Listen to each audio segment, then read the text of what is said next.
Let's get ready to rumble! At the roots, he let the beats build, bitch. And we never switch. Even if I'm rich, I'll be broke like I'm Mitch. Niggas talking down, but that's headed in the wrong direction. But I knock that shit out like the boxing section. Cause they can't touch what they can't see. All I gotta do is be the same me. All I gotta do is keep it G. Always be the same me. While I'm solid, boy, they can't change me. No. What's going on? What's going on, man? We live from the boxing session. Let me know if y'all can hear me, man, because my audio been tripping. But Jalen, salute to you, my brother. Dre's finest. D Ford, what's going on, man? Rob G Film. Yes, sir. Yes, sir. Isaac, what's going on, big dog? Shalom, what's going on? Yeah. We here, man. We here. Great news. We got great news coming. We got great news, man. We got great news, dog. Yes, sir. We got great news. Phil, salute to you, brother. Appreciate you for sliding through here, man. Yeah. We got great news, man. Okay. No, well, Echo is my other TV, so I'm gonna get that turned off. Hey, Sweet Science Examiner, you know what time it is, man. We can get this started. Look, it's Wire Wednesday. All right. We've been playing around, we've been horsing around, but we back. Hold on real quick, y'all.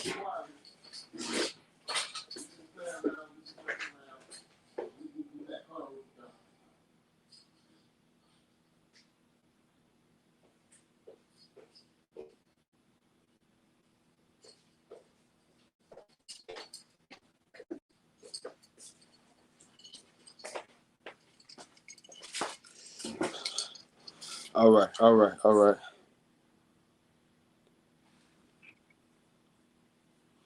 No, it's all good. Appreciate you for listening. You know. Yes, indeed. Man, Rolly is straight trash. It's a fucking joke. You know what I'm saying? I used to expect more from Rolly, man, when he was coming up, but you know, shit changed. Shit's different now, man. You know, these cats, I don't know what to say about these dudes, man. These dudes are so fucking weird.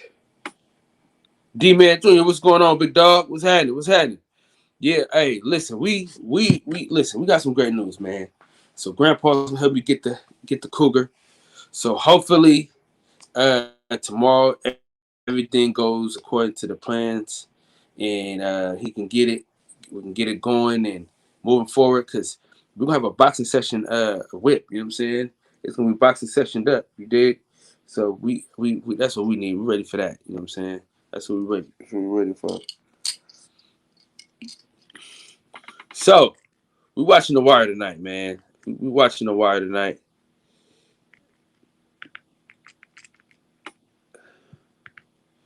We're gonna watch The Wire tonight. Big Tank, you know what I'm saying? I need you to come on real quick. You know, we need Big Tank. Big Tank ain't. I talked to him, but he ain't been on here. Like he been in the chat, but he ain't been on the panel in a minute. So we need Big Tank back on here, man. You know what I'm saying? For real.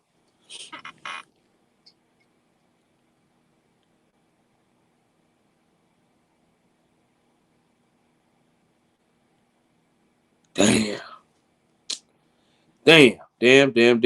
Well, we still gonna do The Wire Wednesday because Tank is in the chat. So as long as Tank is in the chat and he can like talk, go back and forth with us, that should be good.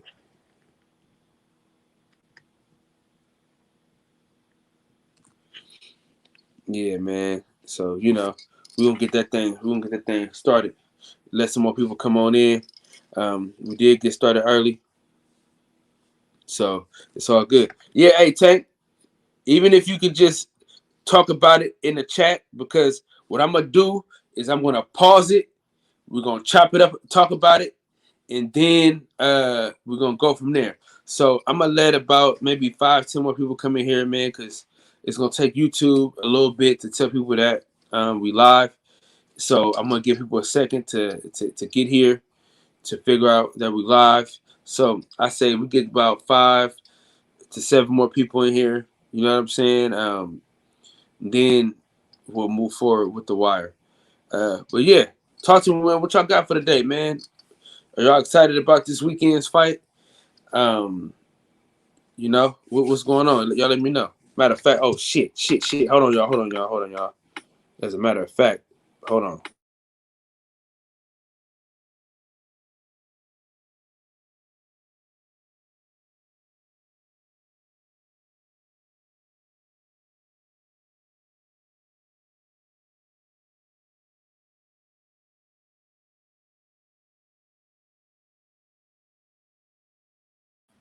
Hold on, y'all. Give me a couple seconds. Hold on, real quick.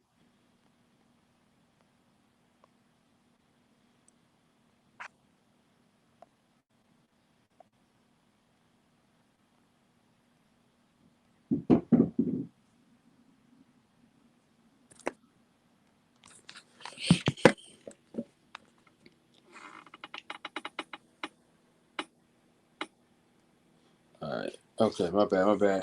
All right. What's up with you, bro? How you feel, man? How you doing?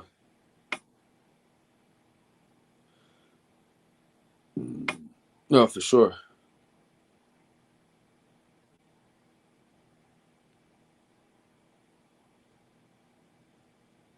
No, I don't know, man. He's a J cat. Can y'all still hear me? Let me know if y'all can hear me. Sound check.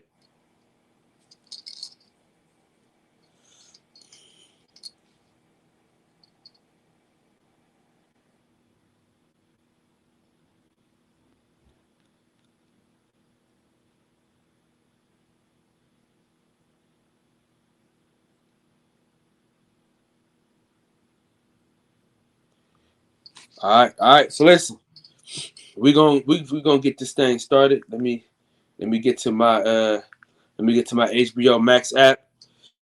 You know, that's first and foremost. Let me get to this HBO Max app, and we're gonna get it started.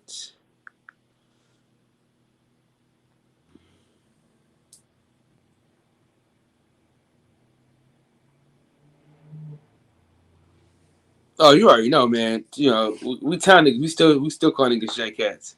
Call a nigga a whole J cat. You know what I'm saying? Niggas be cats. I call if a nigga's a J cat, I call him the whole J cat. I don't even split hairs. He's a whole J cat. You know what I'm saying? Football season is approaching us, guys. So y'all let me know what's going on. Y'all let me know how y'all feel.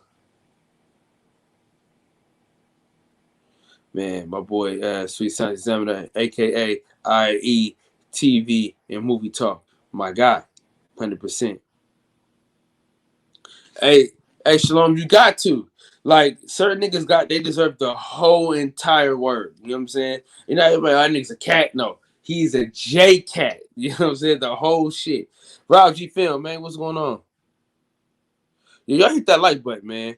And matter of fact, let me make it easier for y'all to do something nice for your boy.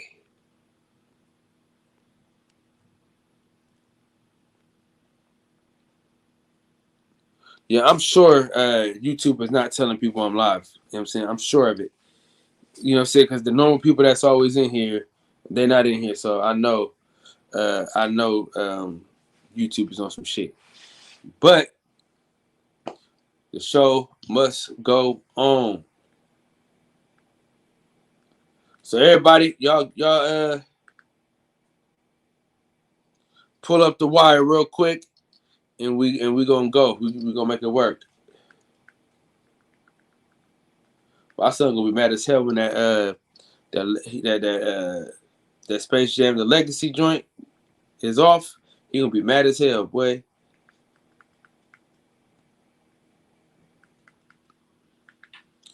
Y'all ready? Who ready? Who ready? Who got it? Who got the wire queued up? Let me know, cause we back to Wire Wednesdays, man.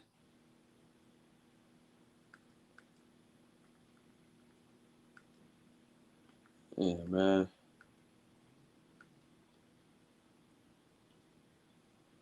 We was on episode 4. episode 4.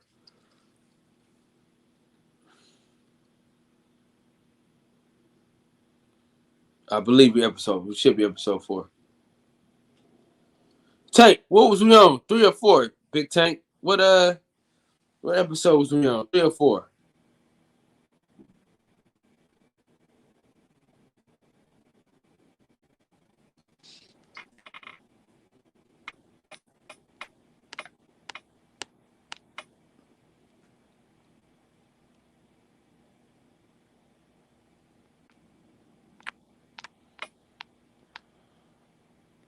If y'all remember in the chat, what was on episode 4? I'm sure of it.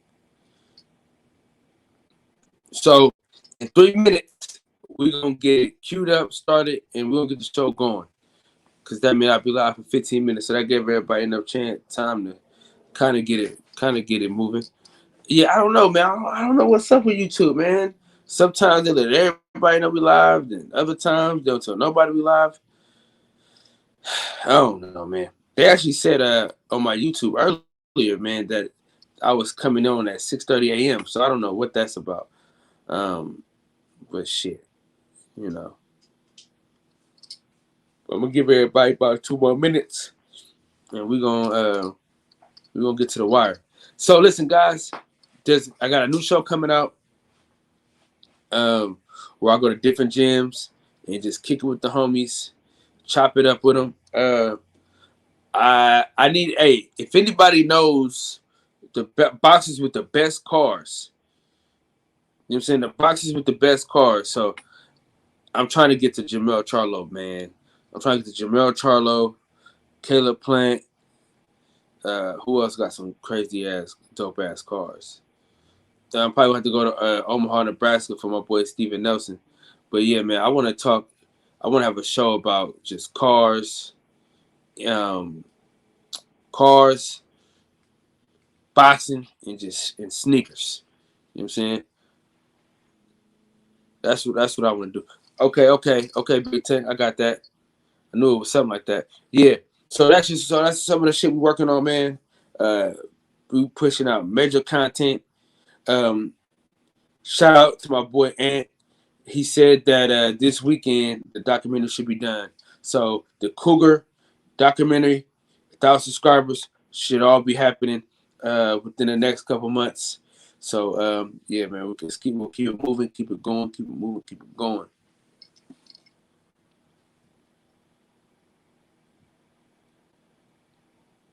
Okay. Yeah, I need to see that. I need to just figure out all the boxes. That's what I want to do. I want to go to the boxers and just talk about their cars. You know what I'm saying? Talk about their whips and shit like that.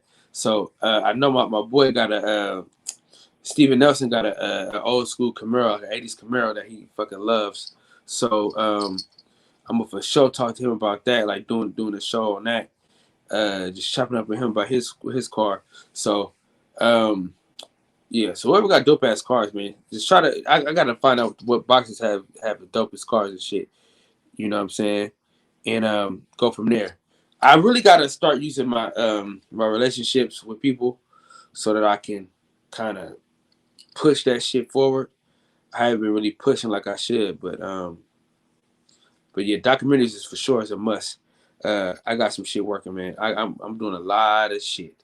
I just gotta save my monthlies. You know what I'm saying, for that insurance. I ain't fucking around. When I get this Cougar, I ain't fucking around, dog. No fucking around. And my man cave is for sure a garage again. I mean, I'm gonna have this half. This half is gonna be a man cave, but the other half is all Cougar. I'm having me a car cover on there, the whole ooh-wah. You know what I'm saying? So yeah, that's what we're doing. So without further ado, hold on real quick. My wife is coming. Hold on.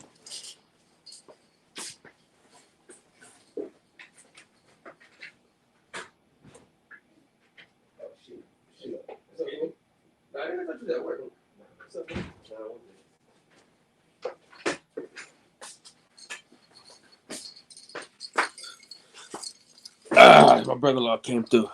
All right.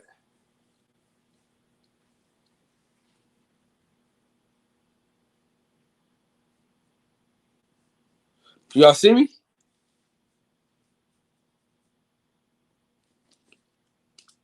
You said you couldn't see me?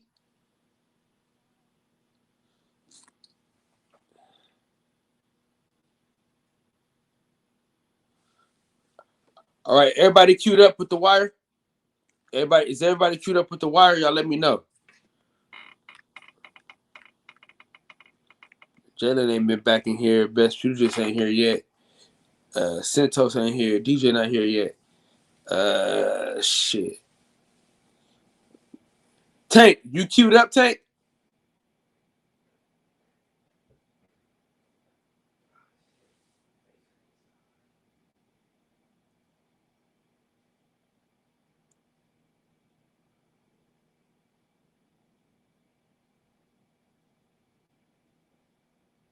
So somebody already got that show. Fuck.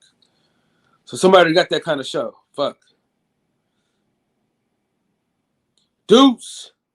But I think I'm gonna try to figure out. Hey, send me that link, man, so I can kind of watch it, so I can kind of like go away from it. Oh, you can't watch the show? Fuck. Oh, listen, Deuce. Shit, hold on, Deuce. Bring your ass on, man. Hold on, Deuce. If I'm gonna talk about it, we talking about it together. Fuck that. Hold on. And then after that, we're gonna talk about the wire. But Deuce, bring your ass on here real quick so we can talk about this damn mandate, because we California living ass niggas. So you gotta come on real quick, Deuce, so we can chop it up about this shit. And then we're gonna get straight into the wire. So we're gonna spend about 5 minutes on the vaccine shit. If Deuce come on, so I'm gonna give Deuce a couple minutes to get situated, and then after Deuce, we're gonna go straight into the wire. Deuce, come on, Deuce, where you at?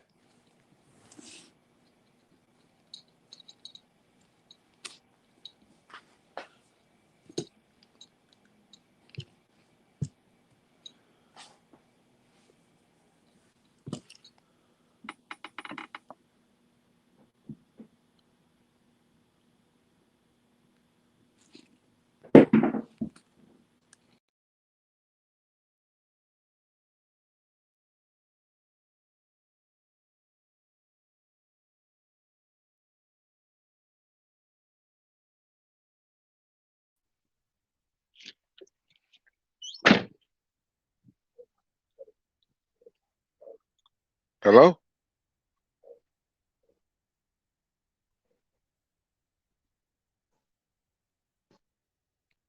I can't hear shit. Am I on here?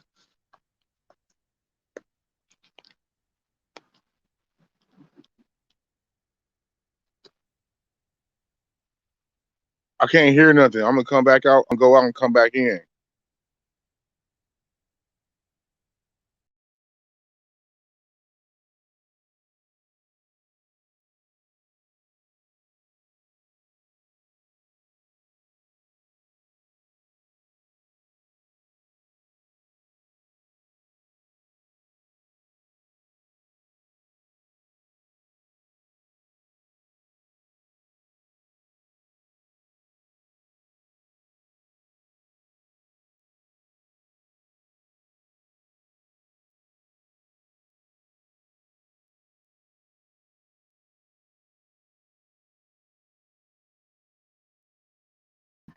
Can y'all hear me?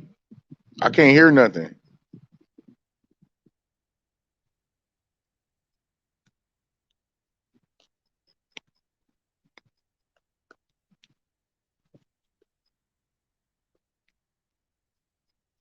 I can't hear shit, bro. I see you talking. I can't hear nothing though. I'm trying to figure it out.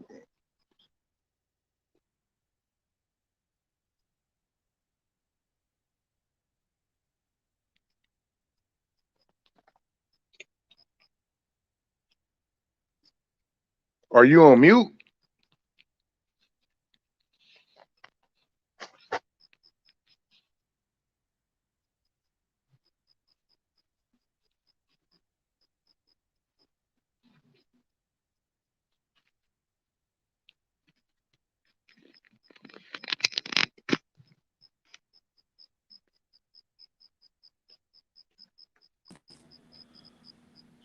Can you hear me? Can you hear me now, bro? Oh yeah, I can hear you now. All right, cool. This shit fucking up. Shout out to Ricky Williams, man. He got a laptop coming from me, man. Fuck.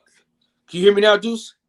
Yeah, I can hear you now, bro. All right, we good. So, yeah, man, talk about this vaccine shit, man.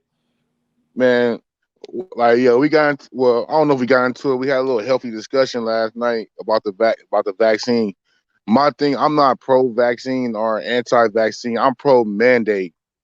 Like I believe in free choice, especially when it comes to medical shit. Like you can tell me wear a mask, whatever. A nigga can get by that, but don't try to tell me to put nothing in my body that ain't really helping nothing.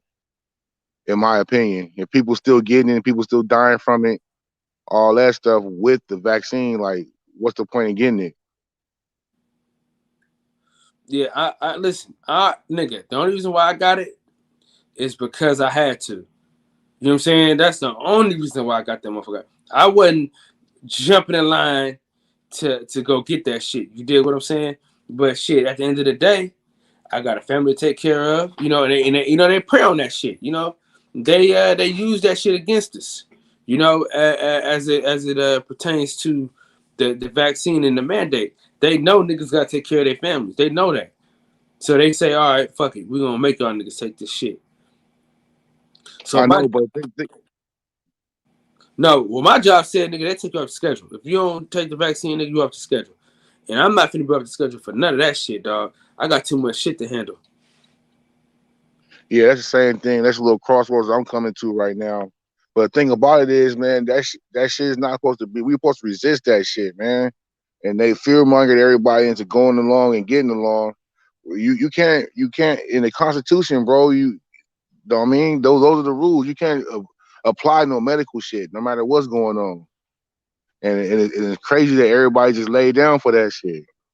Like I never even understood how that happened. Big Kev, salute to you, my brother. Reggie O, what's up, Reg? Man, yeah, but it's like, nigga, that money, man. You know what I'm saying? Like, them niggas in the South can talk that shit, right? The white folks, if they got money, they can talk that shit, man. I can't do it. Yeah, you're right about that. It's all about what you can afford to do. But if everybody stood together on the mandate, they couldn't have did that shit. If all the nurses walk out the hospital because you can't do that shit, you know what I mean? They can't fire everybody. They won't fire everybody. Yeah. Hey, Reg, if you ain't if you can get on, I know you be like dealing with your kids and shit this late. I know it's hard for you to come on, but if you can come on, man, just hop on and chime in. Yeah, I mean, but you really can't. You really because some nurses believe that shit, so you can't get all the nurses to bounce. You know what I'm saying? Yeah. They provoke the fear in us. You know what I'm saying? So everybody was scared and everybody was like trying to go out and want to party, want to have a good time. So it's like, all right, nigga, take this vaccine. You know what I'm saying? And if not, nigga, you ain't going no fucking where. Straight the fuck up. So that's kind of how it went. That's crazy to me. And that's the point we at, where you want to get segregated. Mostly black people are going to be segregated because they don't want to take a medical procedure. But niggas taking it because niggas ain't got no choice, and they making it accessible to you. So you can't really say that you can't take it when it's accessible. You know what I'm saying? So you can't say, oh, I can't take it because of this or that. No, nigga, it's accessible to you. Everybody getting the vaccine. They letting everybody grab it. They letting everybody do it. So at the end of the day, man, shit, you gotta take it as it comes. You're supposed to stand up for something. You're supposed to stand up for something. I mean, but damn, nigga, did you stand up yet? Shit. Yeah, I'm standing so far. I got my shit working a little bit, a couple of angles, so I feel like I'm gonna be all right. But you know what I mean? I feel sorry for the people that do gotta deal with that shit. I mean, but niggas don't have a choice, bro. At the end of the day, you're gonna have to take the shit. It's not even up for discussion. Like as I was reading shit, you really don't have a choice, bro. It ain't gonna be no choice in the matter, man. Now, I will say, you know how people used to talk about them fucking chips? This is another way to put a chip in you, like, you know, like the whole chip shit. where you gotta have that, you can't do shit. That's where it's going. Yeah. That's where it's going. That's the end goal, man. That's the end game of that shit. I can see that shit from a mile away. You're supposed to resist that shit. Yeah, man. You know, it is what it is. Big Reg, talk about your feelings about this vaccine. I think people's reactions showing their true ignorance to shit, and a lot of what people are seeing ain't just the government pushing that shit. You got a lot of industry that's pushing that shit too. They want people returning to work, and because of the threat, you lose time. That's why, and it's the other factor when it comes to companies. Periods. There's a huge thing going on within American enterprise where things are being automated. They're finding ways to shift people out. Why? Because machines ain't got to deal with being sick. Machines ain't got to deal with what's that shit called? With lunch breaks, time off, none of that. You ain't got to pay a machine vacation time, sick time. So this is the revolution going on within this country. The issue ain't always government. People get drawn in because people don't know how to fucking think. People get drawn into two-party system splits. There's deeper shit going on. It's complicated shit going on. You got corporate entities who don't have the affordability of replacing you with machines that want to get you back to work. And even their driving policies is almost forcing you. There's a lot of companies that are forcing people in order to come back for you to earn a check. You need to take a vaccine, but it's understood. It ain't all this conspiracy theory shit that people go into. People immediate draw is to go into a level of fear. The threat, this vaccine's gonna kill you. No, this virus is gonna kill your ass. And me, I ain't even take the shot yet. I am gonna take it. My thing is I'm delaying. I'm afraid of needles. I don't do that kind of shit. But I think people go overboard with listening to half-ass information from people who just live in fear and find there's always some trickery going on. I don't trust it. I got to look deeper into it. And it's just not that. But then again, America's been such a effed up country. We have so much trickery type bullshit that has happened historically in this country that people just don't trust a lot of shit. And that's understood. But we've been having vaccines for over 100 fucking years. There's vaccines that have cured a lot of shit we don't deal with. Your kids come into life. If vaccines weren't around, a lot of this population, when people get to crying about population control and all that shit, they want population control, they'll stop vaccinating people because there's many diseases and germs and shit that are off your ass. But that's all I got on that. I'm not against population control ain't about killing people. Population control ain't about killing people. Population control is about controlling the population, which is what the chip is going to do. Man, y'all buying to all this silly shit, Mike. So you unaware there's chips? You don't know they chips. Are they forcing people to take chips? Or do people? This is the thing with the chips. Like people buying to so much misinformation. America is turning into a special ed society where 1% of the people. Let me say this, Mike. Let me say this. Where 1% of the people are the educated ones. 99% of the society is a bunch of sheeps without brains. The chips are for mainly people getting or people come from wealthy background. You got things where a lot of that chip shit is dealing with the sharing of medical information. That's just some kind of new age test. Ain't no mean that people getting the chips implanted in them. Them chips are meant to fucking store data on you, because a lot of things that happen in the medical system, which is a flaw in the system, is they don't share information. Even me as a veteran, I can't go to certain VAs. You think the VA system will be able to share information across systems, and a lot of times they don't. They don't communicate. Even in your regular hospital situations, your insurance company may not communicate with another insurance company. You may not get to they can't even go into research of seeing what medications you're on, so they're not crossing them. A lot of people are over medicated and dealing with medications that don't work together, and because they don't have the information, they're prescribing people with shit that they shouldn't have. And a lot of people are doing that chip shit to carry this information. They scan it, you pull up medical records. Are they forcing it on people? No. That's the same bullshit people come when I used to hear that talk of the Planned Parenthood is a genocide shit. Planned Parenthood ain't snatching people off the street, forcing them in they shit. People gonna always live in fear, and I understand it, but I see through it. But go ahead. Man, the chip, man, they chipped the illegal aliens, man. The track where they're going. I know 3 personally. They chipped them. Amazon has a chip already ready to roll out where you can have your whole identity and everything else at the palm of your finger. The chips are here. Like it's not like this ain't no pie in the sky fucking mystery shit, conspiracy shit. Every opposing view is supposed to be a conspiracy. That's a bunch of bullshit. And yeah, we haven't trusted the government. Almost everything the government's ever told the public has been a damn lie. So now we supposed to believe this shit now? Hell fucking no. Well, I mean, I think people like, but I'm gonna tell you the truth, bro. This COVID shit ain't no fucking joke. I work at a hospital, and the hospital is packed to the fuck max. So it ain't no fucking play. My whole thing is, I don't know if the vaccine really works. That's my whole thing. My only thing is, I don't know if it really works. COVID is fucking serious though. It's a lot of sick people. Cause like one of the homies at work, shout out to my boy Ty.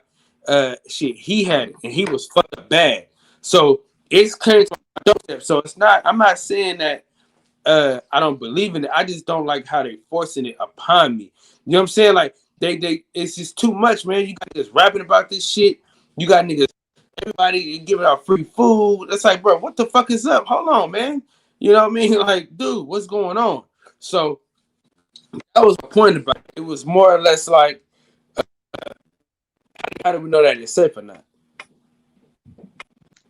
B-Dub, what's going on, man? Peach, what up? I just had a few questions for Reggie. Reg, I don't think it's misinformation. I don't think it's enough information. You called it a vaccine. A vaccine is a cure, right? No, vaccines don't cure. Is the flu a cure, or does the flu mutate and they gotta stay on top of it? I tell you this, they offer a flu shot as a deterrent, but I just read that scientists are baffled because the flu disappeared during last year's COVID season. So they never offered a vaccine for the flu. They only offered a shot that'll help you deal with the effects of the flu. It was not a vaccine. They still give flu shots when flu season come up, bro. We still give it's it to listen, bro.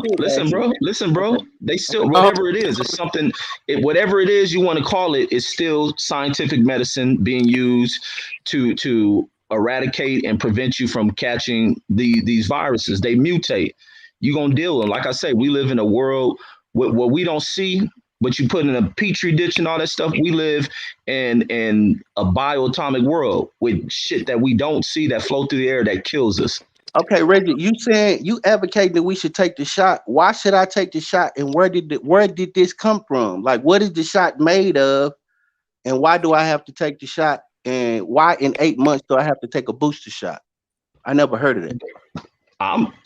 Who's really pushing it like that? I think people out of fear are pushing that, but the thing they're doing is telling you can't come to these events if you ain't cured, if you ain't got this shit in your system to help fight. So that way we prevent the large amount of deaths. I mean, that's what, but this is what any advanced country is going to do. This ain't the first time this has happened. There's viruses that occur. Do American people pay attention? No. Americans and people globally paid attention when shit got shut down. Now, the other side of what I speak about the ignorance of people, look at what's going on in these schools. You get so many of these old dirty, dirtbag, dirt rock ass parents who sit here and cry because they got to wear a mask or their kids got to show up with a mask. They don't want to prevent shit. You know what's going on. And then, wait, let me say this last part. What's this shit we always taught about what Europeans did with Indians, coughing and shit? That just shows you how fucking deadly the spread of certain bacterias and shit is. It'll kill us. We're full of fluids that has to be balanced in levels. Otherwise, the shit kill us. I agree. I was just piggybacking on your point about the mask because I'm in Texas, so you know that my son goes to school. Public school, and he's in the school district, but My son has never had an immunization ever in his life, ever. My son has never been sick one day in his life. He's never been to the hospital one day in his life. He'll be 12 next month. He's never been sick ever. The only thing he had is a runny nose. He's never been sick. I've never took my son to the hospital. He's never had an earache. He's never had nothing. And I've never immunized him with one shot because I just wanted to know what was in it and what was I immunizing him against. You know what I Hey, mean? So I don't hey, go ahead. hey, Brandon. To touch on what you just said, right? I'm gonna keep it a buck. I'm gonna keep it. Y'all, my family. I'm gonna keep it real with y'all. So my two daughters, one of them is like mildly autistic. The other one was like a little more autistic. My son, we didn't give him no vaccines. Like we gave him none, and he growing at a rapid pace. But my daughters took steps back. Like they were moving at a rapid pace before we gave them the first shots and stuff like that. The 1-year-old shots and shit. They was like good, but then we didn't do that for my son. We skipped out on it. So that's why I be nervous about like the vaccines and shit like that. Yeah, they say like a lot of the vaccines and shit does cause autism. So and they say like most people are going to end up having autism as they grow. You know, we didn't have like a lot of that when we were growing up. When we probably did, but as far as like on the level that we have it now, it's a serious level. But yeah, just a touch base on that. But I mean, I'm not 100% sure. But I'm saying we didn't vaccinate my son. We vaccinated our daughters, so that's why I say like that's why I'm Yeah. really fucking with that. Hey, You know what I'm saying? hey, I'm with you 100% on that, bro. Like my son has autism too, and I believe from the vaccine also because there's nobody in my family with special need or even remotely close to it, not even schizophrenia or whatever. And all of a sudden, just one of my kids has. I didn't give my second son the vaccine, the vaccination shots or whatever, but my first son we did whatever, and he has a mild case of autism or whatever, but I believe it's from there too. You know what I mean? Especially when you start doing the research and seeing all the stuff that's going on. Yeah, hell fucking yeah. So when it comes to that, what they did in Texas to get around the because I advocate for the mask. If the mask is gonna prevent the spread of the virus, my son wear a mask every day. How they got around Governor Abbott was they made it part of the dress code. So they wouldn't have to go to court. So basically, it was like we wear uniforms here. I don't know if y'all wear uniforms in y'all part of the country, but we wear uniforms. They don't get to wear their regular clothes at a lot of the schools. They have to wear a dress, a white top with like blue slacks, something like that. So basically, they made the mask a part of the dress code. But Kyle, I had studied that years ago, and one of my coworkers had tipped me off to it because he had an older daughter and she didn't get immunized, but his son did, and his son caught autism, and he blamed it on that 2-year-old booster shot, and that always stuck with me. And I had read a lot of studies that that dealt with that. But what I would say when it comes to this vaccination and this shot, you got to use your best discretion, and depending on the situation that these people put you in, that's the way you got to move. But if it was up to me, because I work with people who've been immunized, I mean, who had the vaccination, and they got sick as hell. We got one dude, he just came out of ICU from my job. He was fully vaccinated, still got sick. Like 3 people here, fully vaccinated, still got sick. So I don't understand what the vaccination does. Will it make the effects of it less dangerous if I'm vaccinated and I won't get more sick, or will it prevent me from getting sick at all? Like I don't understand it enough to put it in my body. You know what I mean? I just don't know enough. I'm just ignorant, really, to be honest. Hey, I'm the same with you. That's the only reason why I've delayed. Even though I'm scared of needles, but I've truly been delaying it because I'm like, these people need to do more research. But then I'm also afraid of catching that shit because I don't know if we caught it or we caught the flu, but I ain't never felt this sick that I felt back in it was in like late November 2019. And we went down to San Diego, man, and coming back, man, I was sick as a dog, man. I never felt like that in my life, and it took a minute to shake it off. So, but I never went to because I don't go to the doctor like that. I'd be avoiding the doctor, and so I never got tested to see what it really was. But when I thought I was gonna die, bro, I thought I was gonna die, and that's like the only reason why I'm like, as time moved on, hopefully doing the research and all these trials and perfecting it better, I'm like, I gotta go get that before I come across somebody with that shit and end up catching it. And my kid's young, you know, my biggest thing is I don't want to be dead before, you know, they ain't been properly guiding and stuff. And I feel like nobody's going to guide them like me. So I'm like, I got to be here for them and shit.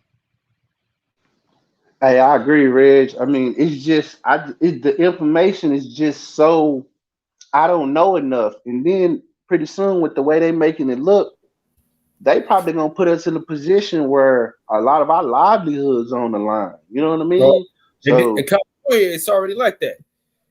Oh, for real? Yeah, California. It's actually stone in California. Wow. Yeah, they got some schools in LA. You got to show proof before you get in school. What about FDA approval and stuff like that, Reg? Have you read? I've been reading my ass off, Reg, trying to. I can't get a beat on this thing. It's like they always changing it. Like I just read that they talking about a third booster shot. I mean, boost up from what? Like, what am I boosting?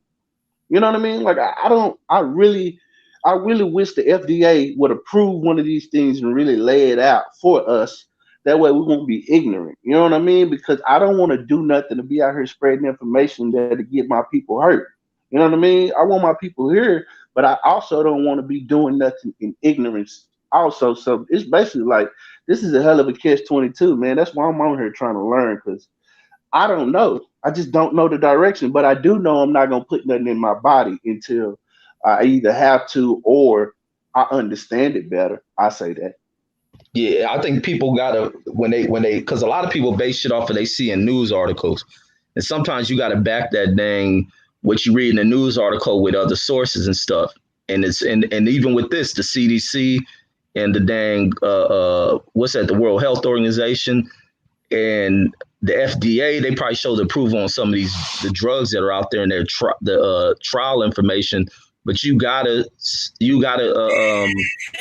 backtrack everything. You got to do your own research and not just go off the words of what someone may put out. Even with what the hell I say, you got to research everything. You always question the why, regardless who put it out, because you hear people who can speak so eloquent and can lead you down a road full of goddamn lies or their misinterpretation of shit. So you always got to back it. But the other thing with people, this is the first time people have ever been put in a spot to where they're dealing and having to live under these conditions that are kind of normal for us, to where we ain't never really looked into stuff like that. But the thing with these scientists is data's constantly changing and they got to change, you know, the measures. Like this has been 100 years. And the problem is our great grandparents who went through that Spanish flu stuff, they never talked about that.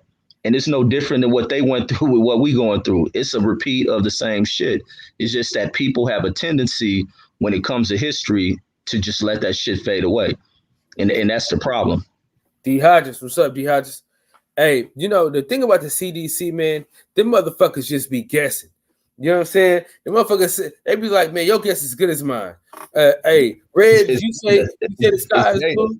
And I said, you know what? The sky is blue. The next day, Brandon said, hey, man, the sky is purple. Then I said, you know what, man? Fuck it. The sky is purple. And then the next day, I said, man, this orange in the motherfucker outside. Then everybody say, oh, it's orange. It's like nobody knows shit. Like, it's like your guess is good as mine. Whoever got the best guess today, that's the information we handing out. Motherfuckers, they just be guessing this shit. They have no fucking clue. Like I used to say that, like when it first dropped, and they was talking about like, oh, it's this and that, and this and most shit happened, and they gotta come back and then say, oh no, this is what really is going on. Man, y'all niggas don't fucking know. Shut the fuck up and say y'all don't know. But Cal, that's some ignorant shit that you just stated. Statistics change. You get out there on the court and you can shoot 10 free throws. You make all 10. That keep you at 100. Let's increase that shit to 30. You're going to start going off. The numbers going to change. Your statistic will change. And say you from that first 10, you make all 10. And then from the 10 moving up to 30, you miss 12 of them. You make 8 of them. That's going to drop your statistics, your percentage down. But then say, we move to 50 and you start hitting every single shot from there. Your statistic numbers go up. Statistic information change. And that's the way as people, we got to start looking at shit. Like when it comes, like I be really seeing that when it comes to us as black people, we be so lost, and white folks too, but I don't deal in white. They delusion is fuck and they're lost as hell, but it's a percentage of them that are the factors that make the decision. They don't listen to stupid ass rednecks, and black folks need to stop acting like stupid ass rednecks when it comes to shit. We need to get with the time. This is what I'm saying, dog. I'm not saying that statistics don't change. I'm saying, nigga, if you know that, if you don't know for sure, I'm telling you, like I've heard these niggas not really know. And then the next day they gotta change the whole shit. I'm saying, if you don't know, bro, just say, hey man, we don't know. We still working on it. You know what I'm saying? But they keep giving out all this information, then to most shit change. So my thing is like, let's get this shit, let's kind of figure it out fully before we start just telling niggas information. And so we gotta keep going back and saying, oh no, this wasn't right. This is actually the right thing to do. That's what I'm saying. I'm saying, like, until we got all the information on deck, shut the fuck up. That's like with us. Like we don't tell. That's like the old saying: don't tell your right hand, don't tell your left hand what your right hand doing, or something. Wherever, however they say it. You know what I'm saying? It's like until you know, just keep move in silence. Figure it out. You know what I'm saying, on the under. Because they're not every day you don't hear about them saying something about cancer. Oh, we got this, or we got this coming. Oh, we got new development, or this and that. They don't do that when it comes to cancer. That's what I'm saying. They wait and see, like, okay, this ain't working. All right. This work. All right, so let's tell everybody about this thing. They tell us about everything. They saying like, okay, first they said it wasn't airborne. Then they realized it was airborne. It's like, bro, get your shit in a row before you come telling me about it. That's what I'm saying. Get all the information and have all the information ready, and then come to me. But they dropping information just to drop information, I think. And then everybody's up in arms and they're scared as hell. They don't know what to do. So they're like, oh shit. Oh, the CDC said this, and then the CDC changed. I'm telling you, man, we talk about this shit all at work. We talk about this shit all day. All the nurses, the doctors, you know what I'm saying? They constantly researching. So they like, I don't know. I'll tell you when I do some more research. That's what I'm saying. Until you know, say, hey, we don't know yet. We got to do some more research.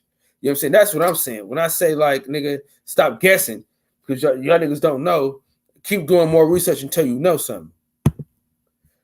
Rob Brown, what's up, big dog? What's up, Rob? What's going on, bro? Y'all doing all right? Yeah, man. Yes, sir. Good deal. Another Wednesday, no wire, because this conversation is too good. You know what I'm saying? So, and I guess ain't no wire again tonight. So, Reg.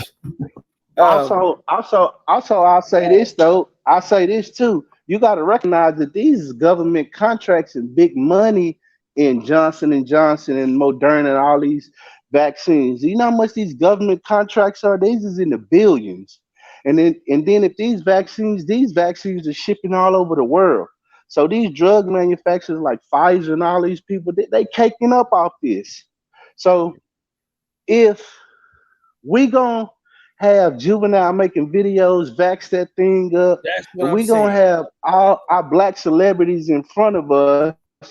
Man, who's funding y'all? Y'all targeting us like this, like ever before? And if y'all care, y'all gotta prove beyond this. Do it just stop at vaccine? Like, when do it get to the point where, because I ain't seen a campaign like this, they only target us like this doing voting. Anytime they want us to do something, that they start bringing out our entertainers, remixing songs, and rappers start rapping about it. Like, we all about entertainment. Pretty soon, they're going to be trying to make LeBron James come out and be like, you need to say you vaccinated. I read something today where they saying that you can't even, to your employer, you can't even use HIPAA law. It don't fall under the HIPAA law, being vaccinated. It don't even fall under HIPAA law where it protects your information. That's what you were saying earlier, Reggie, about the insurance companies not sharing information that you can't get this medical record, that type of thing. That's what you was talking about earlier. So the way I try to look at this thing is the what, the why, and then what is it am I supposed to get, and is it going to be constructive? You know what I mean? Like the thing that makes me skeptical, because I don't know the origin of this thing, and I've seen people get sick by being vaccinated. So I don't know. It's just a lot of confusion for me, and when there's confusion, there's chaos. So that's my thing. Yeah. So Reg, how confident are you in the CDC that they got this shit right? I mean, shit, they do the research. It's a lot of shit don't exist in this world because of that research they do. A lot of the world population would be dead without that. You deal with the spread of disease in certain countries that will kill off them. You deal with the spread of disease in agriculture that creates famine and stuff.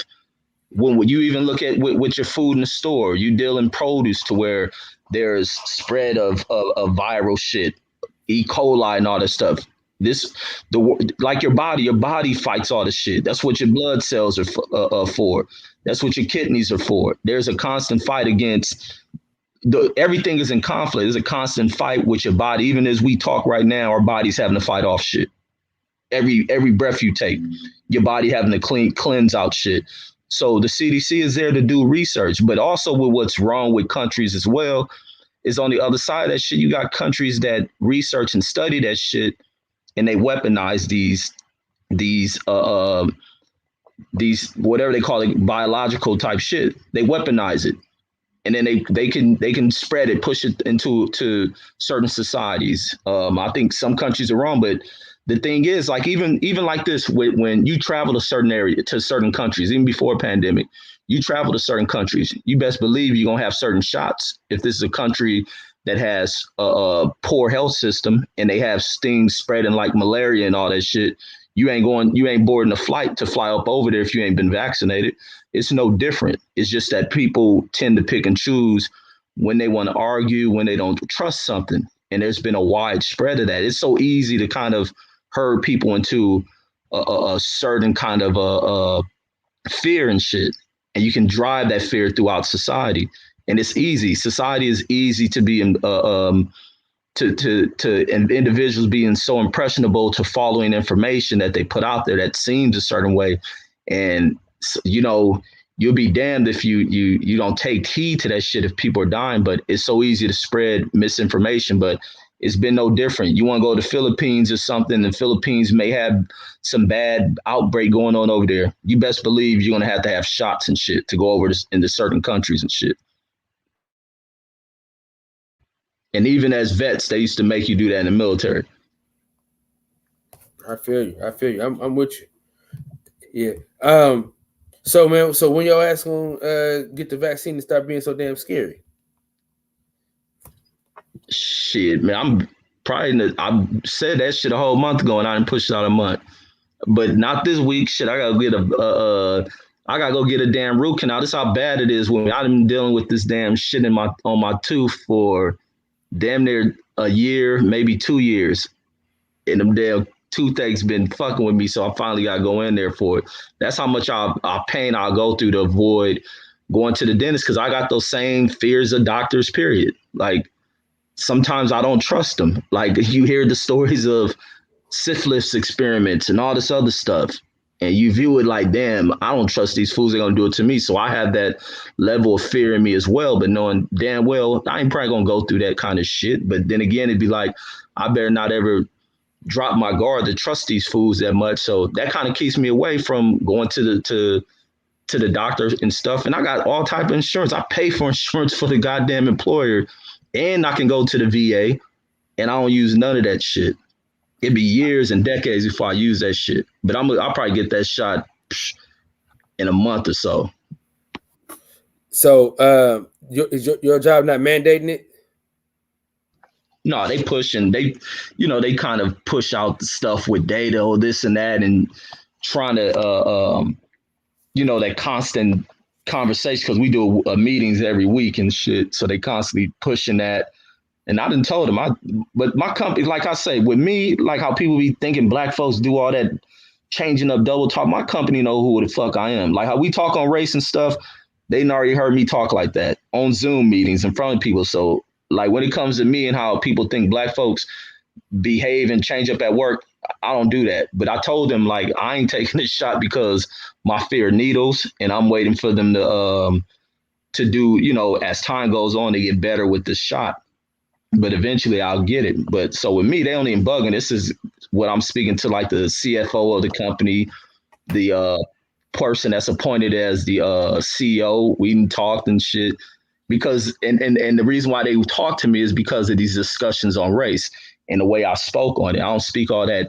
Well, I have to have the talk with my kids and the fear of my black son. I don't do none of that shit. Like I say, I lose my life behind some of that bullshit. And it's the way I talk in my damn work shit. So therefore, there's a level of respect that these white folks have for me at this job. But me telling them they push that shit and drive it. Do I think they're wrong for it? No, I don't think they're wrong for it because it's a serious thing going on. And you don't want to be losing people. We done lost a couple of people behind this virus. And matter of fact, in Vegas out here now, you got a couple of, I've been seeing law enforcement officials dying from that shit. People in emergency services, firefighters, paramedics passing away from that shit. It's serious. Look at Reggie Wright, the dude from the death row thing. He damn near clinging on to life and shit. But yeah, go ahead. I'm gonna pass it. No, as a healthcare worker, well, we got a shot to say no. Even they don't give a fuck about your religious beliefs, none of that shit. They don't give a fuck about none of that, dog. You know what I'm saying? Because the flu shot, if you didn't get the flu shot at first, you had to put on a mask. Now they don't give a fuck. You're gonna wear this mask and you're gonna get this shot, nigga. Straight the fuck up. Yeah, I think people full of shit who push that religious shit behind why they ain't gonna take the vaccine. I think it's more of that ignorant, stupid shit and people trying to use religious exemptions behind that shit. And they don't stop them. That's what I use, Reg. That's what I use. I'm sorry, I got love for you, but I think that shit is stupid. I dig it. I think a lot of things that we do, we hide behind stuff. So I see why you can say that, Reg. I dig it. But that's exactly the grounds that I use. They ain't gonna lie. I just think like you think. Once they regulate it more and we get more fees.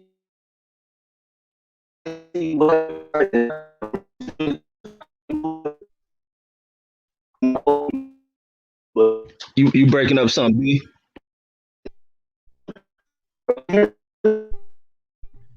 Oh, hey, brother, you breaking up something.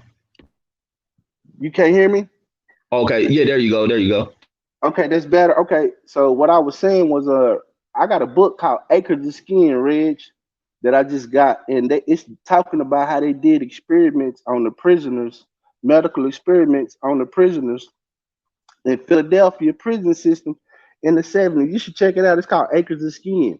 Like, that's the stuff that make me apprehensive. Like reading books like Medical and knowing the history of Black people being guinea pigs for medical experiments. A lot of that is on me because of the way I think, and a lot of that is the way that the United States government has treated us, the history of how they treated us. So that's another thing that just makes me skeptical when they start pushing things. You know what I mean? Like, all of those things go into play. But at the end of the day, like I said, I think it's just all our discretion, man. I don't know. Yeah, and B, to add on to that, the other thing that makes me like leery, and even with me, where I don't rush to go to see the doctor, but as I got the kids and shit, I'm like, I gotta go start doing these appointments and shit. But I'll be trying to keep healthy. I don't be getting sick like that. But as you begin to age, things definitely change. Your body doesn't repair itself the same way it used to. So it's just to get things checked out, just see what's going on. I don't want none of their drugs or any of that, because the other thing that makes me leery is that the system is all money driven. Medical system to me shouldn't be a money driven system. And with that, they can give you,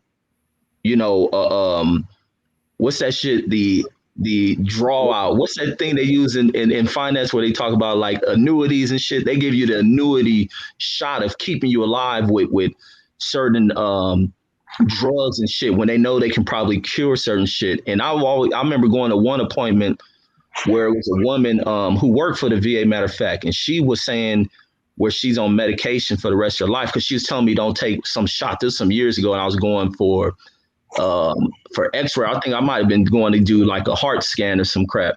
And she was like, yeah, when she went for a procedure or something and she took a medication they prescribed. No, that was my issue. They tried to prescribe me a medicine and without really giving me a breakdown of if they saw anything and this and that. And I never went to get a prescription. She was like, she took a prescription for a procedure she had. And now she's forever relying on that medication for the rest of her life. So that's like that hearing those kind of stories is what make you feel that way. And sometimes those stories be like one-off type stories, and most people who go to the doctor don't deal with that. So it's just those, when you hear the one bad story, that outweighs everything you can probably hear good. No, for real though. And because, black folks, we already don't fuck with the doctor, man. You know what I'm saying? Like, that's been years. But I think that if we can just kind of get a little more information, and I just think it's just sometimes when you look at it, it's just it gets a little fishy. And I think, sometimes maybe that's just me being a conspiracy theorist, but sometimes I just feel like it's a little too fishy when they just trying to, like, for instance, right? Diabetes, right? It costs $300 for insulin, right? But now they're giving the whole fucking world the vaccine for free. That kind of, you know what I'm saying? That kind of like gets me on like, and I even got like this dude. This a white dude at my job, man. This dude is fun. He mad as shit. He had to get. He was so mad. He got the worst vaccine you can get. What, Johnson & Johnson? He was so mad that they made him get the vaccine. The nigga got the Johnson & Johnson. He was mad as shit. I said, look, man, they was talking about the percentages and all that. I said, well, shit, if I'm put some fucked up shit in my body, I'm gonna get the best one. So I got the Moderna, John. I said, if I'm gonna fuck myself up, at least let me try to get the best one. You know what I'm saying?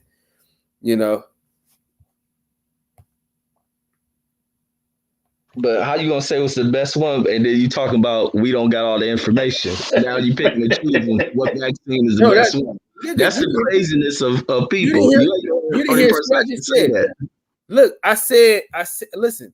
I said they saying. I didn't say I'm saying. I'm saying they said it's the best one. So I said, well, I guess if I gotta put some shit in my body, at least I'll get the best one. You know what I'm saying? I'm saying like I don't know. I'm just saying like maybe I'll just, if they say it's the best one, maybe I'll go with this one, because if I'm gonna put some fucked up shit in my body, at least let it be the best one. You dig what I'm saying?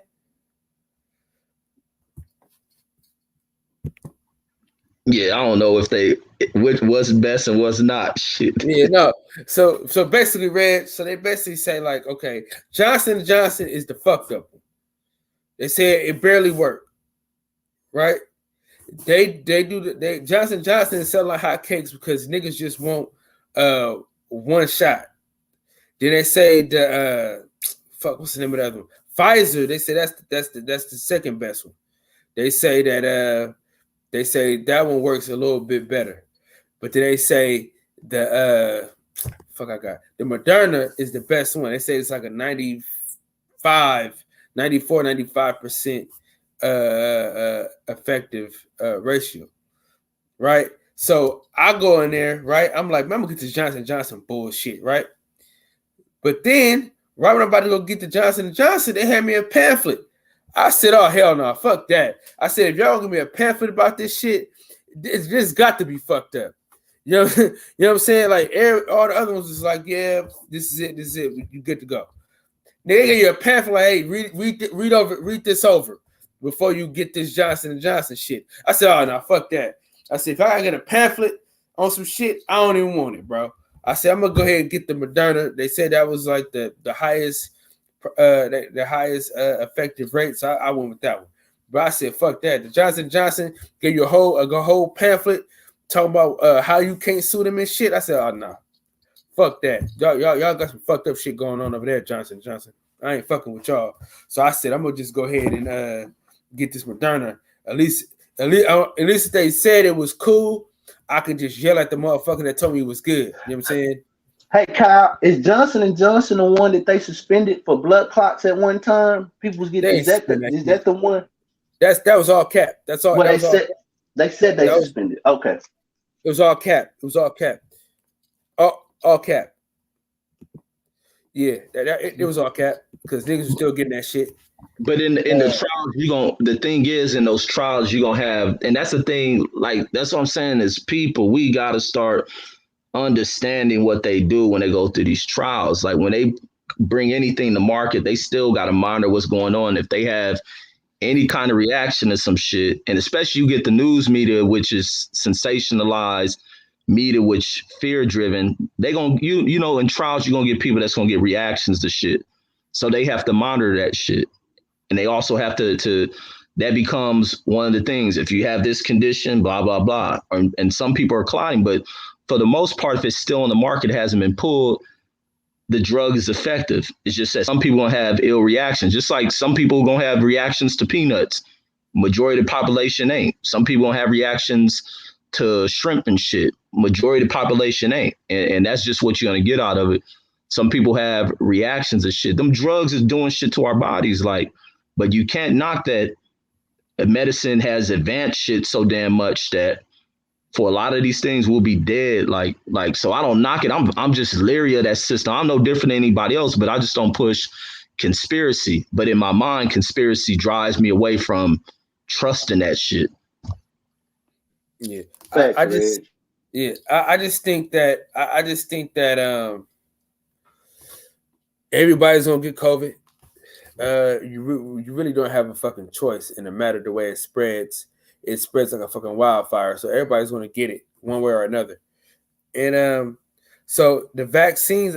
So like my homeboy had it. So he said like if they told him if he had the vaccine, it wouldn't have been as bad. And he was fucked up. Like he was damn near like ventilator type shit. So that's why like. You know, I know COVID is real. Working at a hospital, you see it. The vaccine shit, though, you guys take a chance. It's like it's all about chance. You know what I'm saying?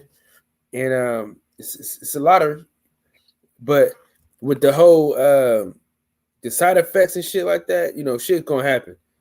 You know what I'm saying? This is trial and error for sure. But I don't know, man. Who all got the vaccine already? If y'all don't mind sharing.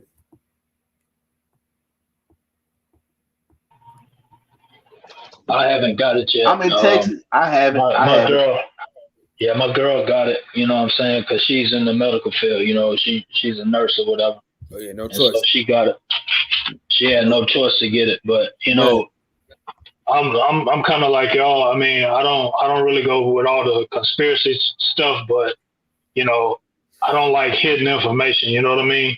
And the way I look at it, you know, I do know that in order to get FDA approval, you know, it's got to be like 3.5 years before they can even put in an application to try it on humans, you know what I mean? And so it ain't been 3.5 years, you know? Now, I do feel like a vaccine is not necessarily a cure. It's more of a prevention type thing. But the thing about FDA approval and why they're trying to get it is because, see, until you get FDA approval, anybody that gets the vaccine, they can't sue if something goes wrong. You know, once they get FDA approval, now that's when they can come with these big, large class action lawsuits and stuff like that. But prior to that, you know, you got to basically, because even in the area I'm in, you know, the shot is free, so to speak, but they want your information. They want people to sign away all this stuff. If not, they want to bill it to your insurance. That's so you know, you can't do anything right now until they get complete FDA approval. That's why they pushed it, you know. But I kind of feel like the COVID thing, I mean, I think it's here to stay. I think it's going to be like the flu is going to be, you know, just something that's here, you know. I understand people not immunizing their children, you know, and how they feel about that. Some people in some places you got to send them to school or whatever. But, you know, to kind of fight against that, I just never let mine take like all the shots at one time. Like they'll try to give them 6 things in one thing, and I wouldn't let them do that. You know, they could get one, they come back and get another one. I mean, it's messed up that, you know, keep getting shots like that. But I just feel like putting all that stuff in your body at one time kind of overwhelms your system. And that's what leads to some of the issues that people have, you know. But and in my area, even in certain communities, now what you're seeing is, you know, because my girl keeps up with it, you know, being that she's in that field, in certain communities, like certain parts of town, they are giving certain shots. And other parts of town, they're giving the other shots. So for instance, communities where it's mostly Black folks, you know what I mean? They're giving the Johnson & Johnson. That's what they're giving them. They got to ride all the way out their way through traffic and everything else to get a choice of the Moderna or the Pfizer. And as they see in certain areas, if people start taking more and they start pushing it more, then all of a sudden there's a shortage in that vaccine and they start pushing another. That's just too much confusion for me. So, I mean, hey, if they make it mandatory, I guess I'll take it, but I'll keep doing my research for now. You know what I'm saying? And just, I've been able to kind of prevent it because of how I work and just keeping a mask on and stuff like that. And I'll just keep doing that because, you know, I kind of feel like most of us might have already had this thing anyway. A while back, a lot of people got sick and didn't know what it was, and it wasn't a flu or nothing else. I think it's been here. So that's kind of how I feel about it, though. That same thing I'm thinking. I think I done caught that mess. But like I said, that's the thing make me push for that vaccine because, like, I wouldn't wish that sickness on my worst enemy. I don't even view of harming people like that, but I wouldn't wish that shit on nobody, man. The whatever that shit was, the flu, or if it was that corona that had it, it didn't even have my kids jacked up. Oh, I got some niggas that I wish it on, but no, I ain't gonna go there. You know what was crazy though? Like I was touching on earlier, they said that scientists were baffled during COVID last year, the fall, that the flu disappeared. How? So that means two viruses can't occupy the same space. The flu didn't disappear. No. They were saying that flu cases. No. What I'm saying is scientists were baffled by the low cases. Basically, they was basically saying it was so low that it's basically disappeared. When the previous years we was having 500,000 people get sick from the flu every year, people was dying. You know what I mean? They was pushing the flu shots. I didn't hear nothing about a flu shot last year at my job one time. Did you? Yeah, did y'all hear anything about flu shots? No, for sure. Yeah, we pushed it. We pushed the flu shot. Oh, y'all did? Yeah, because the pharmacists come through and they do it, especially for like seniors and shit. They push those drives for them. But so COVID Reg, you should look into that. An extension of the flu, though, Brandon. COVID is an extension. Yeah, it's an extension of the flu. Kyle, I think you made that up, Kyle. I didn't make it up. I work at the hospital. Shit, they watch shit all the time. So is it an extension, Kyle, or a strand of the flu? Can it be extension or in the family? Extension and another strand is the same shit. The Delta is the same shit. That's what I'm asking. So that's why they always say. That's why they always say COVID is like the common flu. That's what they always. That's what they. So do you think a flu shot? So could I get a flu shot instead of the COVID vaccine? Can I get the flu shot? I will say this, man, and y'all remember back in 2016 when they had that Ebola outbreak or whatever. You know, I was actually in Liberia at the time. You know, doing work, right, and you know, it was, people were dying and stuff like that, but I was over there. You know what I mean? And I didn't get it. I didn't have a problem with it. And a lot of what we used was soap and water, man. Wash your hands and the water we used had a small mixture of Clorox in it, basically. You know what I'm saying? There's a solution to kind of keep yourself. And I mean, Ebola was deadly, you know, and it's still breaking out in certain places. So, you know, vaccines, I don't go for them or against them. Whatever somebody chooses to do, that's fine, you know. But keeping my face covered, washing my hands, that's always worked for me. And I kind of feel like I was in a deadly spot at that time with a very deadly disease, and hand washing did wonders for those of us that did it, you know. Man, hey, Rob, you bring up a great point, and that's the other thing that gets me about people finding. It's a lot of people in this country that are just filthy as fuck, and they don't practice. Man. They don't practice hygiene for shit, and are the main ones crying about wearing the fucking mask and shit. A lot don't even brush their goddamn teeth when they wake up. A lot of them don't wipe down shit, and that's the biggest cause of the spread of germ. Even before COVID, that was the main cause of why the flu spread so damn viciously, is because people are nasty as fuck. They cough without covering their mouth. They cough on shit. Then you touch it. Then and it's just like we ain't mindful of this thing right here. What should be learned from people ain't learning from because they too busy crying. People should be learning hygiene and how to clean themselves. That's what I tell a motherfucker when I hear him crying about masks. Go clean your funky fucking ass, because that's all you telling me that you are. You're a dirty, filthy motherfucker to be crying about a simple ass mask. Doing this. Go wash your fucking hands. And those are the ones that go to the bathroom and use it without washing their hands. No, Robert Brown hit the nail on that shit. No, I'm saying what you just said though was the nail on the head. These motherfuckers is fucking filthy. Dude, I done seen motherfuckers. We had a hospital, dog. Shout out to my boy Tavares Tillman, right? He used to work with me. He used to always tell me whenever we came into the hospital, he used to say, never assume anything in this motherfucker is clean. This motherfucker had a donut in a bio room. He ate a fucking donut in a bio room, bro. Wow. Filthy ass old dude, bro. He ate a fucking donut in a bio room where they put all the shit, piss, and blood, dude. That motherfucker ate a donut in there, cuz. Filthy. Yeah, it is nasty, motherfucker. Like, I'll be tripping when I see people that do the on the garbage trucks, and I see them taking lunches and eating next to that shit. And I'll be like, man, it's some dirty motherfucker. Even people who do construction, and they just take their break and just start eating on shit, open it. Ain't wash their hands for shit.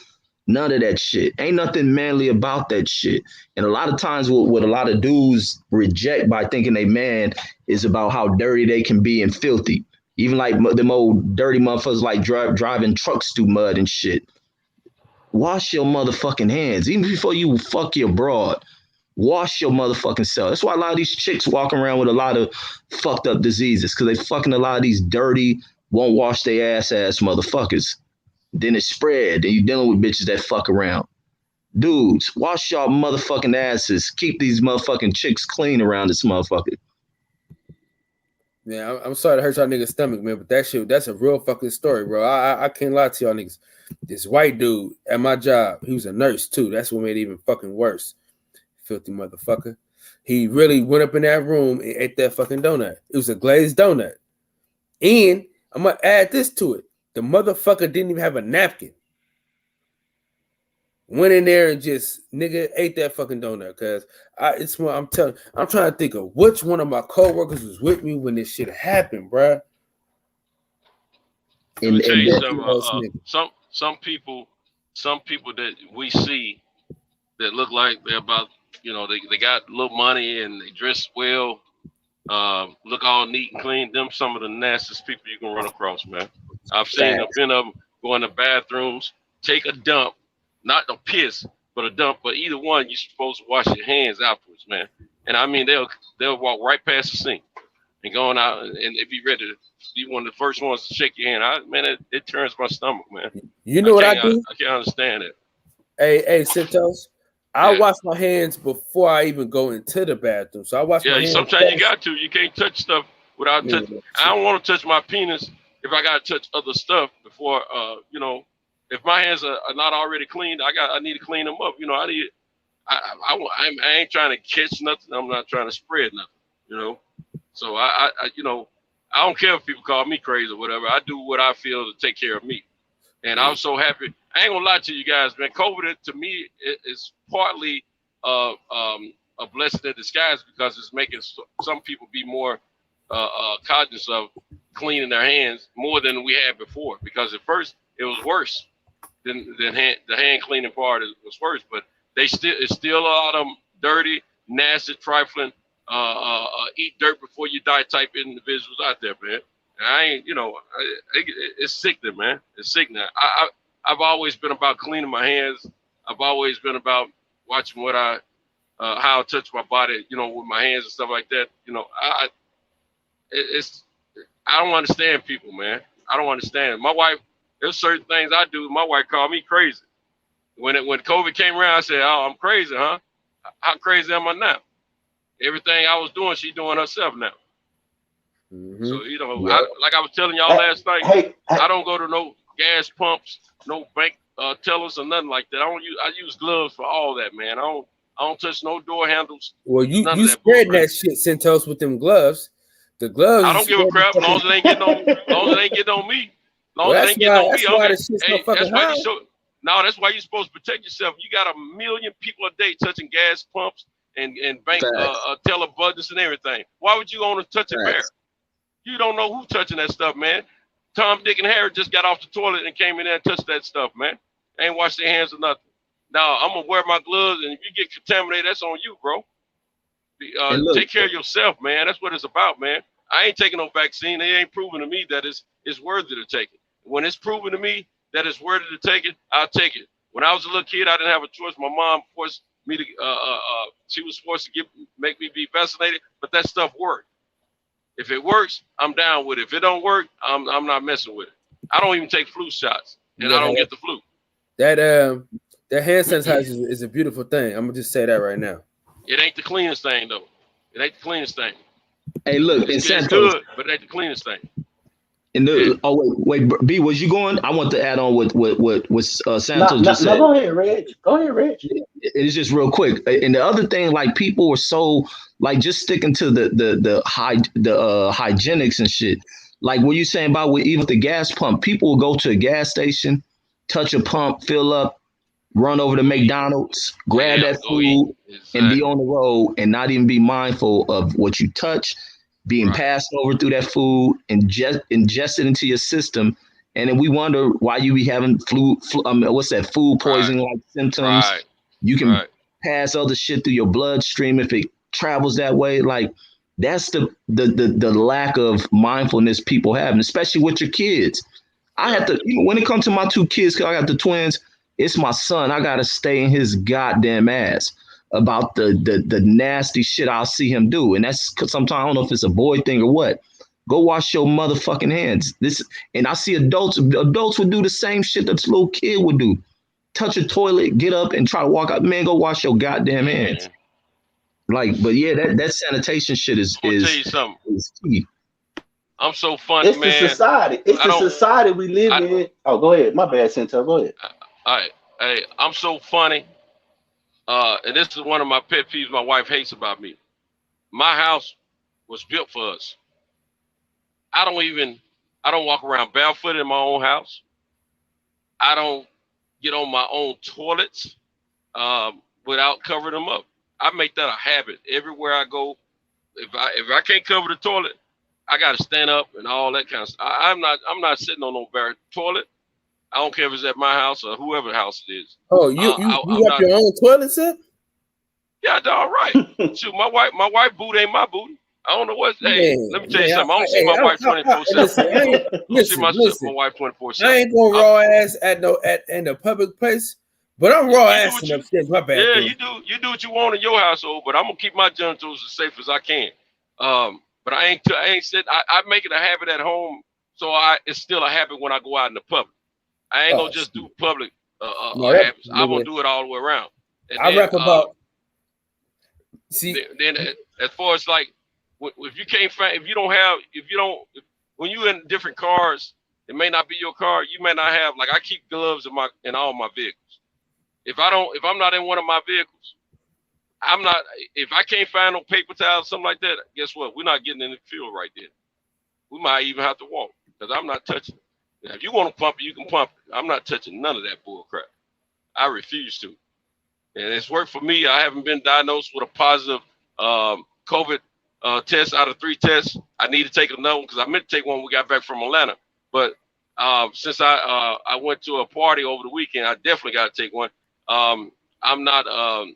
I don't feel a certain way. It's just good for me to know. And I have never had a high temperature or none of that since all this COVID stuff been going on. But at the same time, when I'm not working or I'm not at an event, I'm in the house, man. And I just recently started going back to the gym. So and you can't work out next to me. I got to move. Either you move or I move, one or the other. I'm with a mask and all that. You know what I'm saying? Just like with the hygiene y'all was talking about, they've been talking about. I've been reading that the celebrities, a lot of these people been coming out talking about how they don't take baths and how they only clean their children when they dirty, or they only when they start to smell themselves, that's when they clean themselves. But that's every day, ain't 12. Those people say that they don't clean themselves unless they smell themselves. For me, I gotta clean myself every day. I was taught to take a bath, a shower every day, and at least a bath once a week. That's what I was taught. That's what I teach my children. But a lot of these, I talked to one of my coworkers who happened to be Caucasian, and he said that he don't bathe every day. He said that like some of that bacteria is good, and that's what they've been talking about. I don't believe that. I believe that's unsanitary. I think that's unsanitary, but that's the way that they conduct themselves. Just like I work with a lot of Indian people, and they don't use deodorant or nothing like that. You know what I mean? But you know what? That not bathing daily. That's how they brought that smallpox and all that bull crap over here years ago, man. That's what happened. They come over here with all that bathing once a week in the river or the creek or whatever, and some of them brought all kinds of diseases over here, man. And that's terrible, man. I can't understand a person don't want to clean themselves. Man, let me tell you something. I don't even have to be outside. I can take a shower and be in the house all day, not even exerting myself. And before, later on, if I take one early or a lot of times I take mine before I get into bed. Man, shoot, in less than 24 hours, and if I ain't done nothing, guess what? I still smell something. Or I notice, either I smell it or I notice something. You got OCD, my friend. No, it ain't OCD. I care about my hygiene, bro. You still OCD. I tell you what, go take a shower, and 3 hours later, go to the bathroom. Don't even do nothing. Run some tissue down the crack of your booty, and tell me what you come up with. Tell me what you come up with. That's just learning. Yeah, that's some stuff I've learned over the years. I'm 54 now. I've learned over the years. Let me tell you, when I first went to prison, I used to hear this. I had a thing about messing with the crack of my tail, with the booty hole. You know what I'm saying? I run the water through it, but I wouldn't put no rag there. I wouldn't put my hand in, none of that. You know what I'm saying? And this brother he was a few years older than me. Yeah, you got to clean that booty hole out, man. This, that, and another. To me that sounded gay. You know what I'm saying? Like that, man. But guess what? I realized that nigga was right, man. There's a whole lot of things going on down there, man. You ain't got to do nothing, man. You gonna perspire in your booty hole, man. And my booty's smaller than a whole lot of y'all booty. So I know good well y'all got some bacteria in y'all booty. Tell you, you can go to the doctor. You can go to a doctor. I'm running some education now. Look, you can go to the doctor, and I'm 54. When I was 52, they wanted to take some bacteria from my butthole so they can test for to see if where I'm at with the colonoscopy. I had to get the colonoscopy test a little later, right? Procedure rather, a little later. Well, before that, my doctor said they wanted me to run this little piece of tab card or whatever through my butt. I said, ain't nothing back there. I just got out of the shower. Everything's clean back there. And they told me, well, I know you don't want to do it, but look, let me tell you, it don't matter how soon ago you took a shower. you can run it through there. You won't see anything, but it'll still be something there. You know, and that pay, you know, that I believe it, because I know within a few hours after getting out of the shower, you fart a few times, you're gonna have some brown liquid, like, you know, you ain't gonna be squeaky clean in your booty. I can promise you that. You all clean, and guess what? You won't be running around with, you know how they call people, you know, they used to call people stinky booty little boy. You know, they used to say that. That's where it comes from, because folks don't tend to their booty hole like they should. You sound like Chef from South Park talking to the kids and shit, man. Yeah, man. I'm trying to educate, man. Hey, because I'm gonna tell you something. What I've learned, man, over the years, as we get older and we learn more about our bodies, we learn how to take care of our bodies better. If you think about it, the stuff you do now, you didn't know when you were young. Hold on. It's Cinto's Chronicles. Yeah. The Cinto's Chronicles, bro. We're gonna jump off. We're gonna jump into it right quick. In the words of the great philosopher Lil E, I want y'all to be there and live life. It's gonna be a while with me. Bro. Let me get this shit up. I ain't gonna be able to hold up because I'm just not getting started. That's why I was trying to tell you first. I'm still in Nashville, bro. They just not giving me my load, man. It's gonna be a long time before it's gonna be another hour before I get down the highway. Well, I mean, you can get your shit going until then. Hey, Cal, somebody already started. Hey, Cal, somebody gonna be up because I'm gonna need to go to the gym and go run real quick. Somebody go, because I'll come back on when I get back. Just call me. What time you gonna be back on? Shit, probably I'm gonna go in there for like 30, 45 minutes. All right, just call me. Just call. All right. This shit went south. But go ahead, so you can finish talking about ass and wiping ass and shit. I'm just trying to educate. I'm gonna go back to work, Kyle. If you understand, you know, the fact of what you've experienced over the years, as you've gotten older, you understand your body more, and you learn that there's things that you didn't do that you didn't have to worry about as much. Like a little kid, when little kids come around, they play hard and all that. 9 times out of 10, you're not gonna smell their armpits. You know what I'm saying? But as they get older, we put all this toxicity in our bodies and stuff like that. All the different foods we eat, different drinks we drink. Next thing you know, the armpits start smelling. You know, body odor stuff, all kind of stuff, man. You know, so as we get older, we learn how to take care of our bodies better. And that's what I learned all the time about myself. I'm still learning, bro. But I feel pretty positive about how I take care of the hygiene of my body. But at the same time, we can always be better. Because I mean, I've been around some niggas that look like they got plenty of paper, got the most expensive on cologne mixed in with that old body odor, man. It ain't smelling like nothing but some, you know what I'm saying? I'm like, this nigga don't know how to take care of himself. That's what's wrong with him. So I talk it up for unlearned. That's for some people. Some people I just talk it up for just straight up nasty. Hey, pure, just what I say, pure D nasty. You know what I'm saying? You know what I'm saying? So you got to know how to take care of yourself, man. That country shit, boy. Let me tell you something. That brother that was talking to me about, you know, cleaning all the cracks in your body. He was studying Islam. You know what I'm saying?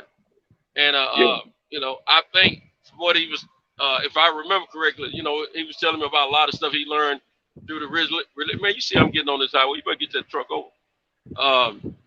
He was telling me he learned a lot of stuff through his, you know, his study of Islam. You know, I take care of, you know, like a lot of coaches in Africa and stuff like that. You know, they don't shake hands with the hand they use to, you know, wipe their tail with and things of that nature. I mean, that's some good stuff, man. You know. Well, in Al Islam, it's wudu. You know, you wash yourself before that. Yeah. So that's what we used to do. You know, that's what you do. You wash yourself well. You know, before you do your prayers and stuff like that. You know, it all comes with, you know, the culture and who we descended from. You know, we was clean. Check this out. You know, a clean group of people, man. You know. My wife, she worked with a lot of foreign sisters, right? Mm-hmm. They're from different countries in Africa, right? And most of them are Islamic belief. And they keep certain hygiene items in the ladies' bathroom, because every time they go in there, they don't just go in there and use the restroom, wipe themselves, and wash their hands, come out. They go in there and they wash up all that down there. Yeah, no doubt. My wife was telling me about that. I'm thinking, shoot, you probably need to do it sometime. Cause sometimes you be having a little bookie do. You know what I'm saying? My wife can't come to me in the bed without cleaning all that up, man. You know, shower. I did all that old spur of the moment sex. You know, when I was a kid. You know what I'm saying? Didn't know no better. You know what I'm saying? Just hard, want to get it in, just like the chick. You know, when you were younger, some chicks had a little booty odor, some kind of odor. That didn't mean they were nasty. Just hadn't washed up or cleaned up right then and there. Now, you know, when you get older, you get with I started, you know, I was kicking with them older sisters. They were all fresh and clean, man. I said, hey, there's a big difference. You know what I'm saying? I learned that as women get older, just like men, they learn how to take care of their bodies better, man. And you don't want to give yourself to another person unfresh. You know what I'm saying? Because they don't forget that every time. You know what I'm saying? Now, even if the booty bomb, you know what I'm saying? So fresh and so clean. Yeah, exactly. And that's another way to incur some infectious diseases or some STDs as well. The body not being clean proper. So I'm real particular about that. And I'm gonna tell you something, man. The first half of my marriage, I didn't do it for hygiene purposes. Well, kind of, but I used rubbers with my wife for a minute.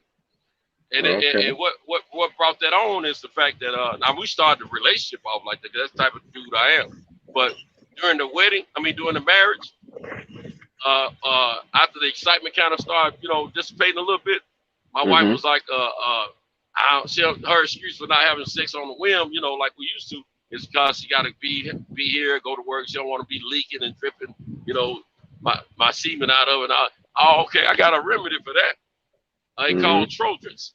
I went and got some Trojans, and I just buy them all the time. You know, when I run out, man, I say, hey, you ain't got no excuse now. Let's go and get this in, you know, because this rubber gonna catch all that. You still gonna work fresh. You know what I'm saying? And hey, it's a cleaner effect to it too. You know what I'm saying? You ain't really necessarily got her body chemistry on you, and vice versa. You know what I'm saying? So I mean, you might bump. You know, you get some little body fluid from the bumping pivots and all that. You know what I'm saying? Don't get me wrong, but I'm just saying, man, you can never be too clean, in my opinion, man. Never be. Absolutely. I agree with that shit 100%. Like that old saying, cleanliness is nearly godliness, yo. It's the reason why that statement exists. You know? That's why when you take your showers or bath or whatever, before you go to bed, when you get up before you leave, a lot of people that wash their face and hands, brush their teeth, and leave on out. You need to wash it. You know, if your mama used to tell you wash your anus and your genitals, there was a reason for it. That's because I'm telling you, you got some stuff down there that you need to get off of. I'm telling you. And it's just anyway, you know, just by that, particularly in the summer months, you just gonna be sweating, yo. You just the human body. That's what it is. The human body is gonna sweat. You know, that's just the natural armpits, all the that. natural law. So especially specifically in this time of the season. So you need to be, you know, you definitely need to be, you know, washing as well. You know, it's just a normal thing. It's nothing. It shouldn't be nothing crazy, but it is here in America. You got to remember the Makasu Pale Man. You know, that's their nature. They by nature they not. That's like he said, that guy who ate that donut and shit. That's not surprising. They not the most clean people, man. Yeah. You know, that's why they have the spread of diseases and shit like that. The Black Plague and all these different things was doing with those Europeans and shit like that. You know, remember when the Moors came into Europe, and places like Spain and other places in Europe, they had to teach them how to clean themselves and shit. You know, the Moors taught them that shit. You know, they Islamic, they taught them how to clean themselves. That's why you go to places like that in Europe, you see those bath houses. It was the Moors who brought those things there and taught them, though, this is how you clean yourself and shit like that. You know, they didn't know that shit before that.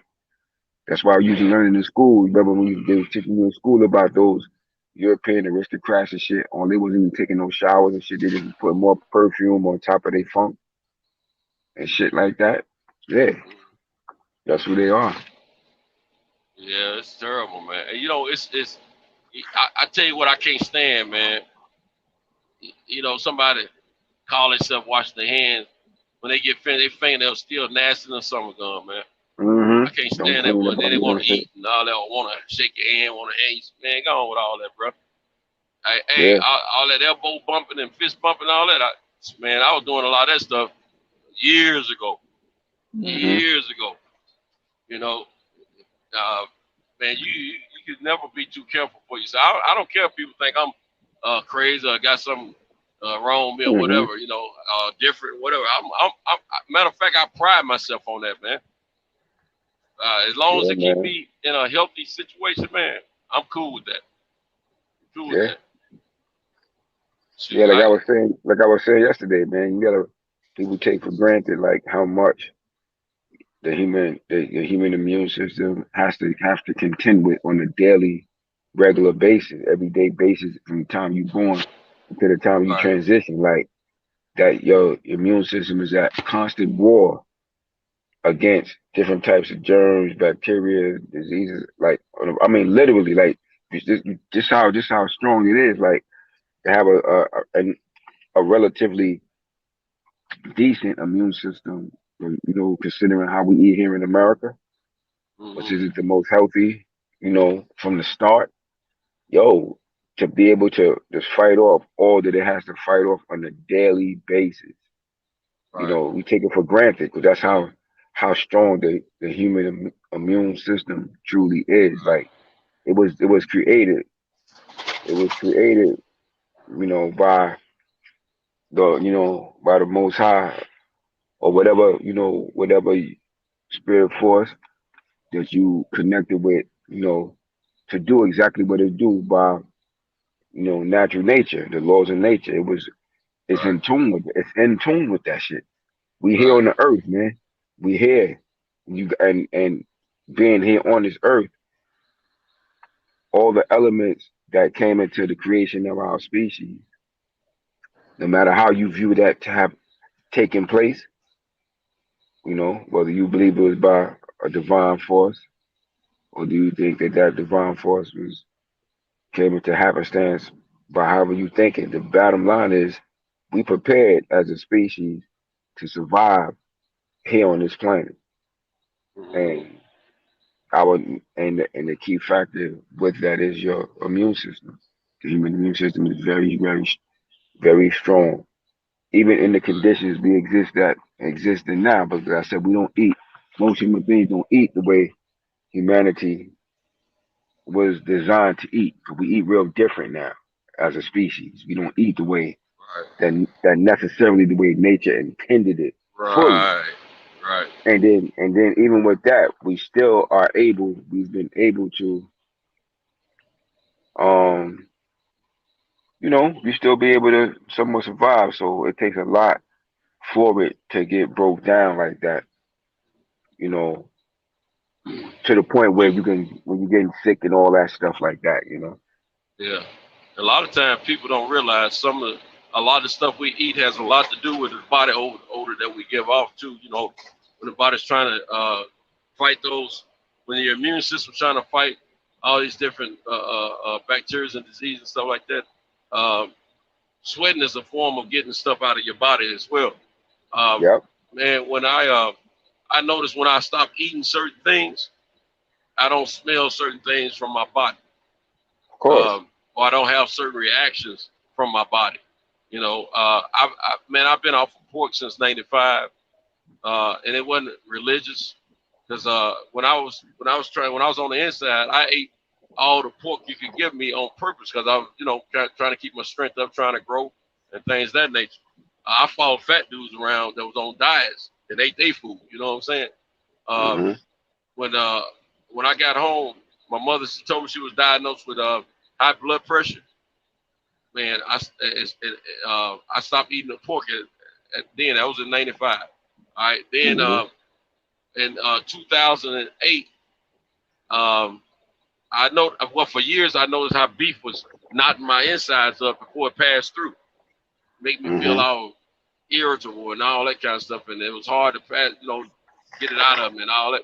Man, look here, I detoxed in the month of September of 2008, and Labor Day of September was the last day I consumed beef, and after that, I was just gonna cleanse for a month, right? But then I felt so good after the cleansing, man, the detox. I was afraid to eat beef. Yeah. Afraid to eat it, man, because I knew how it did me. And I said, sure, I ain't got nothing in my stomach now.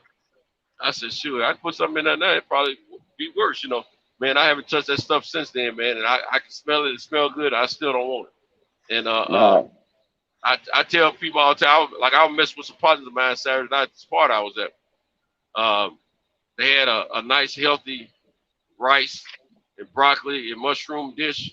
You either had a choice of chicken or shrimp, and I ate the shrimp. It was some of the cleanest looking shrimp I ever seen. You know what I'm saying? It was all white. You know what I'm saying? But because I'm a little leery about shrimp sometimes. I love shrimp, but I'm a little leery about it sometimes because I know what they eat from the bottom and all that. But but I ate that dish, and partner, everybody at the table except me had they also had some roast beef that they had cut some slices. Everybody had some of that roast beef at my table except me. My partner who I was messing with, he's, look at you, man. Why you ain't getting no? Why you ain't? Oh, I forgot you Muhammad, huh? I said, you call me whatever you want. You know what I'm saying? I said, later on tonight when you rolling around your bed with them stomach cramps and pains and knots in your stomach, I said, then talk to me. You know what I'm saying? I said, that's why I sleep well at night. I ain't got to worry about all that. You know what I'm saying? So we was tripping about that, but I just tell them like it is, man. I'm sure. Y'all can say whatever y'all want. I'll be weird all you think I am. As long you gotta as I feel like it helps me, I'm cool. Yeah, you gotta, when it comes to stuff like that, especially here in America, we heavy. In the United States, we've always been heavy with the meat consumption. Like you have to do that. If you do it, you need to do it, lightly. Don't do it heavily. Right. See me because of, like I said, because at the time, I grew up when I got into Al-Islam and all these different things that I started practicing when I was younger. I got away from that stuff. You know what I'm saying? So I wasn't eating those things like that. First with the pork, and then eventually to the beef and other things, and then me going, because I went vegetarian years ago before that shit was cool. Before it got like everybody want to be vegan and shit now, but way before that got cool, and I ain't even talking about the veganism because that's a whole nother thing.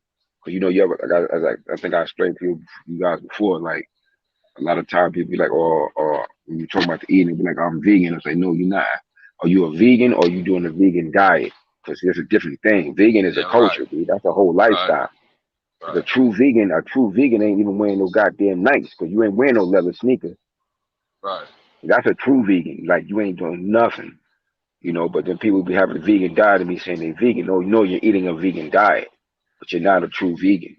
You know what I'm saying? And that in the truest sense of the word, So, I've been vegetarian, since the 80s and shit. So, that's when I started with that. Like when I was fighting, I was vegetarian. So that type of diet is more conducive, to us as a whole. But everybody been trained to eat. You've been trained because it's like everything you learn as a human being, you've been taught to do that shit. Right. You trained to do it. You learned that shit when you was a kid. So you trained to do that. A lot of us got family from the South, so you trained to eat a certain type of way.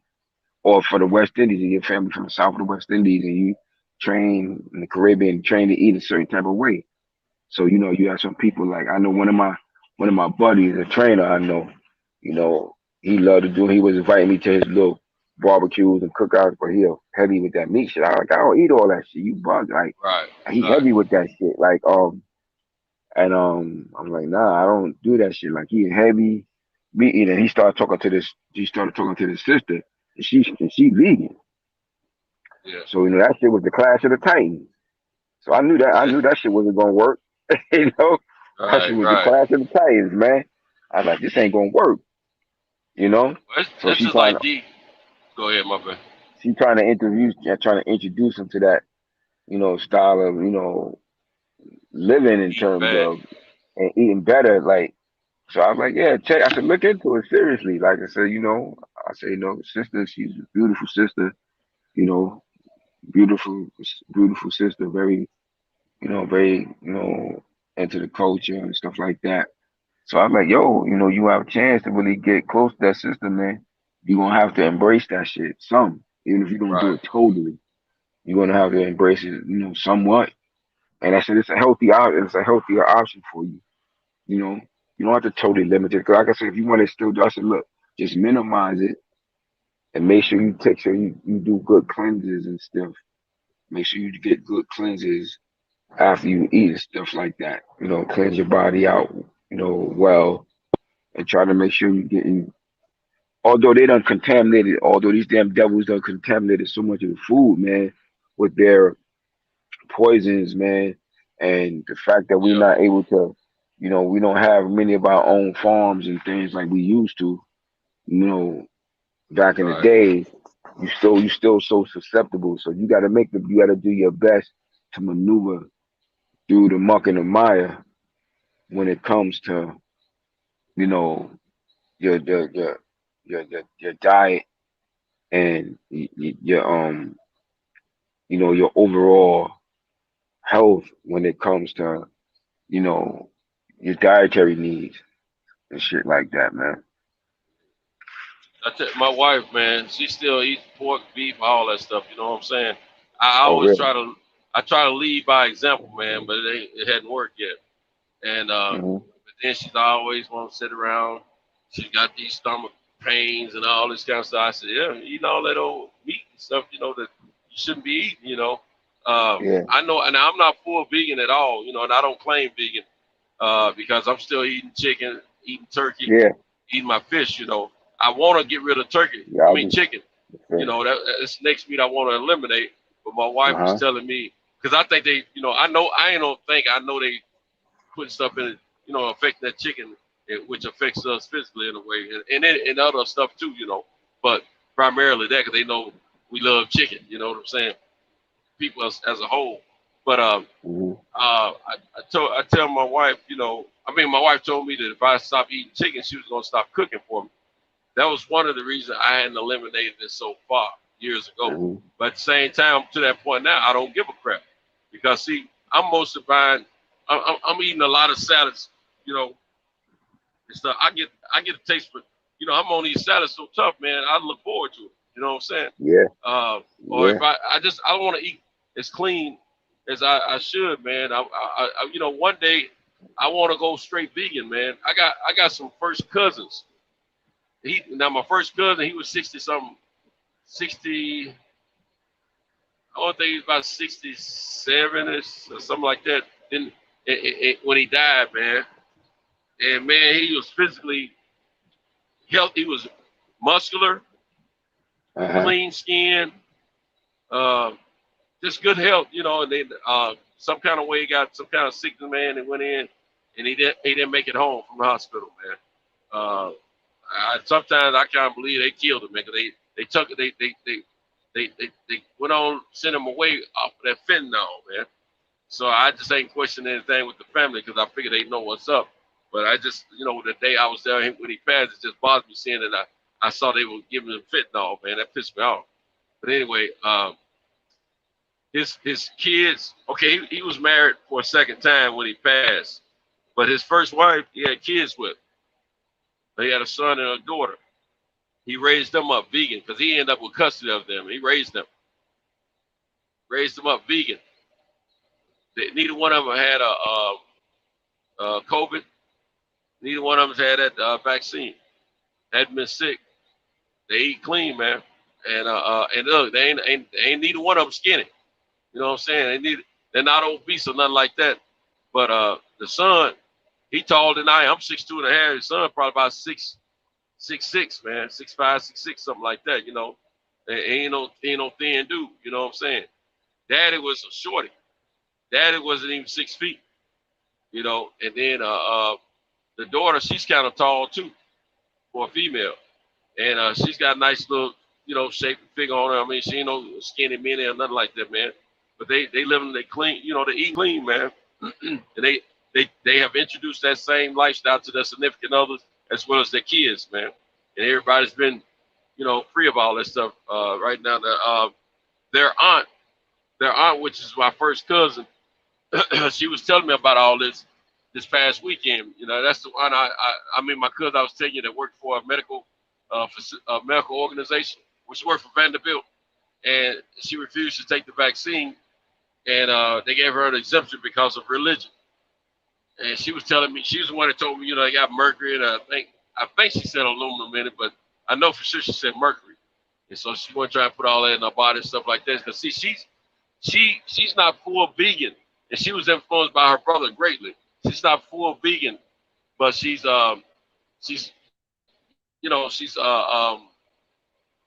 think she eats I think she still eat I want to think she still eat fish, but I'm not 100% sure. But other than that, she don't eat any red meat, pork, and none of that stuff. You know what I'm saying? I don't think she eats chicken either. But I'm thinking it's just seafood. And then she don't eat much of that, from what I understand. And she's on that clean living. She the one got me on that alkaline water a few years ago. As a matter of fact, I knew about it, but I saw what she was getting on water, and I started buying mine at the same place. But I buy mine from a different location now than where she get hers. But I'm telling you, I'm just not, man. As I get older and educate myself, man, if you don't make changes to better yourself, man, that's on you, man. That's on you. You gotta take care of yourself, because out here, man, when they coming up with these foods and stuff to feed us, they want us to buy and consume. It ain't about your health. They might say it is, but it's not about your health. It's about their bottom line profit. That's what that's what it's all about. And so they care less about your health. And they want to get you hooked on the food. Big business. So you'll continue to buy. Yeah. And that way, once you get hooked on it, they got you. Every good business that sells some kind of product that depends on consumption from the customers, they want you hooked on it. Just like junkies hooked on drugs, they want you hooked on it because they keep you buying it. And we need to understand that. That's a planned effect to keep the business rolling, man. If they can't hook you on it, why they gonna keep buying it? Absolutely. That's business 101, man. Exactly. That's business. Yeah, a lot of our diet and what we do, man, it's a lot of what they're putting in the food. You know what I'm saying? When we eat, you go to these stores, man, and if you catch them at the right time, you catch people taking basically what you would take and kind of dust your blinds and stuff at the house with. They dust off the fruit. They have polish for the fruit to make it look a certain way. You know what I'm saying? They paint the eggs. You know what I'm saying? Have you ever been on a farm? All eggs don't come out white like that. Nope. And you can sometimes you can see the old date where they stamped it out. And I think I told you guys on this forum before, man. I was actually doing some construction work, at a guy. He was wiring up something for a barn at his farm or whatever. And this dude had to put on a hazmat suit to mix the feed to feed these cows that was going to market, bro. And I'm like, you know what I'm saying? They eat this and then we're going to eat this, like you see, I'm not saying people don't have allergies, but 10 years ago, I've never heard nothing about gluten and all this other stuff. You know what I'm saying? Yeah. People are allergic to and all these strange things that people are starting to get allergic to. And it's got to be like food don't even taste the same. You know what I mean? So it's very different. Very different. Yeah. I'm gonna tell you. I'm gonna tell you something. When I was a kid, man, this asthma, right? Very few kids had asthma when I was a kid, and most of the kids that I remember having asthma were white kids, and it wasn't as many of them as there are now. But I don't remember the kids I grew up with when we were little bitty kids in the black community having asthma. The first time I ever known about asthma, a white kid had, and as time progressed, man, the asthma is so common now, man. as well in the black community as well as in the white community. It's crazy to me. A whole lot of different sicknesses and diseases that were rare when I was a kid are so common now. So common. We got to know this is something that's been, coming from consumption of products that we're putting in our body, man, or putting on our body. Absolutely. Because when you think about it, think about something like we grew up drinking, right? And I remember when it first came out. And people don't realize that you just give your kids this shit. Like we was drinking it, but we drunk it as youth at times growing up.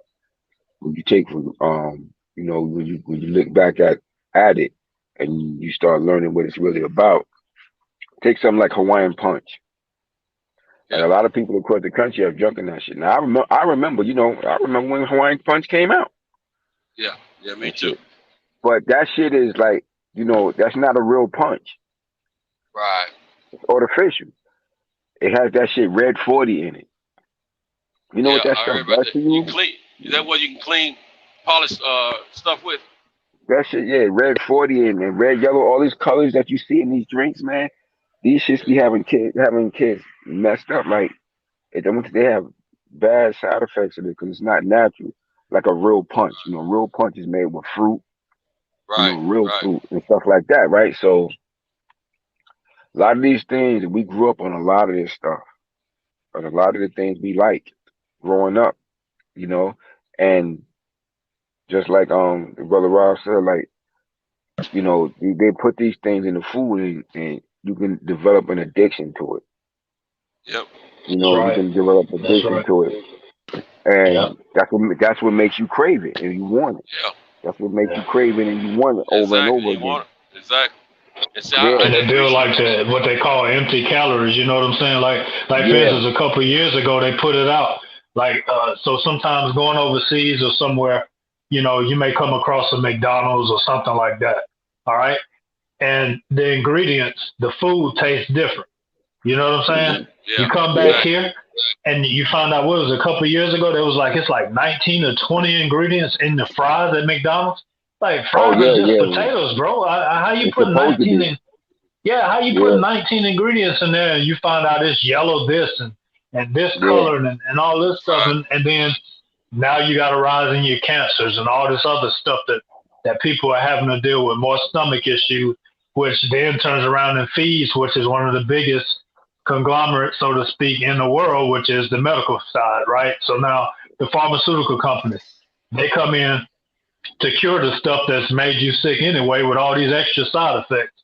Where I'm taking something for a headache and it's causing my stomach to bleed. You know what I'm saying? And then it's all connected. It's just crazy, man. It's crazy. It's all connected. Because it's like he just brought up the fries. Because I just studied something recently, like with the McDonald's fries. Because that's one of their biggest things they know for the fries. And I found out that the particular potato that they use is really not. It's not one of the more healthier potatoes, but it's one of the ones that can sustain lasting and gives them their fries a particular taste that's different than their competitors. And it gives it that particular taste, but it's actually one of the worst kinds of potatoes to use, but it gives them that McDonald's fries that's their signature taste, and it lasts. That the way that them shits can last, you see them shits can last, and they get hard and they last forever. Like how they really not good for you. Like, yo, the big bottom line is they gotta last that long. Then what is it doing to your body? You know what I'm saying? It's gumming up the words, like you said. I heard the same thing about iceberg lettuce, bro. That's not supposed to be. That wasn't the lettuce that's supposed to be eaten like that. Yeah. So it's crazy, man. The bottom line is when it comes to those businesses, it's always about their bottom line, making money. The last thing that they'll generally be concerned about is the health and wealth of the consumer. Their job is just to get their ultimate bottom line is to get the consumer in there. Buy my stuff, man. Purchase my stuff. That's what it's about. I want as many people as I can to buy it. They don't care about, I'm sure y'all have seen countless stories in y'all lifetime of these businesses knowing that some shit ain't right, but still putting it out to the public. Right. You know, just like with the cigarettes. Like they know, like some of the cigarettes had on the side. From the Surgeon General, they had this shit on the side, and and people still buying that shit because they're addicted to it. But you're addicted to not just the tobacco, you're addicted to the shit that they put in it. Yeah. The tars, the this, the that, and that's what gets you going. That's what have people addicted to going on there. And like I lost my father that shit. 'Cause my father was a heavy smoker. He died from lung cancer. And it's crazy because my mom, she started smoking when she was a kid too, teenager, but she stopped. My mother stopped like cold turkey. In '89, I'll never forget. My mother used to smoke. Mom used to smoke Kent 100. And she said, "You see this pack of cigarettes here?" She showed it. She put it up right to me. She said, "You see this pack of cigarettes here? This is my last pack. I ain't never smoking." And sure enough, she was able to do that shit. She stopped that shit. And my father, he couldn't stop, and he eventually passed. You know, transitioned from that shit because he couldn't stop. But she did. My mom, she stopped a long time ago too, man. I was proud of her, man. Yeah, I was surprised. Cause I remember when she used to send me to the store or to the little truck around the way, the little candy trucks that had cigarettes. And when I was a kid, I used to go get. But when I got a teenager and got like in my teens and stuff, I was like, look, I'm not gonna support you in killing yourself. So I'm not purchasing cigarettes no more. You want to do it, you get them yourself. I told her that. So I stopped. And like I said, she smoked up to '89, and then she just, she stopped. And like I said, Dad couldn't, and ultimately he ended up developing lung cancer, which eventually took his life. But they have these things and they get us addicted to it. It's all big business, and they don't really, like I said, they don't care about the consumer, other than you spending your money with them. Right. So it's just like the dope. It's just like any drug game. It's just like any drug game. If I can get you addicted to my product, my job is to get you addicted to my product, so that you do what? That you keep coming back. Right. Exactly. You keep coming back, plain and simple. Like as long as I get you coming back. If you don't keep coming back, guess what? I can't get rich. Yeah, I can't. I got to go out of business. So my job is to find a way to keep you coming back, to keep you addicted, to get you addicted to it, whatever it is. And our species is susceptible to addiction because you can get addicted to any number of things. And it's just like y'all remember when that when Popeyes had that chicken sandwich and everybody was going crazy. I don't buy that shit. I was like, hell no. But I just studied that shit. Like, look at this shit. This is how they control MK Ultra out this motherfucker. Like, they really controlling people. People don't control their own thoughts and their minds. People, I couldn't believe it. I should be coming from the gym. They were fighting. They were fighting, trying to get in line to get that stuff. Yes, it was people that got killed over that shit. Mm-hmm. Yo, we used to be coming from the gym. Me and my fighters, we used to coming from the gym back out my way. We used to pass. Or it was a matter of fact, when I used to take my fight, we do some of our health working out at the Planet Fitness, and to leave from there, going back out my way to my spot, we used to pass this Popeye. And during that time, we were seeing these long ass lines of people out there. We was like, look at this shit, man. Are you looking at? I'm like, they young, my young fighter. I'm like, I want y'all to really look at this shit, man. I would pull over like, look, you see these people standing out here like that for a chicken sandwich? That's some shit you could at the bare way, if you eating chicken, some shit you can prepare in your house. Oh, exactly. You understand what I'm saying? Like, look at this shit. Let me tell you something. Like, the lack of control that we have over our mindsets and the things that govern our lives, man. That's right, because you see it because like I remember my grandfather telling me, basically, and not a knock on the company and nothing like that, but he told me when Nike first came out as a shoe company, right? He was like, man, they came out and they had the cheap shoes, and people was like, oh man, that's too cheap, I'm not buying it. You know what I'm saying? Because at the time it was something else that was going. And he said they went away for a little bit. Yeah, it was Adidas. The big companies were like Adidas and Puma at the time. Yeah, and Converse, I think, or something like that. But he was like, they went away for a minute and then they came back and slapped a big price tag on it. You know what I mean? And it's so, and so you think about, like you were saying with that Popeyes thing. Okay, then, you know, they put the thing out, they ran out of it, and they said it'll be back in a little while because it's a special kind of chicken. What? Yeah. What? You know, like, come on, bro. A special kind of. And then they came back in a couple months, and it's like, you know, or in some locations it was a couple weeks, a couple months they came back.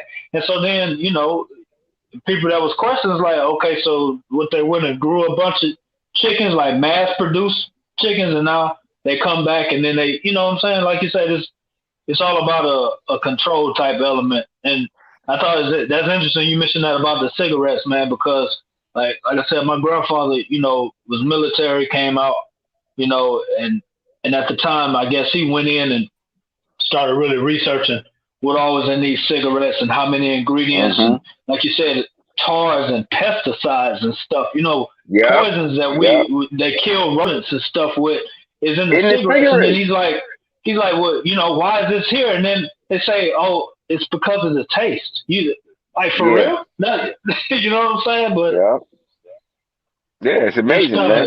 It's stuff that they've done, you know, and you know, I don't necessarily subscribe to a certain kind of you know, I'm not a vegan or a vegetarian or nothing like that. I don't do beef. I mean, you know, I don't digest it well. I don't do nothing like that. You know, but again, you know, even, you know, some people at one time I was like, well, man, I'm just gonna do fish.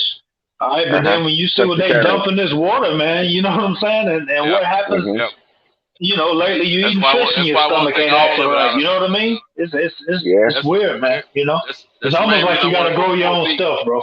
You almost gotta grow your own stuff, you know what I mean? No, it's true. It's you very pretty much at their mercy, because look, if you think about things that you see, like you look at something like when I was growing up in my youth, during the era I grew up, from throughout the 70s all the way up through to now, you see a company like McDonald's. I watched McDonald's go from those signs you just say over 1 million served to the point that it got to over 1 billion served. Like in my lifetime, I saw that shit with my own two eyes. We're talking about individual locations. And this is one company. This is one franchise. Because we're not talking about. So if the McDonald's franchise by itself. Now, then it got to the point they stopped even putting those signs out, like how many were sold. Once it got over 1 billion, they stopped putting it out. Like, it don't make sense they were counting them more. But you have to think to yourself, like, goddamn, how many cows is it? Because that's just McDonald's. We're not talking about, that's over 1 billion served. That's just McDonald's. We're not talking about Burger King.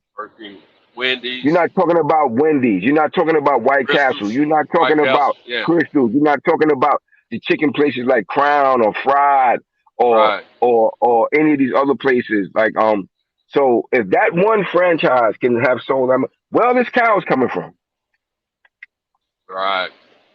You got to be realistic. Like, and then so we got all those places that we just mentioned, because you know we missing the part. You got Ruby Tuesdays. That's a red place. Then you got all Carl's Juniors, all these different places, right? And then you got the restaurants that sell beef. Yep. But we don't really think about that shit. Like, how many motherfucking how was they able to serve that many businesses that sell beef?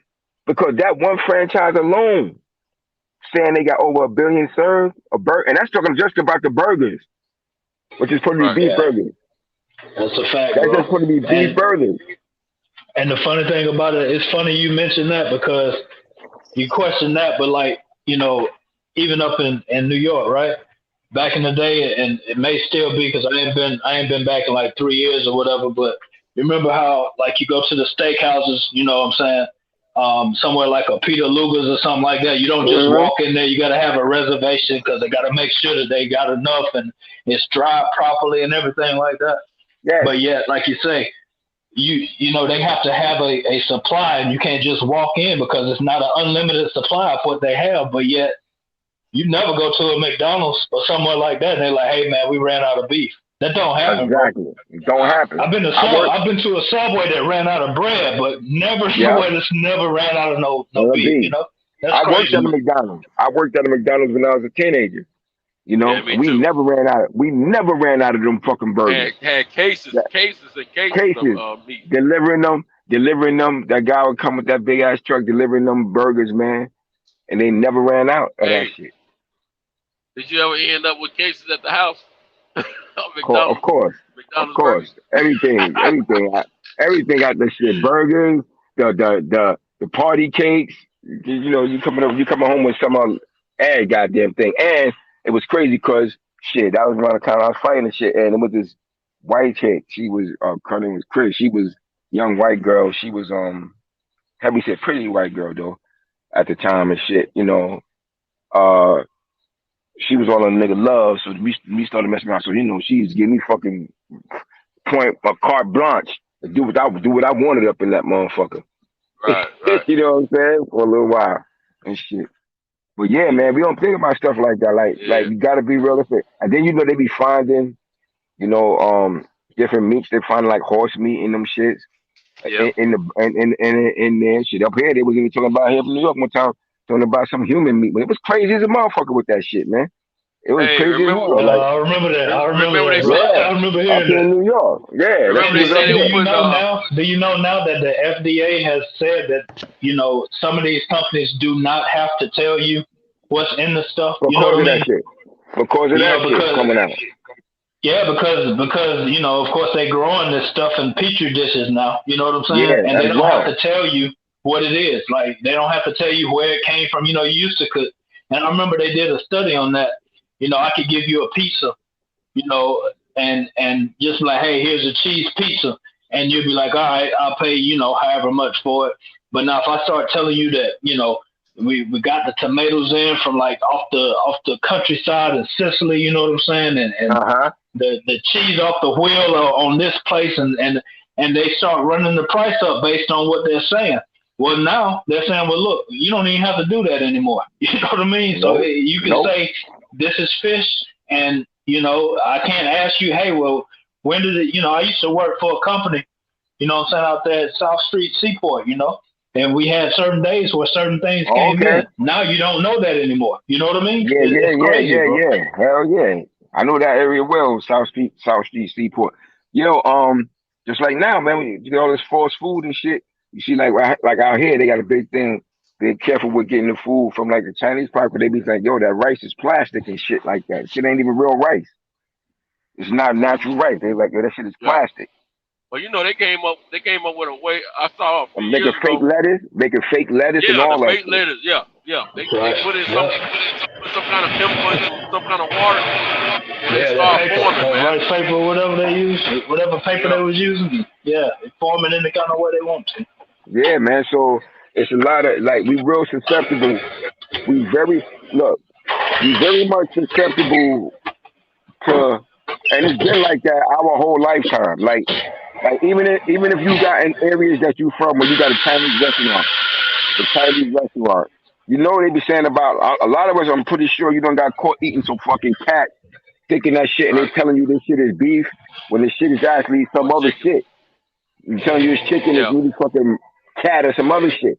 You be susceptible to eating some other stuff other than what they've been telling you it was for years, man. You're right. But you don't see stray dogs and cats hanging around Chinese restaurants. Hell no. That's funny. That's funny. You see them every other restaurant, but not in Chinese restaurants. No, not in Chinese restaurants. You don't see that shit. You know? Do y'all remember when they were saying that the beef patties at McDonald's was made up of earthworms? Yeah, I remember hearing that shit. I remember hearing about that shit. They were saying that was a crazy thing, man. Yeah, they were saying they grounded that shit up in there. I didn't want McDonald's for a long time, and then when I got in high school, I started working for McDonald's, and I learned a little bit more about. Well, they educated me about their beef being 100% beef, and they tell you that all shit. This, that, so I ate it. But they'll tell you that shit, but you still don't know. Cause they go, of course they're gonna spin that shit that way. Of course they're gonna spin it that way. All that stuff up. You can grind some earthworms up with some beef and make it look like 100% beef.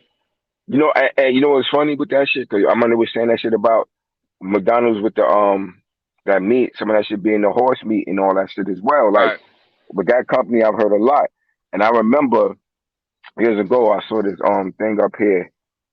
I and it's crazy because it's amazing how I saw it on the news report. And then I actually got cool with somebody at a store, and he kept it a buck with me. He's like, "Hell yeah, that's what we do here." You know, that they was taking the food. Like, now you've been to Sunday, they have like the ground beef and shit like that. And you know how when you come from black I know family, what like you're talking about. I know what you're now talking about. now you come from black, black people know you come from southern family, so you know what pork smell like. You can smell that Right. shit. So Yeah. what they would do is, like, if that shit don't sell, they would be Right. taking some of that leftover, like, pork meat and shit that didn't sell, and they make that shit and they grind that shit into the ground beef and was adding that shit. So that shit wouldn't be 100% ground beef, man. That shit would be having pork mixed in that shit. A lot of stores was doing that. They still do that shit to this very day. Yeah, they were.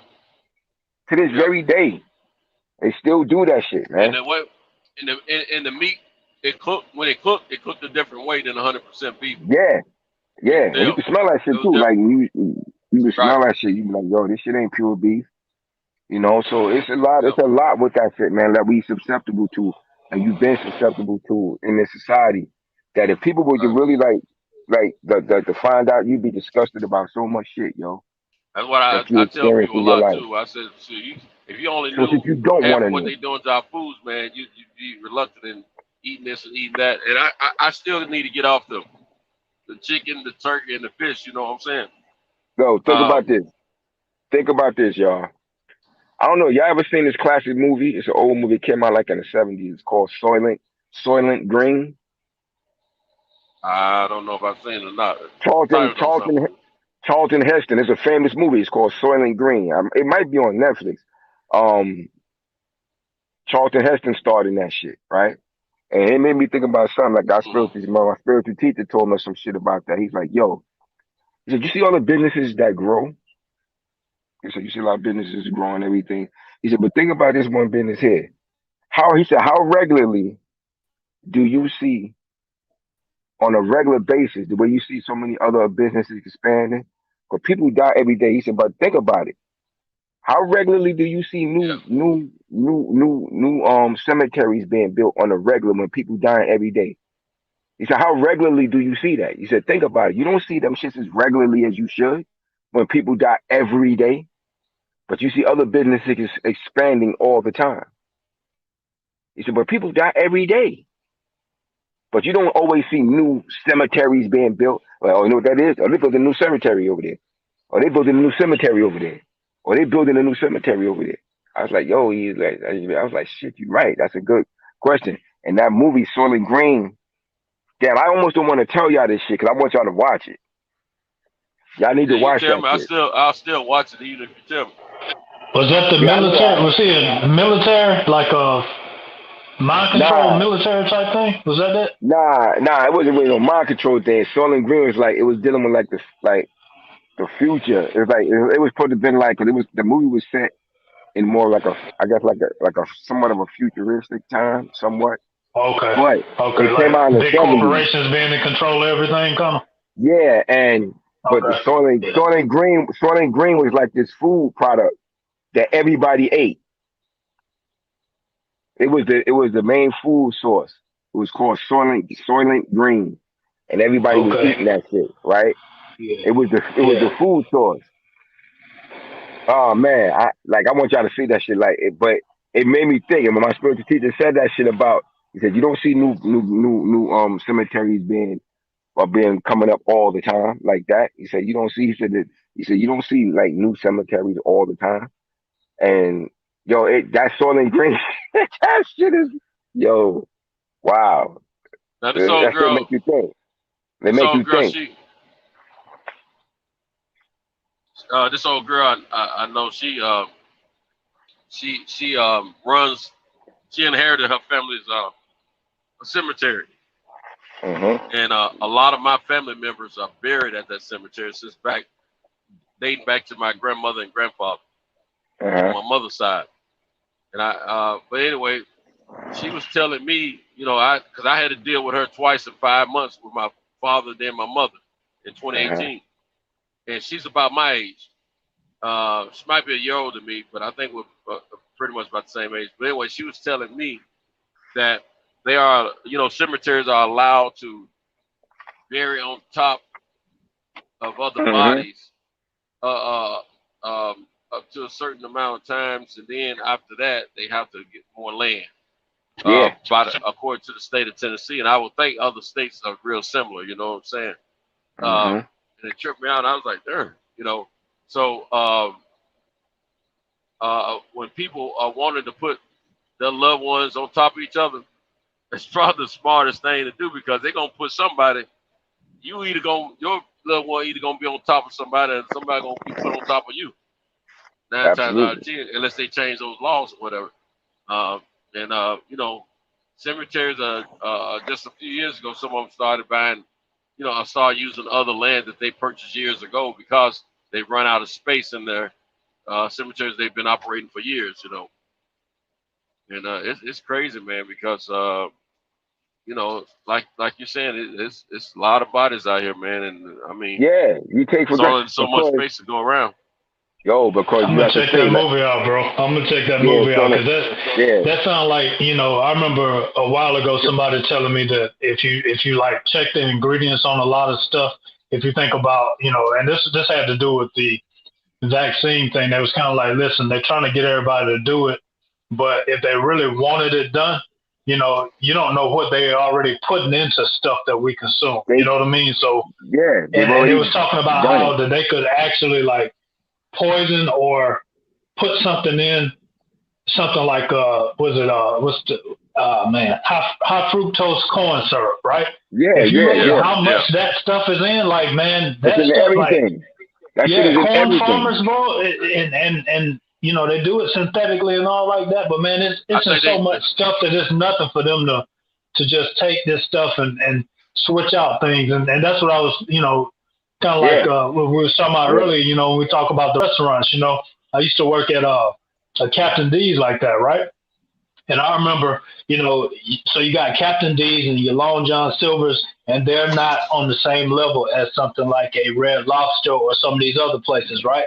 But what's funny is Red Lobster ran out of food one time. You know who they came to? They came to us at Captain D's, and when we unloaded the truck, it's the same stuff. It's the same shrimp. It's the same everything. It's just that at Captain D's, you're paying $5 and $6, $8 for the platter. You take that same thing to Red Lobster, and you're paying $19 and $20, but it's the same type of thing. The so same truck goes there. They fish and chip is one and the same then. That's right. It's the same thing.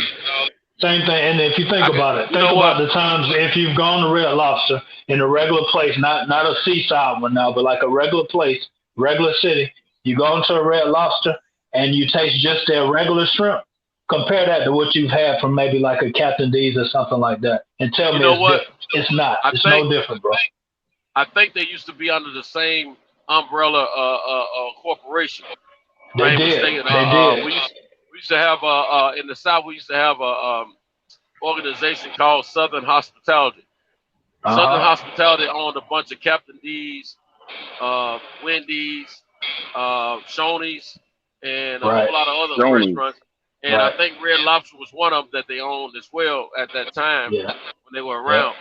And they had the big boy Shoney's up above Virginia. Yeah, you're right. You're right.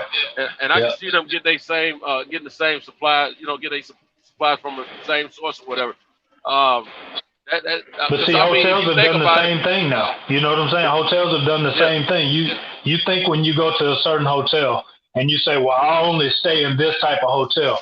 You know, like for instance, if you used to stand into something like a Sheraton or something like that, or, you know, hotels have all come under one conglomerate, you know, and there's certain tiers, but all of them are getting money. So therefore a Best Western or a Holiday Inn, you know, you be like, man, I want to stay here for cheaper. I don't want to stay at this place. Well, guess what? Hilton's still eating off of that, or Marriott is still eating off of that. They all together. And, you know, a lot of the food companies, they've done that same thing. So it's just, you know, what we were talking about before, that control and how they control and fear monger and stuff like that. It's a real thing, man. And it's nothing for them to, you know, people that, you know, these corporations are just kind of put something that'll affect everybody. You know what I'm saying? Yeah, that's how they do it, yo. That's exactly how they do it. They come together Like I said, and I always think when I look at this society, and I said I always think back to something that one of my mentors told me many years ago.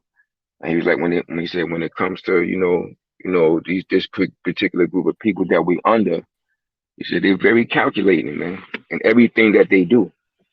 He said they're very calculating. They're a very calculating group of people. Like, so how you think they've been able to get in a position and do what they do in such a successful manner in a short period of time? You know what I'm saying? Like, they don't just do everything haphazardly. Like, they have real thought. They have a real thought and plan behind everything that they do. You know, they don't just throw some shit up in the air. No, they think it out. And even down, like I said, I think I may have mentioned this a long time ago. Was something like you take something like something.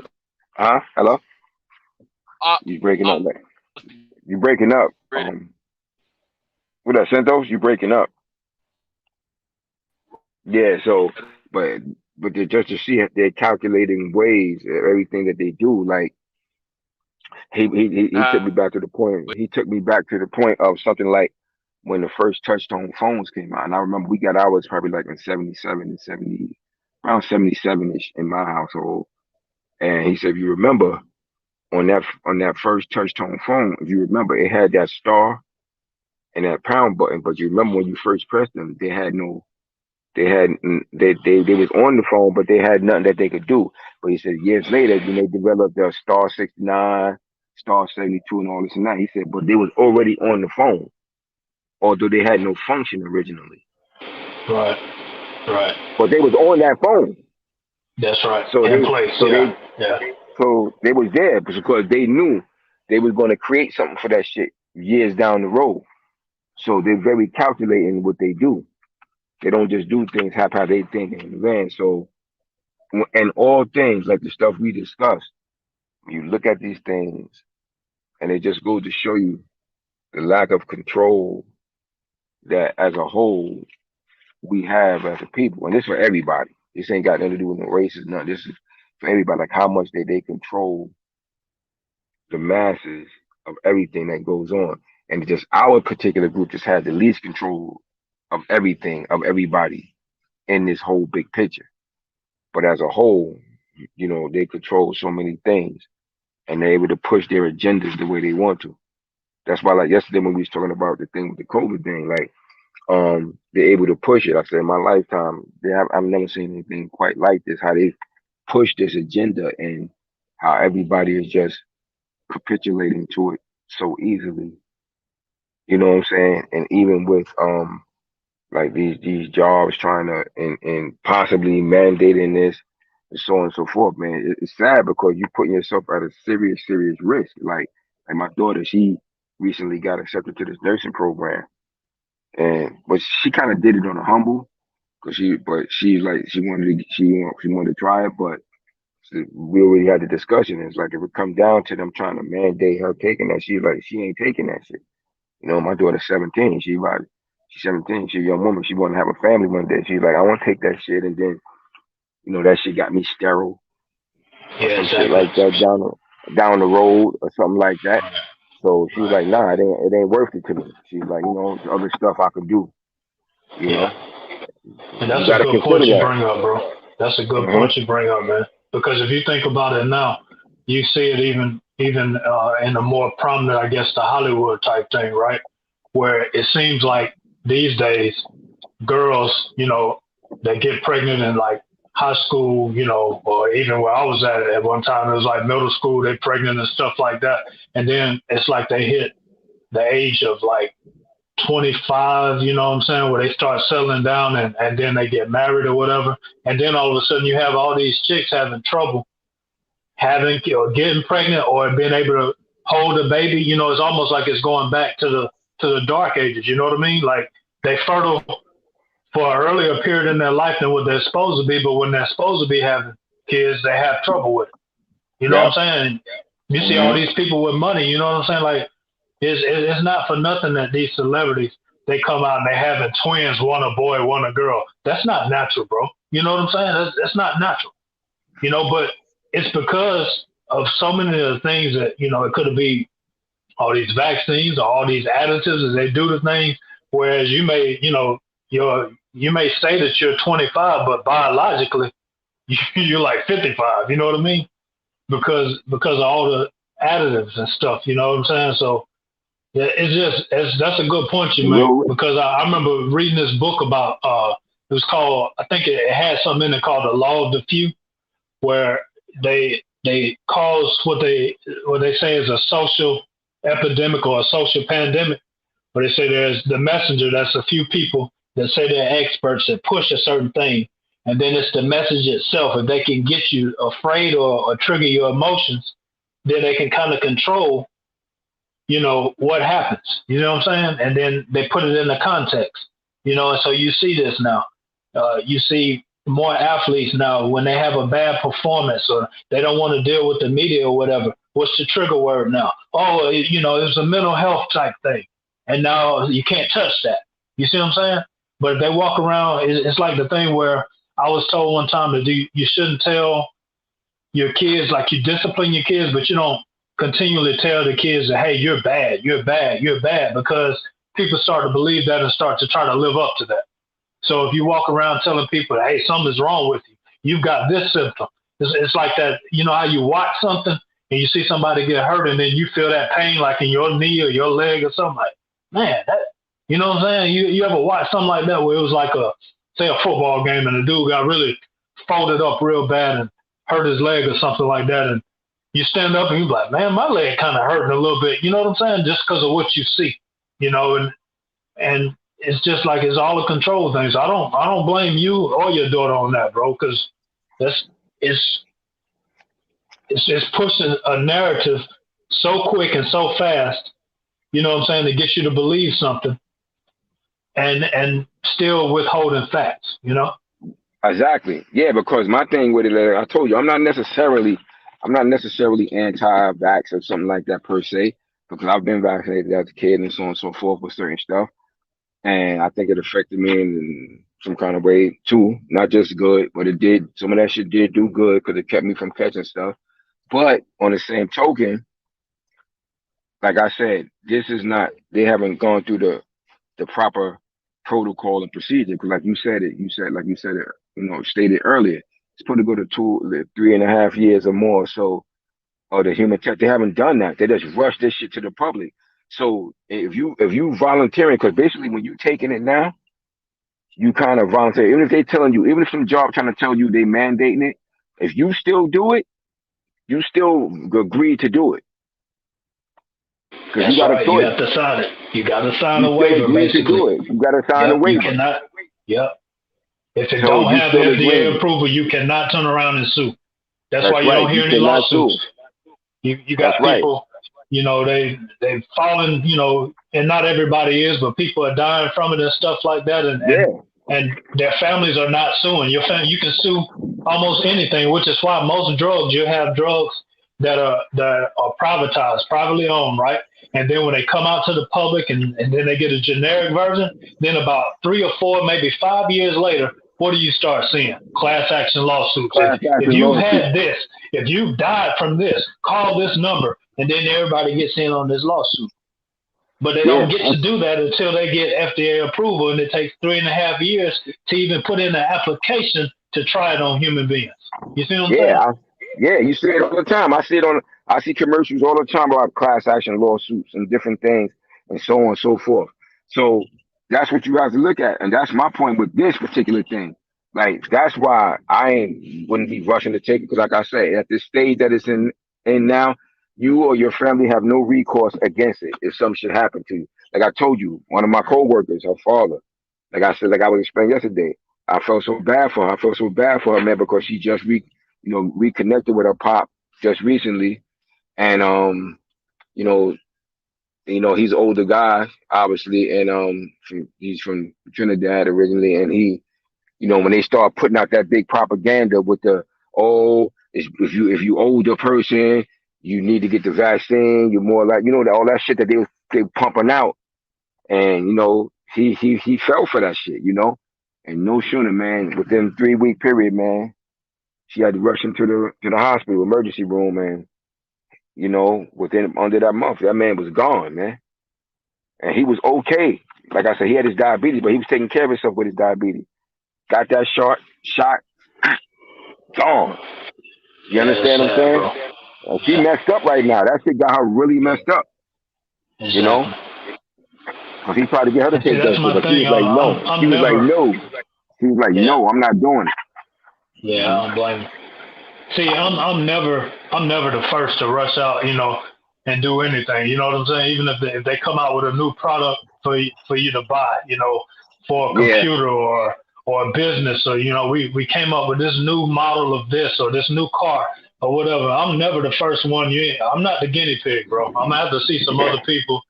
You know what I'm saying? And to me, experience ain't always the best teacher, bro. I ain't got the experience to figure out whether it's right or wrong.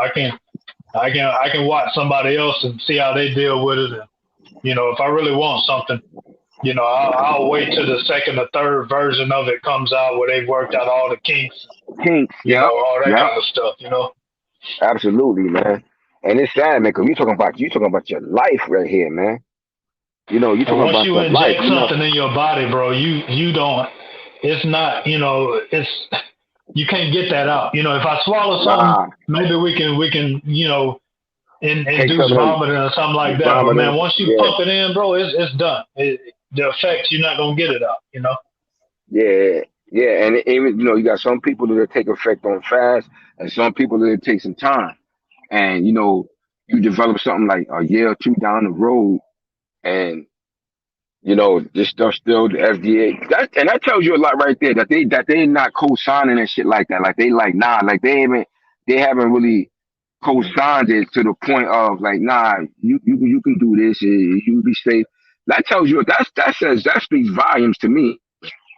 You know, the FDA like, nah, they not co-signing that shit because they got a protocol. Yeah. And if you're not most of the things that they sell over there, even when they come up with a new supplement, you know, a vitamin supplement or a muscle burner type thing, and you'll see that little quick thing flash by. These statements have not been evaluated by the Food and Drug Administration. That clears them, so you cannot come out with a suit. But eventually, that's because they don't want to wait the 5 or 10 years. Because see, also once they wait that time, from what somebody was telling me, and you know, I have to do my research on it.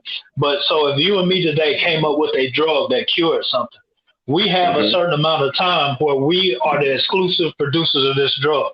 But once we go public, once the FDA approves it, once we go public, now somebody can get a patent to make the generic version. Make a generic version, copycat. They can open it up to other places to start making it.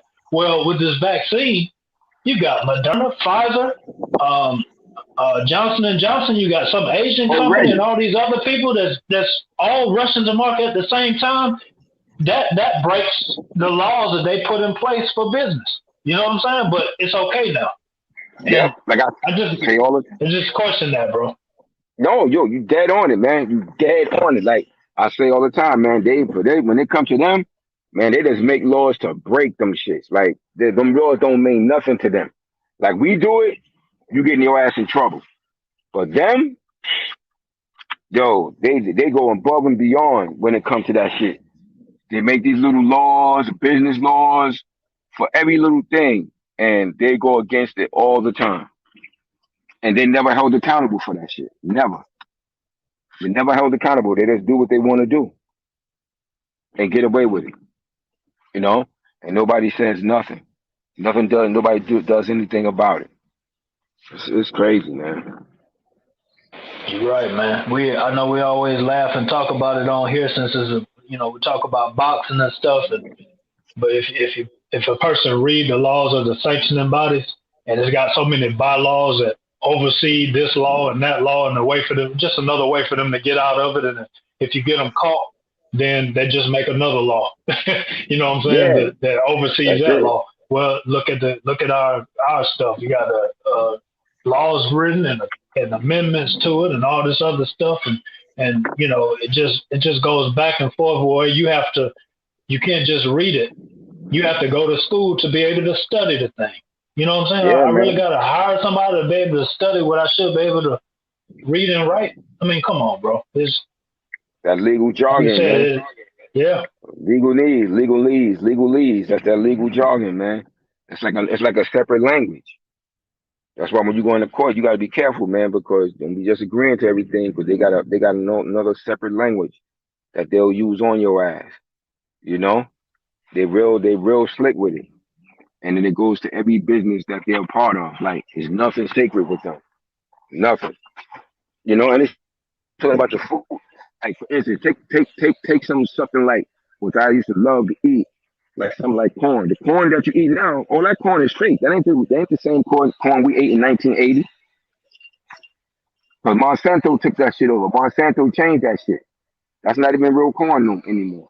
So when you're eating corn and shit, you're not eating the corn that grew in 1985. That's right. Yeah, you can hear it in the name. Now, fruits and vegetables have natural sugar, which is fructose, right? So how do you get high fructose? You gonna add sugar. You know, it's almost like when they tell you something that's caffeine free. It's not true, bro. Look, if you grow something like coffee beans, right? And they go, oh, well, this is decaffeinated. It's not, man. You may have filtered it down, but whatever's in there is in there. You can't take it out like that. You see what I'm saying? And neither can you just add to it unless it's not naturally. You know what I'm saying? You know what my mom used to say? My mom used to say that she used to ask me, you know, before I went to prison, I used to love chitterlings. You know, chitlins. Chitlins. Yeah, chitlins. That's what a lot of people call it. Yeah, and so I couldn't wait to get home to eat some. And but before I get home, you know, I'm getting a little more educated about the meats I should and shouldn't eat and things of that nature. Well, I ate some when I first got home, but after that, I didn't eat them anymore. Cause like I said, I stopped eating. I got home in '94. I stopped eating pork in '95. Well, years later, after I get married and everything, my mom, she said, "Yeah, I made some such and such." Now, my mom's diet, hog balls, all that old stuff. Yeah. Now, my mom's diet, according to her medical issues, she shouldn't have been eating a whole lot that and a whole lot of other stuff. Yeah. So she used to tell me about the chitlins. I mean, pork in general. You can have some of this pork because I cooked it in vinegar and that takes the pork out of it. Man, I just sat there looking at Mom. I said, Mom, you can't take pork out of pork. Can't take pork out of pork. Is it possible? Yes, you can. Yes, you can. You don't know what you're talking about. I'm your mama. I cooked it in vinegar and that takes the pork out. I said, Mom, it's not pork if there's no pork in it. I said, you can't take pork out of pork, you know. Yeah, that's that old southern shit that they believe. Yeah, you cook it in the vinegar, and, you know, it's not as bad as if you eating it raw. Right. And all that shit, you know. Like, oh my god, wow. Yeah, that was a trip time. Man. My mom was a mess. My mom and I used to have debates all the time. We laughed and trip about it, but we had debates all the time. My wife used to trip off of us because we'll be on my mother's front porch. Like one time she was saying that this guy was kin to this certain family. With this particular family, I grew up with the boys. I mean, my mom knew the family. Don't get me wrong. Of course, they knew each other before me and the kids did, but I got so close to them while we were kids that when we became adults, I was still real close to them, and I knew a lot of intricate parts about the family that my mom didn't know. Yeah. Yeah, and so there was this gay guy. He was dead at the time we were talking about it, but me and my mom. But this gay guy, he was cool. You know, he didn't bother nobody. He didn't try to force his sexuality on anyone. You know, but anyway, he was like a big brother to these cats. You know what I'm saying? That I grew up with. He used to keep them supplied with condoms and stuff. You know what I'm saying? And the mama, she used to smoke weed. I mean, she used to sell weed, and all the boys were smoking weed, and they try to sell it every now and then. But anyway, the moms and I was cool because, you know, I was hustling. And she never told my mom about it. You know what I'm saying? You know, she knew my mom real well. But anyway, the gay dude was over at their house all the time, and he was cool. When he talked to us, he talked he didn't talk all sissified. You see what I'm saying? You know, he talked to us like dudes, you know. But anyway, he tell us what to watch out for when it come down to the little gals and all that. He always gave condoms and all that. But anyway, he and the mother were real cool. My mom swore that they were cousins. I said, Mom, they were no kin at all. Yes, they were. I've been knowing both of them longer than you have. I'm your mom. I said, Mom, they were no kin at all. So my wife, she laughs and talk about how me and my mama debated about that subject, right? And you know, I run into some of the cats, and I just wanted my wife to hear them, let her know that they weren't cousins, you know what I'm saying? And they clarified it for my wife. So every time we go around my mom's house and stuff, my mom might bring up something that has something to do with their family, and then here we go with that same conversation. You know, it was a debate all the time. And she argue you down with that shit, right? Oh man, my mom argue me down with it every time, bro. And so I a few years ago, okay, when my mom died, with everything, you know, all the tears, you know, were dropped, and okay, later on after the burial and everything, a lot of people met at my mom's house, hanging out, you know, showing us a little love, you know, and my boy them, they came over, and their mom came over, and I introduced my wife. I introduced my wife to them, right? And my wife said, "Oh, is this the lady that your mama said Tyler Perry was her cousin?" I said, "Yeah." I said, "But they weren't cousins." And she said, "Nah, babe, Tyler wasn't my cousin, but he was like a sister to me, though. You know, we were just real cool." She said, "Yeah, that's what I sent over trying to tell Miss Maxine, but Miss Maxine wasn't having it." But it was crazy, man. But man, I miss my mama a lot, man. She's a trip, man. But man, you know, in the South, man, probably up north too, you know, black community, I would say, these parents, they got this thing about I'm right if I'm right and I'm right if I'm wrong and all that. Or somehow, some kind of way, my mom used to have to say it. I'm right. I'm when right, I'm right, I'm right, and when I'm wrong, I'm right. Right, yeah, when I'm right, I'm right, and when I'm wrong, I'm right. Man, she used to kill me with that one, boy. I said, God, dog. And so, you know, all that stuff was imposed on me as a child growing up, man. So when I got old enough to think for myself, man, because you know, you're already thinking when you're a kid. As you get older, you're thinking different things, and you wonder. You find out different things away from home that wasn't as true as they told you it was at home. So as I get older, I speak on, because I'm gonna tell you that movie, The Water Book, boy, I could relate to some of that stuff when you said my mama said. Man, I was that dude, man. I was running around talking about my mama said, you know. Man, I used to look like a fool out there arguing folks down about what my mama said, you know what I'm saying? Oh shit, my mama said, right? Yeah. So I learned I better investigate some things before I get to talking about what my mama said. My mama don't get it right all the time. Shit. I learned, man. Right. That's some funny shit right there. My mom was a trip too, boy. I love that woman to death. My mama. But they argue down to death, boy. When they believe something, that's it. They believe that's it. They don't give a fuck. Especially when she take that pork. Especially when she was taking that pork out of pork. She get mad when I went to eat her dinners, man. Why you don't eat over here anymore? Since you got married, you just act all funny about it. I said, Mama, I wasn't eating a whole lot of things before I got married. I said, but you know, if my wife cooked, I don't want to be disrespectful to her and not eat her food, but I be cooking on Sundays too. You can have my dinner too. Then you eat when you get home. I said, but I'm trying to watch, you know, I'm trying to lose right now, because at the time, there was a time, man, I got up to like 246. It was all in from my waistline up to my top of my head, you know what I'm saying? And so I wasn't in the gym at all. I was just working, man, and eating. And so I was trying to, you know, get back to my better eating habits. Because I'll go crazy for a little while, man, and then I'll get conscious. You know, my conscience will be eating me up the whole time, but it'll get real bad. And then I have to stop. I have to cease on all that bad eating and bad habits I incur. And then I have to get back to, you know, taking care of myself. And like where I'm at right now, you know. But my mom, she used to hate me when I was like that, man, especially when I was married, because, you know, if she had some dinners or something like that, 9 times out of 10, I probably won't eat, because, man, my mom, man, even though she wasn't supposed to be eating that pork, man, she was cooking all kind of fat back and everything, man. Turnip greens and all that stuff, all kind of pork meat in it. I said, Mama, I don't eat like that. I said, I cook my turnip greens and smoked turkey, you know, for the flavor, you know what I'm saying? I don't do all that old pig fat back. Man, my mom, she'll man. She wants you to do it her way, though. Believe that.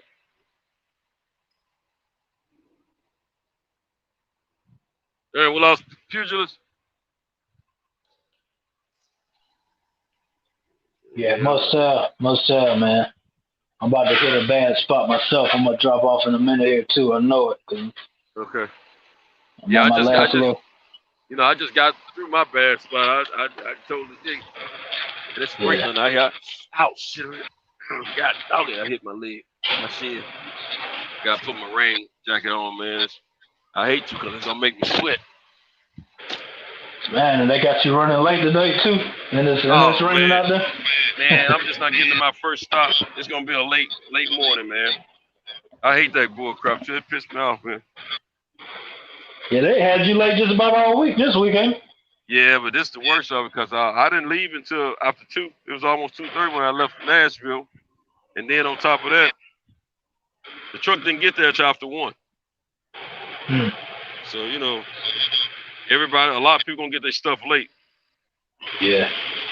Yeah, so I have to make them phone calls in the mornings, man. Let them know I'm running behind. So that's the way I operate on my route. Some guys, the other guys, they don't say none of they stores. They just show up when they show up. But see, I keep it professional, man, because before I took this route, they were having a lot of trouble for years, and so I got them, adjusted to communication and all that kind of stuff. And that's what they rely on. Me letting them know what's going on. That way they can tell their customers stuff is coming in late or whatever. Other than that, they don't have a clue. Yeah, I'm back on. Yeah, I got knocked off, man. There you go. Yeah, I got knocked off. Yeah, man. Get this pork out of the back of this truck, man. Man, sometimes I used to start debates with my mom on purpose. Because my mom and I, we two of a kind almost would come down to proving a point, you know what I'm saying? Yeah. So sometimes when I just want to have a good time and cut up and have some fun with her, man, I bring up stuff just to mess with her, man. Yeah. And get a laugh out of it. Yeah, have a good, memorable time before I go home, you know what I'm saying? Mm-hmm. Yeah, I miss that with her, man. That was my girl, though, man. She was something else, man. Hey, they got these little, when I was just listening to myself when I was in Maine and all that, they got these little memos. I mean, these little memes on Instagram and stuff like that. This guy acting like he's Terrence Howard when he was in the movie Hustle and Flow. Mm-hmm. And when he was hollering Maine, this Maine, that. They tell him to say Candyman in the mirror 3 times, and Candyman will appear. He said Candyman. He never said man, it was man. It's supposed to be the Memphis way, you know what I'm saying? Yeah. man. Candyman. What's up, man? Okay, man. Man. Yeah, my homies down in Memphis, man. Yeah, they lingo is different from Nashville. A lot of it is, and they're tripping. I mean, you know how it is when you from a certain locality and you're not used to getting around that often. You go to other places and the people are a little bit different. They speak a little bit different from you. First thing we say, the country. Yeah. And I think I told y'all this before, man. We used to feel like our northern relatives in Detroit, we used to call them country, not to their face though. We used to call them country behind their back. They call us country to our face though, you know what I'm saying?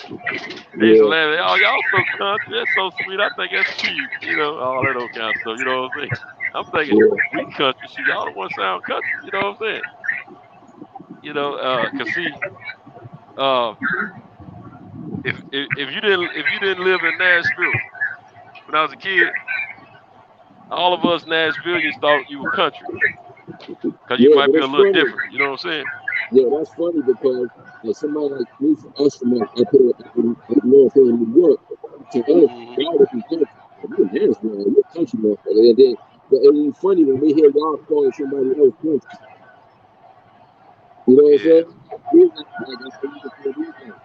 It was about being different. I mean, having different different ways, you know, from different localities, man. Speaking differently. New York, everybody goes from New York. Unless you're from California. You sound muffled.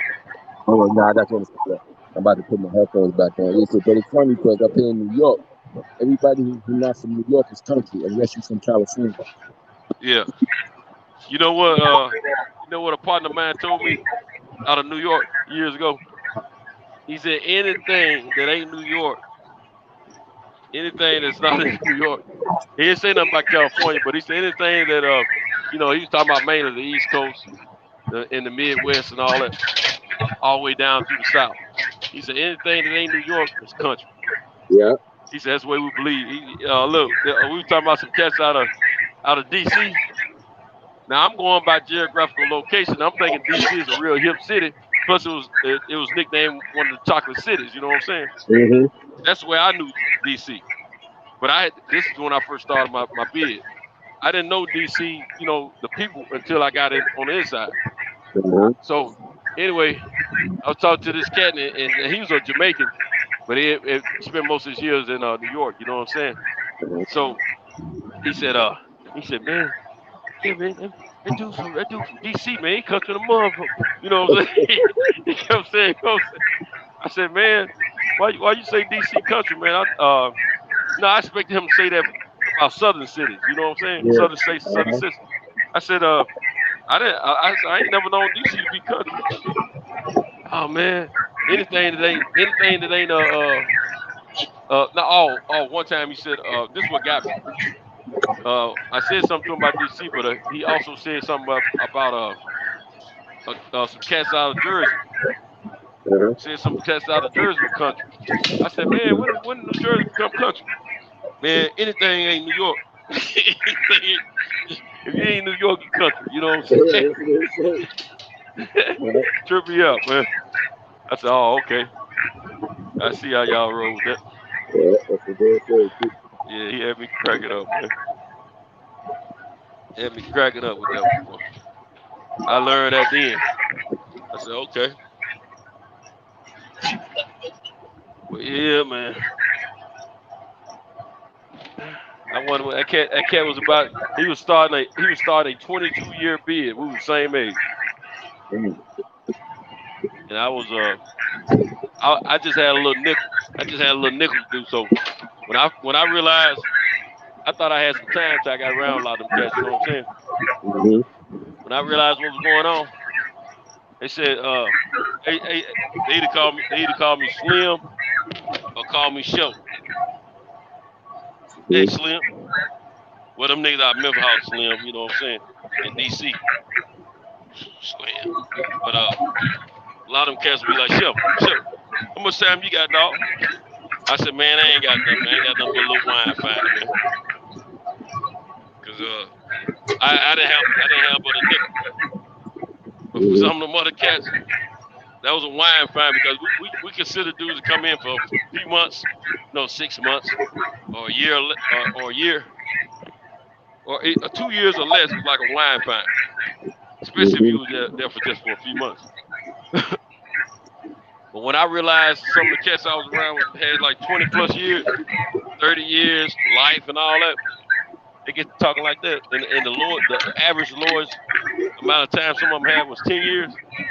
Man, I was embarrassed to talk about my bid. I said, they said, I want you guys to say, oh man, I ain't got nothing, man. I ain't got nothing but a little wine. Shoot. I go, hey, you ain't got to tell me I don't have a real sentence. I'm gonna let you know. Shoot, I know I'll be feeling the same way you cats feel if if I had that much time. You know what I'm saying? So I learned to appreciate my little nickel. Yeah, that shit is crazy, man. That's crazy, ain't it? It's crazy how they set us, how they put our people up like that, taking all that fucking time, the bullshit out of things and that time. That they do the same shit, they don't get rid of it all the time. They sleep that fucking that's that takes them fucking amendments, man, to that Constitution, man. They set that shit right up. Yeah, we get these niggas right back in slavery. We get their kids get locked up. Slaves all over again. You inside your car right now? Yeah, hold on. I got you on the speak. Okay. Yeah, man. How you brothers doing tonight, man? Man, I'm just now starting my route, man. I mean, I'm just not getting my first stop. I'm pissed off, man. Yeah, you're gonna have a long night, man. You just getting to your first stop? Oh, that's Champion Hard, ain't it? What's up, bro? Yeah, what's going on, my brother? How you doing? Okay. All right. Yeah, you're gonna have a long night. You just not getting to your first stop. Yeah, this you know when I start off on time with the kind of stops I have right now, I call the wine fine. But this route starting late like this here. No, I got a real beard this time because I'm gonna be out here in the morning for a minute. Right. Man.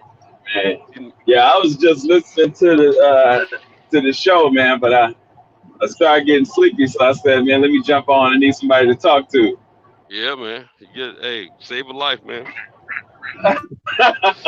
For real. Save a life, bro. What's up, Fuge? How you doing, brother? Yeah, can you trying to get up out of here. Yeah, I feel you. I know Rob said he was running into a bad spot. He was gonna have to get off for a minute. I wonder if he's gonna try to come back. Yeah. What y'all talking about today? Life. Okay. A little bit of everything. Okay. The usual. Yeah, the usual. Right. Yeah, we don't went from topic to topic again with Pugils. We talked about a little bit of everything. We talked about infectious diseases, taking care of the body. Yeah, I was listening to y'all talking about, food, man. It's, I was listening to you talking to, to your mom, and I had that same conversation with my grandmother. Yeah. And I was explaining to her, because she still, eat, hog mogs and big figures. And I was like, Grandma, we don't have to eat like that anymore. So we have to eat like that to survive. I said, right. We don't have to eat like that anymore. And this is why, this is why they say that, our communities have the highest infection rates or whatever the case may be, because of diet, man. Diet is key, man. Diet is very important. You notice how you don't see any whole food stores, in those communities, but you see fast food joints everywhere. Right. You know what I'm saying? So, yeah, diet is really important, and a lot of the underlying issues that we have can be fixed with diet. I got a buddy of mine that I grew up with. He's was type 2 diabetic, and I was telling him, I was like, Brad, you don't have to take medication for that, man. Just exercise, eat right, and you can fix that problem. Yeah, my mom, she ended up being diabetic and all that, man. I'm trying not to become diabetic, man. 2 years ago, they told me that I was just a little bit short of being a diabetic, man. You borderline. Yeah. And I was like, what? Yeah. And I ain't never wanted that, man. My dad, he wasn't diagnosed as being a borderline diabetic. So he was, in his late 60s and or early 70s or something like that, man. Before he passed, And my dad never would take them insulins, man. Cause he right. That's why I get my dislike for needles from my dad. I believe my mom should take a shot with no problem. And my mom was my mom should have been my dad, man. She was tough, man. Yeah, see, like my grandmother, man, she would take a higher dose of insulin so that she could eat some junk because she knew it was going to raise her sugar levels. So she would take a higher dose. And I was like, Grandma, you gonna kill yourself? Why are you doing that? She don't figure the science out. She done figured the science out, exactly. I hear you, Grandma. Grandma gonna enjoy her diet. Right. See, my mom. That's another reason my mom was supposed to eat a lot because she was diabetic. Right. Man, my mom was like, hey, I need you to go to the store and find me some Heath candy bars and all that. I said, Mama, I ain't buying you that stuff. You ain't supposed to have all that. Right. I'm your mama. Oh, this is stuff, man. But man, I used to debate about her with her. I used to refuse to do it for a long time, but my mom stayed sick probably 15 or 16 years while I been married. You know what I'm saying? Before she died. But anyway, man, she stayed so sick so much, man. The last couple of years on this earth, man, I just stopped arguing with her and I just let her enjoy herself, man. Right, I knew she was going through a lot, you know what I'm saying? Yeah, that was kind of the same thing with an uncle that I had, and he, the last few years of his life, because he had what is it, man? When you got those dead spots in your brain, you know what I'm talking about? I ain't familiar with that one. It's like spots? In your brain, yeah. You can it's like you can remember stuff like when you were a kid, but you can't remember stuff like the day you did before. But you can remember stuff. He has short-term memory loss, huh? Well, yeah, but I'm trying to remember what it's called, man. Like a form of it's not Alzheimer's, but start with a D. Yeah, dementia. That's it. Dementia. That's it. Yeah, that's it. Yeah, and he had that, but also congestion, heart failure, and a lot of that. Yeah, my mom had that. My mom had that. Yeah, he carried a lot of fluid. My mom got it. Yeah, he carried a lot of fluid, man, on his limbs, and the doctor would tell him all the time, man, he needed to walk, certain medications that he needed to take, man, and he, like your mom wanted to eat what he wanted to eat, man, and it just got to a point to where his kids just stopped arguing with him, Mm-hmm. and and they just let him do what he wanted to do, man, until he passed.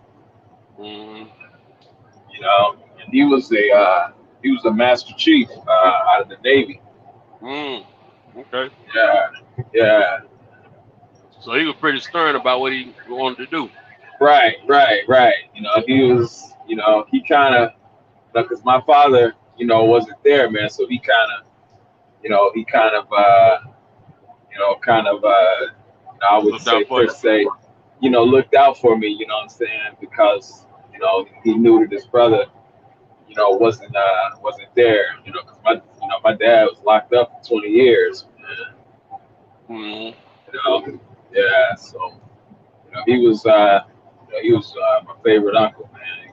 He was really like a father to me more so than an uncle. Yeah. But and I'm kind of I'm dealing with that stuff right now with my mom. She had a pancreas taken out because it was cancerous, and your pancreas, it creates your digestive juices so that you can digest food properly. Well, since she doesn't have hers, she has to be on a certain diet.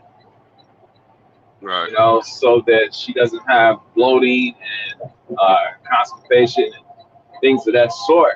You know, but you know she don't want to eat what she's supposed to eat. Every time she gets a blockage or something, or she's constipated, you know, she's in all this pain. You know, talking about the cancer is back. I'm like, no, ma, the cancer ain't back. You just eat right, eat what you're supposed to, you'll be all right. You know. Yeah. Man, my wife suffers from IBS. What is that? Irritable bowel syndrome. Oh, okay. And I keep telling her, I don't know, I'm not a medical doctor, but I just think if she changed her diet a little bit, it might get a little bit better. I'm not saying it'll cure it. I just think she'll be able to deal with her situation better if she changed her diet. Oh, yeah. No, that's my wife. Yeah. That's my a wife. If she change her diet, it might be a little better. If she change her diet to a healthier diet, she'll do better. She won't have it. She won't listen, that's something you can control with your diet, but that's a hard thing. That's a very hard thing for people to do. Like, because your mindset is set, and your mind, like, the mind is either your best friend, the human being's best friend, or its worst enemy. Yeah. Right. And then most of the times it's became our worst enemy in most people's lives. I remember this book I had from one of my spiritual teachers I was studying. He put out a book about the mind, and it really broke the mind concept down, like how that's what that phrase I just said. Like, it could be your best enemy or your worst enemy, or your best friend or your worst enemy. And most people is, you've been trained since you came out your mom to eat and everything you think a certain type of way. So when you've been living your whole life some way, then all of a sudden they say you got to change that. That shit is hard, man.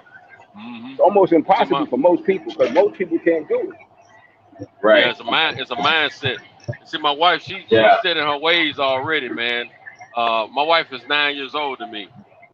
She's 62 years old. She'll be 63 this year, and she won't listen, man. And she don't look her age, but she's starting to age here of late. You know what I'm saying?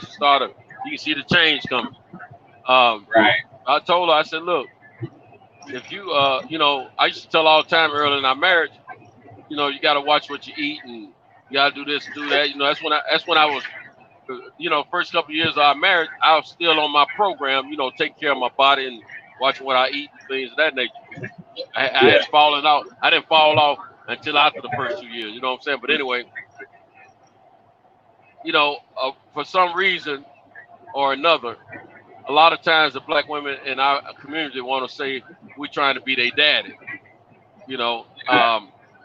And the things I tell my wife she may want to change are the things I'm already doing myself.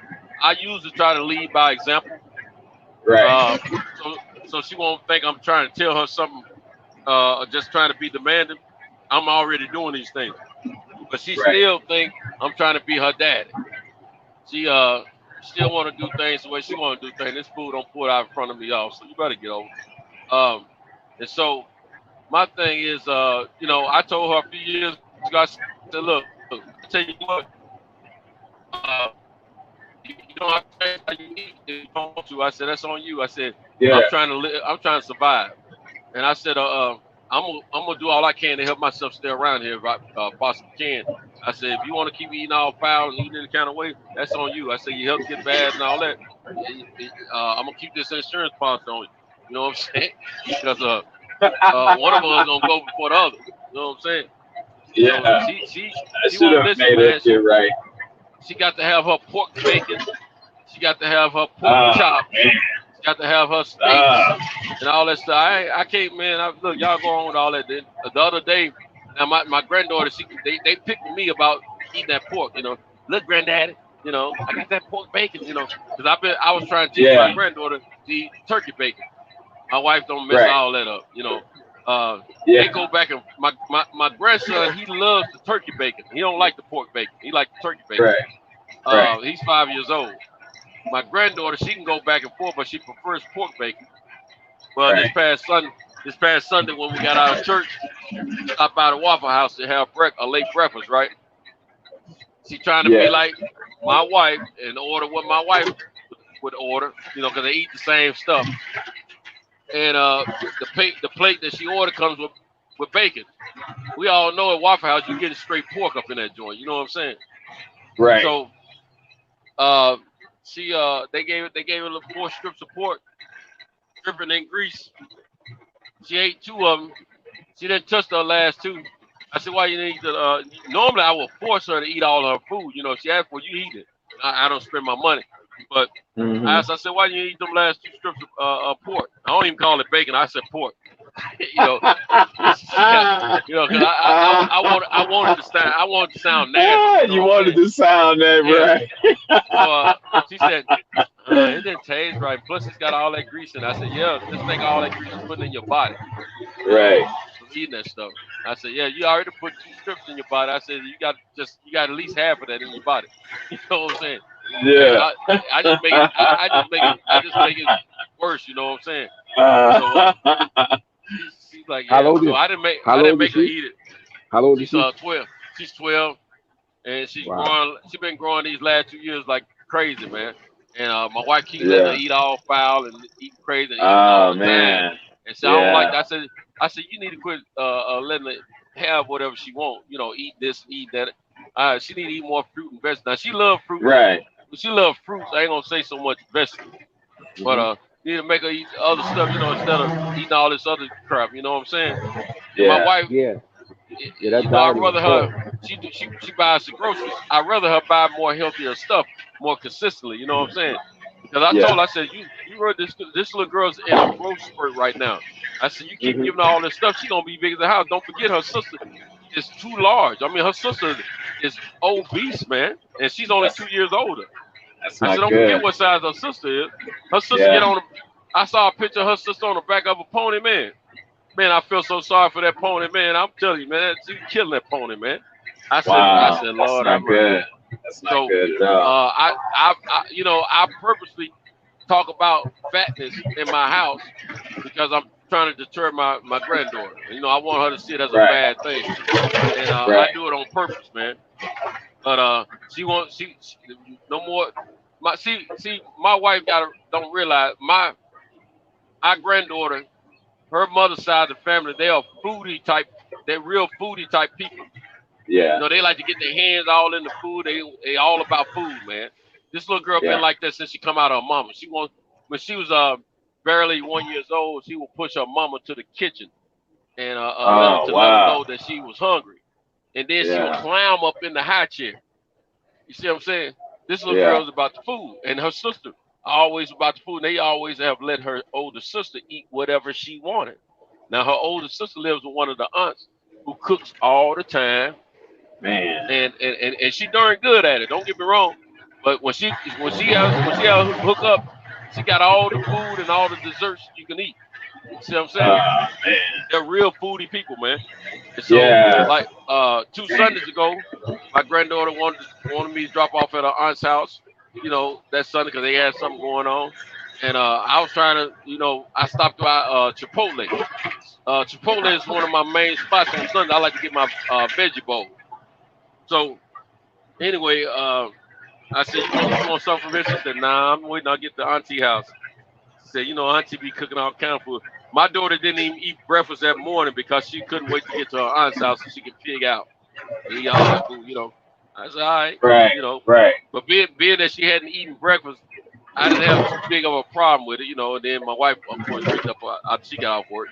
But, man, that little girl, man, man, I'm scared for her, man. I think she's going to get up through there and weight, even more weight. Yeah. She's already, to me, she's a big 12-year-old for, thickness-wise. Right, and it scares me to see how she's going to be. She get a little bit older. Now, I'm hoping she get a little taller, because she needs to spread some of that weight out. You know what I'm saying? She get a little bit taller, we might be okay. But right now, man, I just man, she done gained a lot of weight in the last 2 years, man, in my opinion. And we had her put on them shots to deter her her minstrels were coming so soon, and she's off those shots now. So the minstrel is there. You know what I'm saying? She got her first. She got her first minstrel when she was 9 years old, man. And so we put on them shots, and that deterred it for a little while. But she was. Yeah, that's that you know. food is crazy. That's It's in the house. Yeah, man. Go ahead, Fuse. Go ahead. Yeah, my daughter, my youngest daughter, she's 11. That's the one I was telling you I haven't let her get any vaccinations and not like that. We had her vegetarian vegan. She just ate her first like fish. Her fish, and I think she tried the chicken. She didn't like it. Her first fish about 2 years ago. But up until then, she had ate no meat.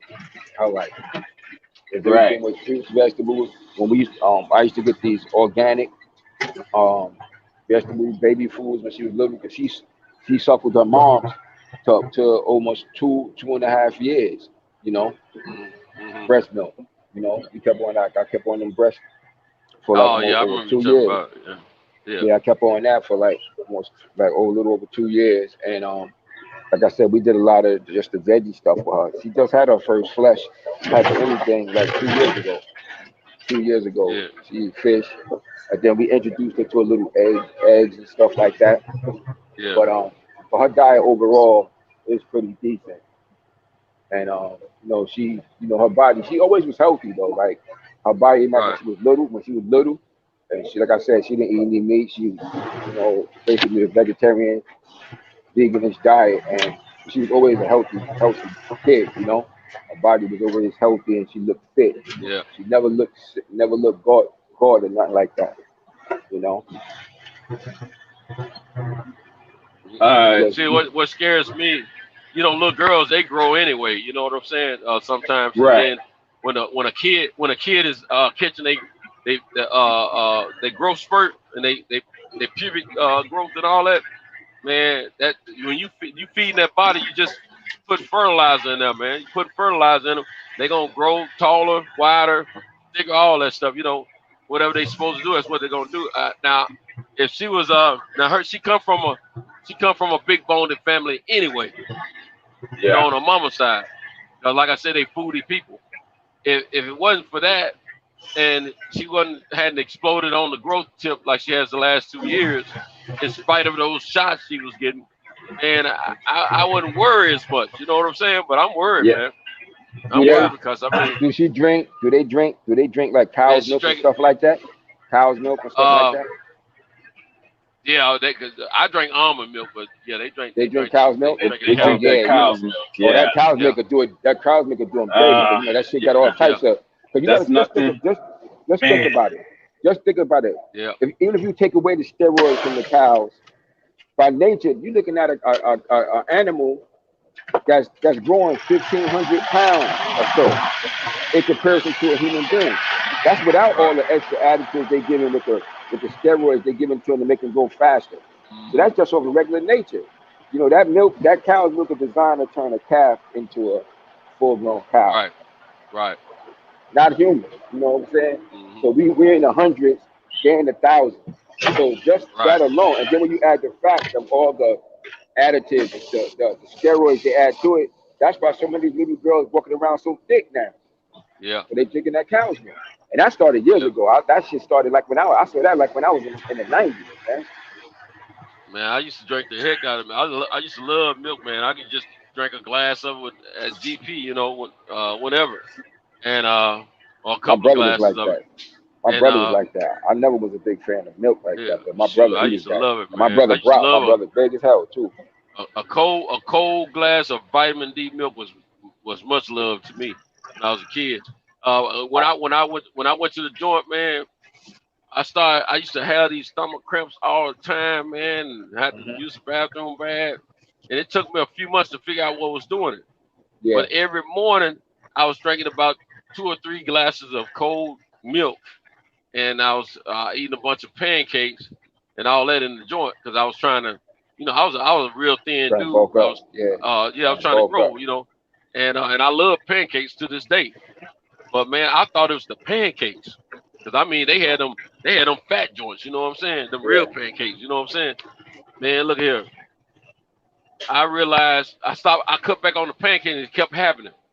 Because I'm, now I'm eating more cereal. Because I used to eat cereal, I'll eat all, man, look here. That food's up there, man, I'm getting all I can get. You know what I'm saying? Because I'm like, shoot, they don't took all this time away from me. I got to get it. This I'm paying for it. I already paid for it. You know what I'm saying? So, man, I look here. I cut back on the cereal. No, I'm sorry. I cut back on the pancakes, right? But I'm still eating the cereal. And look, I will have a bowl of cereal and a glass of milk. See what I'm saying? Yeah. So I'm cutting back on the pancakes, but I'm eating my cereal now, a little heavier than I was before. And I'm still having these stomach cramps. I'm like, what the crap, man? I never experienced before I went to prison. I said, man, it's got to be that milk, man. I said, that's the only thing I had to stop doing. All this time. I said, it's got to be the milk. So I cut back on the milk, right? I stopped drinking it all together, and the cramps went away. Yeah. I started eating the pancakes again, no cramps. Right. The milk. But then now sometimes I will miss the milk, and so what I would do, every night I would drink my glass of it, and the cramps come back. I said, God, no. And then one time I tried a half a glass, and I didn't have the cramps, but I had gas. Mm-hmm. It made me pass gas. I said, okay, so I'm lactose intolerant. I diagnosed myself. You know what I'm saying? No, that's what it was. I said, I'm lactose intolerant, and I said I can only have a small consumption of milk. That's what my body's only going to tolerate so much until it's going to react. You know what I'm saying? And that's what I learned. Because a lot of human beings is like, you gotta remember, like people, look, we don't really use our common sense like the shit like that. It's like a cow is another species, yo. A woman got two breasts, got two titties, two breasts on her breast to breastfeed the human species, man. I was about to say that. And I always tell people, like when I'm training people, when I'm training people and I'm helping them with their diet, I always tell them that, ask them if they drink cow's milk. I'm like, look, and I always say this simple thing to them. If you had a pet, a dog or a cat, would you drink your dog or your cat's milk? They always say no. So I'm saying, why would you drink a cow's milk then? Because at least your dog and your right there. I said, at least your dog and your cat, you know what you feed your dog and your cat. If you don't know where the fuck that cow was eating and they was putting in that cow before you got it. Right. You know, I said, if you wouldn't drink your dog or your cat milk, why would you drink a cow's milk? You know? Right. Yeah. We're the only species that drink another species' milk, and that's not natural. Exactly. Not natural. You know? No, that's not natural at all. Not natural at all. You know cats will lick up. They'll drink some cow milk. Yeah, they'll do it. Yeah, they'll do it. You know, but my point is that it's not natural, and you have to understand that a lot of it is it's pus and blood. You know, from the way that they are milking those cows, because that's mass production what they're doing. Mm-hmm. You know, and when the nipples of the cows start bleeding, they don't stop. They keep, because it's done by a machine. Yeah. Yeah, it's very unnatural, man. That's why. It even sounds disgusting, man. Yeah, it is. It is. You look when you just visualize it and think about saying it, man. It's disgusting, man. Yeah. And see, I was like, I never like, what you said you were doing with the pork, making it sound disgusting. I never did that with my girls. I never talked them against eating it. But what I did was when they were with me, they ate a certain way. And when they were with their mom, they ate a certain way. All I did was just provide information for them so that they can find out for themselves. Yeah. And as they got older, they stopped eating the pork as they got older. Yeah. But yeah, man, I say that the thing is that, this is why, congestive heart failure, diabetes, people dying, if you will research the numbers and death rates from just that alone among Black people, the numbers are alarming. You know, they're talking about, all these people that are supposedly dying of COVID. If you research just the numbers of diabetes and congestive heart failure, man, the numbers are alarming. I'm telling you, and it's crazy. You know, my daughter, she kind of, she's kind of back and forth. You know, she's more vegetarian than she eats meat, but she's on a plant-based diet a lot. Yeah. You know, and I always tease her, tell her you need to eat a cheeseburger, just giving her a hard time, but she's in great shape, and she really takes care of herself. I don't have to worry about that. That's good, man. I don't have to worry about that. And I was talking to her about that shot, and she was like, "No, Daddy, I'm not doing that." Because her mother did it. So I thought she was going to do it, and I was asking her how she felt about it, and she was like, "No, Daddy, I'm not doing that." I didn't even have to go into it about her, about it. She just already, her mindset was like, "No, I'm not doing that." Yeah, I need to holler at my daughter. I can't remember our last conversation about that vaccine and what she told me. Yeah. Now her mom may have gotten that shock and see her mom loved to go to the doctor, man. Yeah. I say that loosely, but that's what it seems like, because she stays at the doctor's office. She had my daughter and her younger sister the same way. But my daughter, she like me, she can't stand needles. So right. But she will take them now when she feels it's necessary. Because she studied a little nursing and got a little familiar with things on the medical end. Right. What the crap is all that? So anyway, she I gotta see how she feels about that. If I know my daughter correctly, like I think I do, because she's a lot like me in a lot of ways. I'm thinking she's not gonna take it, but I'm wondering if her job is mandating it. But they work from home. So I gotta check to see what's up. Yeah, well, if they work from home, they should be good. Exactly. Yeah. Now my cousin, the craziest thing about it, my cousin, she worked from home, but she worked for the same. Now my daughter's younger sister worked for the same medical organization that my cousin works for. And my daughter's younger sister has to show up at the facility for work. My cousin is working from home and worked from home for over a year now. So I guess they're trying to make them go back into the office or something. I don't know what's up. But she didn't have to take it for medical reasons. I mean, for religious purposes. My daughter works for another organization, but it's on the administrative side on the medical end. I mean, she works for, I don't know the name of the company, but she's taking working with claims and all that kind of stuff on the medical claims. So right. I don't know if they have learned how to take it or not. I gotta check with her and see what she knows, or what has happened, or what isn't going to happen, or whatever. You know what I'm saying? Right. But yeah, I'm like my man Pugilist. I'm not anti-vaccine, but I am against this one. I'm like Pugilist too. Yeah, if they want to take it, if they determine to take it, they hell bent on it. I'm applauding them and I'm encouraging them. You're gonna get it, because I'm like this here. The more people get it, the better it is for me, and hopefully in the long run. Because if it's a good thing, and a great number of people have given some results in a positive way, then I may be more reluctant in checking into it. But other than that, I don't feel it's been experimented enough for me to be making myself a guinea pig. Now my wife, she went and got the shot, right? And she thought, for some reason she had no man I was gonna get it. I said, "Who told you that?" Right. I just thought maybe you would get it because I got it. I said, "No, just because you gonna jump off a building, I'm gonna jump off the building." You know what I'm saying? I told her, I said, "You might want to die before me." I said, "I don't want to die that soon." So no, I don't do everything you do. Just like you eat pork and beef, I don't eat that stuff. Right, exactly. I don't know what you think you eat.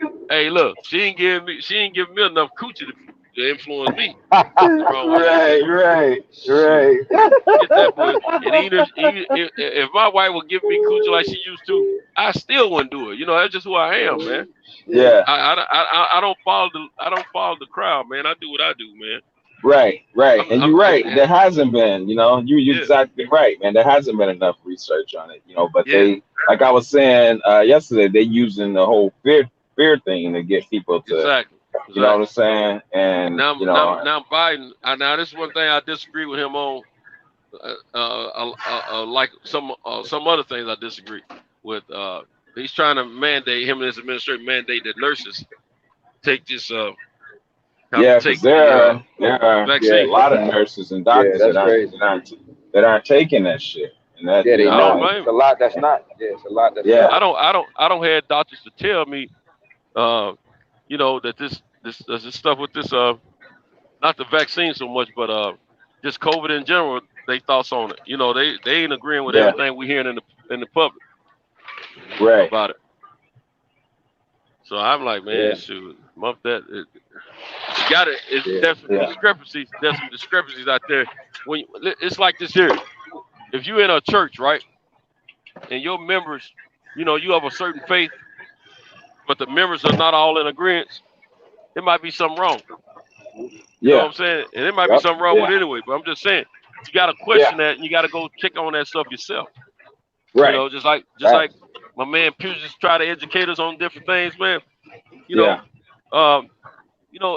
you got to educate yourself on that stuff, man. Have to. You know, but that's your responsibility. Yeah, it's nobody else's responsibility. Exactly. Nobody else's responsibility. Can't nobody go to heaven for you. Yeah, you only go to heaven for yourself. You know what I'm saying? So, yeah, that's one. My mom always, you know, raised me a certain way. I learned because I was that dude. I always said my mama said. But see, I learned my mama ain't right about everything. You know what I'm saying? Right. You know, like I think it was I talking to you about? I forgot who I was talking to about this, but you know, some you know, it's believed that elders are supposed to be wise, and you know, and the fact, you're right, and the fact is that some elders are just older. That don't mean they wise. That's right. That's right, man. That's 100% fact. You know, Hey, them elders to have you walking on a cane too soon. Hell like themselves, man. Yeah. Man, look here. I'm trying to do what I can. I don't want to be walking with no cane. I got folks my age, man, that's been walking on with canes, you know, 5 or 6 years now. I remember some girls used to be so fine, man, and cute. Now they all broke down walking on canes and stuff like that. And I was still wanting some until I saw them, you know what I'm saying? When you saw them, man, I don't even know that coochie broke down right there. Yeah, you know it's a young lady that I grew up with, and man, she used to, her body, oh my God, man, she used to cause traffic accidents. And she had that, you know, as she got older, she wasn't taking care of herself. And she had that gastric. And man, I wish, you know, she had saw me, because, you know, when I saw, I was like, why would you do that? I said, you have to understand that it's a lifestyle change. You know, you can't, it's not a quick, easy fix. You know, you didn't gain that weight real fast. You can't lose it fast. You know, it's a process of losing it just as you gained it. I said, but you have to understand it's a lifestyle change. And man, she looks worse now than she did with the weight, because now she has all this loose skin. You know, and it's just, oh my God, man, she looks bad. You know, so I was telling her, you know, she probably, since her job paid for it, you know, what she can do is start going to see a psychiatrist and build a paper trail, and just kind of make it like she wants to commit suicide, because, you know, she can't look at herself, you know, in the mirror. I was telling her to do that, and her job will actually pay for the operation to get that laser operation where they laser the extra fat off. Yeah. So. And I was telling her, and I was telling her she could do that. You know, it's gonna leave scars, but it'll look better than that loose skin. You know. Man. Yeah. It's Shit. like wasted. It's like, man, I hate to see a female that I used to have the hots for, man, and then she looks so undesirable nowadays. Right. One of the problems is, man, I've always aged a little slower than my peers, and then I've since my early 20s, I've been really religious about. Well, I've always tried to look out for myself. I've always been a little. Everybody's a little weird and different from the others because I don't do everything that everybody else do. I never drank, never got high, none of that stuff. You know what I'm saying? But at the same time, I didn't start really taking care of myself until I was in my early 20s, as far as watching what I eat, working out, and things of that nature. And I don't always, I hadn't always ate like I should. I'm not gonna say I eat like I should now, but I'm eating better. You know what I'm saying? Eating better, off and on, I take care of myself, and then sometimes I fall by the wayside and do that for a while, and then I get back, to try and look out for myself. So, switch it up. Right. But anyway, when a lot of time when I don't see people a long time, and I know they my peers, and I knew what they looked like back in the day, I'm always thinking they supposed to be keeping themselves up like I've been keeping myself up. And I forget people live different lifestyles. Some sicknesses are inherited by genetics, but at the same time, you can help yourself more if you try it. You know what I'm saying? And some people just refuse to do what they can to help themselves, man. So I see some of these some of these sisters that I went to school with, man. And I used to have a hot for man. I see them all broke down with canes and all. I'm like, man, some of them even got oxygen, man.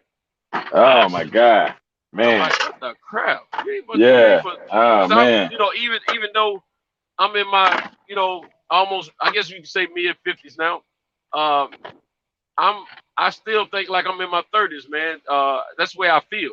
That's the way you feel, yeah. Yeah. Hey, so I'm listening to you, man. I got to get out of the truck. I'm gonna go on mute, but I'm listening to you because it's about to get real loud. Okay, I'm listening to you. Yeah. All right. Yeah. All right. Yeah. So my thing is, I gotta quit. I gotta stop thinking that everybody's doing what I'm doing to look out for themselves. You know what I'm saying? But that doesn't necessarily mean that I'm doing everything right. It's just that this is what I believe is helping me. Now it could just be a genetic biological thing for my body, me as an individual. I don't know, but I know when I'm not doing right, I don't feel right. When I'm doing right by myself, as far as food consumption, beverage consumption, exercise, and things of that nature, or no exercise, I feel a certain way. When I'm doing the right things, I feel better. When I'm not doing the right things, I don't feel so good. So I listen to my body. It's basically what I do, and I don't understand why other people don't listen to their bodies, or why haven't they learned different things at this point in their life? If they're the same age I am or older, why haven't they learned certain things about their body functions and how it reacts to different things by now? We don't know everything. I don't claim to know everything about my body, but I know enough about my body to keep myself comfortable. And that's what I like. I like comfort because the closer I can get those feelings back to having no aching pains hardly ever and feel strong every day and all that kind of stuff, the closer I can get to that, like I was in my 20s and younger, shoot, I'm happy. Because, man, I tell you, man, it's a cold world out here, man. If you don't look out for yourself, they ain't going to look out for you. They looking out for that dollar bill. You consume all this bull crap or you indulge yourself in all these different things, you just helping somebody, you lining somebody else's pocket and killing yourself at the same time. So I just got my ways of doing things, and I just don't see no other way to do it. That's a fact. That's a fact, though. You ain't wrong. That's good that you in tune. That's good that you in tune with yourself. That's a blessed thing, man. Yeah, man. That's the golden rule. That go back. That's that go all the way back to ancient Egypt. Like that's the golden rule. Golden rule is a man should know thyself. Man, it's just like if we didn't have all the transportational means that we have today, we would. That's another way to cut back on fat right there, because we'll have to walk a little bit more to get here and there. if you think about it, some of our African ancestry, for those that are descendants of African ancestry, you know, a lot of the tribes, before they became so civilized, they didn't have automobiles to get around with. A lot of times they were walking and running here and there, you know. And I love seeing authentic documentary on natives of certain African countries, you know, the tribes and things of that nature.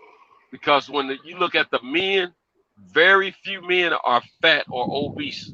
I don't know if I even really see. I don't think I remember seeing any obese ones. But I mean, you don't see too many of them that are fat. Usually the men are you know, you don't see them pumping no iron or nothing. You see them with spears and sandals, and they got the garment on that they wear. They out there, they leaving home, they going hunt, they getting the food, they coming back, and while they out there hunting, they might be climbing trees or over mountains or whatever. You know what I'm saying? They running, whatever they got to do, but they're living off the fat of the land. They living more natural. They what they're eating don't have a bunch of chemicals in it and all that kind of stuff, and they be lean and muscular and looking strong. You know, that's the way we're supposed to be living. That's the way we're supposed to be living. Now, yeah, that's the genetics, outside of, yeah, that's the genetical thing from the original exactly, human species. But exactly. Outside of the fact of them consuming all that meat and stuff, you know, but at least the meat that they eating is not all messed up. It's natural, like yeah, because it's more healthy because it's in nature. Right. You got other animals eating other animals. The ones that did have to eat meat, because a lot of them was eating a lot of stuff that was grown, but the ones that did eat meat, the meat they ate was better because it didn't have all these damn steroids and shit in it. It's other animals eating that's grazing off the grass in nature. Those animals themselves was eating a better diet, so right. They getting the food from these people. I mean, from them animals, and they getting it the way it's supposed to be done by way of nature. You know what I'm saying? Right. So it's a lot more healthy. It's just a lot healthier overall. Right. And what you got to look at too, because even like I heard you say, like for us that's descended of the Africans. Like even when you hear the people, when you hear people say that that Aborigines, that's saying they native, yeah. You got to understand is that even those Aboriginals, the natives is still connected to what we call Africa today. Why? Because it all goes to when it was just one continent. So it's just like here. It would be the same as us being here in the Americas, the 48 continental Americas, and somebody being born, like my parents was born Alabama, I was born in New York. That's what they did was they migrated. So that would be like if you migrated, say right now, if like I said, I was born up here because my parents migrated from Alabama to here. And say it was a big earthquake. Say it was a big earthquake. It was a big earthquake and it split the north from the south and it became another continent. So it's still the same people. So when people with the Aboriginals, when they try to say that, I think a lot of people get the misinterpretation that they saying when they saying that, oh, we're not African. It's the same people. It's just that it's one is after the continental drift. That's all. It's the same people. So you still basically still an African. Right. Yeah, I feel that the original tribe started in Africa from what I've heard and read. That's what humanity, and because the whole continent was all the same continent at one time. Yeah. Then they just broke off. Yeah, it's the same thing. It's all the same. It was all the same continent. And that's why man was spread it out around the world as well. Because you can look at the breaks in the land masses, and you can see where they fit together like a puzzle. So that tells me what I'm believing as well. what you're saying. What you're saying, it all being one at one time. Hmm. Yeah, that's why you got the continental drift. Hmm. That's what the continental drift is. That's why when you look at a map, all the pieces fit together. You Right. know, Exactly. Yep. and that's still going on right now. Every time you have a volcano eruption, you're just creating more landmass, and the Earth's landmass is spreading. That's all it is. But it You was a know. You time know. when the one landmass was all one landmass. North America, South America, that part of what we call Africa, all that shit was connected at one time, and the water was around it. And as it continued to expand by way of the earthquakes and the earth growing and making more landmass, it just stretched out, and some of that shit broke off, but it's still connected under the bottom. So under the bottom Yeah. of the water, it's still connected. Yeah. Exactly. Exactly. Yeah. You strip the water, it's all one land mass. That's right. You know. Excuse my bad. We were talking about McDonald's and stuff like that earlier. Me, you, and Rob. I remember when we were kids, man. McDonald's was like a treat. You didn't go to McDonald's all the time. You know, not my family. Yeah, And yeah. then when time progressed and folks were making a little bit better money and they didn't want to cook, they were taking their kids to McDonald's. It started off like every weekend, and then it became every day almost. And I'm like, man, that's next thing you know, we got the obese kid was common after that. Because when I was a kid and when you were a kid, it wasn't that common for a child to be obese, man. It wasn't that common for a kid to grow up to be over 6'1" or something. You know what I'm saying? Anything taller than 6 feet was considered, pretty tall. But now, 6'5" or better. I would say six. I would say anywhere from 6'2" to 6'5" is like average height now for a man. And then you 6'5" or better, you count a giant size, But a lot of stuff is I mean, man, all these old big size people was not so common when I was a kid, man. Not so common. We had one guy who was they say he was 6'11", but I feel like he was 7 foot because they used to say he was 7 foot back in the day, but when I got older, they were saying he was 6'11". But either way, he was a giant in my neighborhood. This guy named Chris Cox, he was a giant, and there was nobody else for miles and miles around as tall as this kid. But he's older than me, quite a few years older than me. But man, it's so common now to run into a cat, 6'6" and taller. It's ridiculous, man. It's all in the diet, man. These diets are different now. I mean, the food that we're eating and consuming just different than what we were doing in our generation and before. I feel like my height that I have I'm 6'2.5". I feel like it's more natural because I know I haven't been on no special programs with athletic companies and stuff like that. And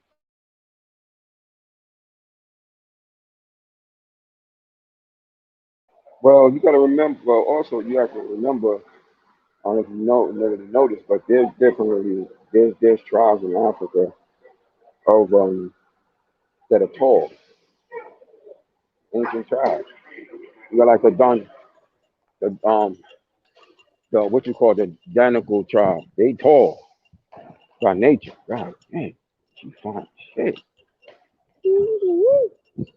Lord, you're fine as hell.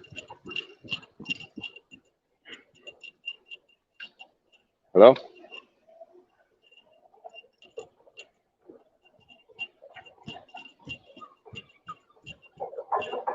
Hello?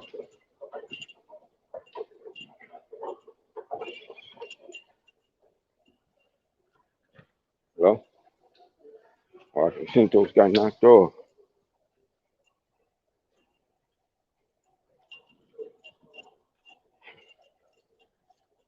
Get back on, Santos.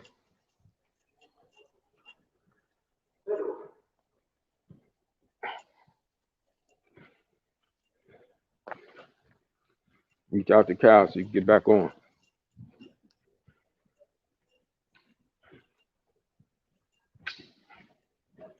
Damn, I just seen this fine ass fucking woman. Oh, Lord, that woman was fine. Shit.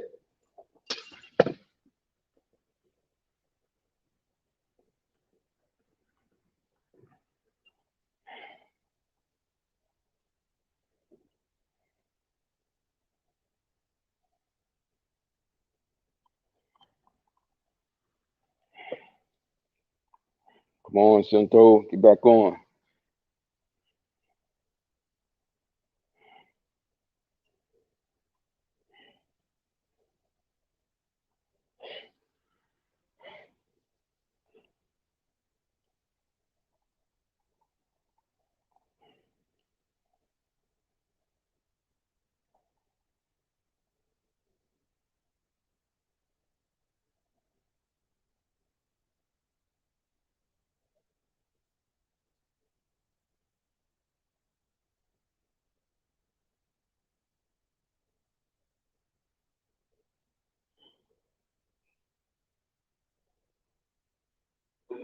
Mama, oh man, you gotta come back. Come on, dude. Hello.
Hello? Futures. Yeah, I'm still on here. Santos What got happened to knocked off. what happened He to got Santos? knocked off. He got Oh, knocked okay. off. I'm trying to get him Okay. back on now. I'm trying to get him back on now. Oh, okay. Trying to get him on now. When I got knocked off, I got Kyle to put me back on real quick. I texted. They put me back Yeah. on. Yeah, I had to load this truck, man, when I'm outside it gets real loud. Yeah. So shit. Hold on, I left the damn brake.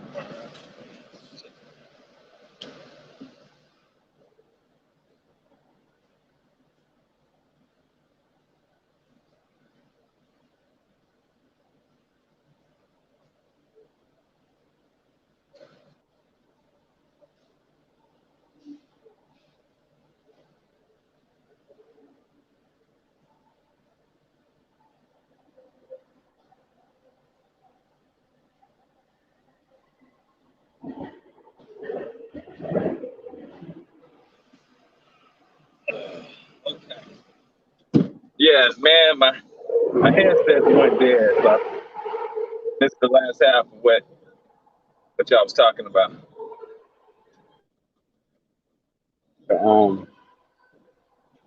What are you talking about? I don't got to.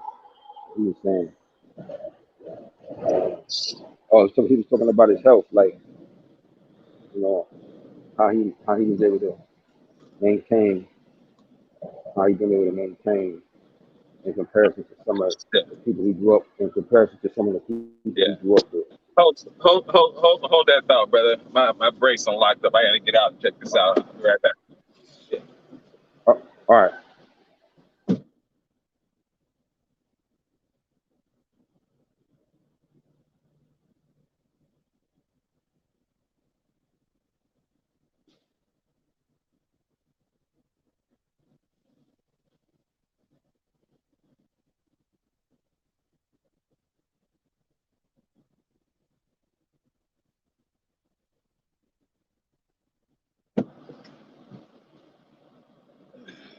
Shit.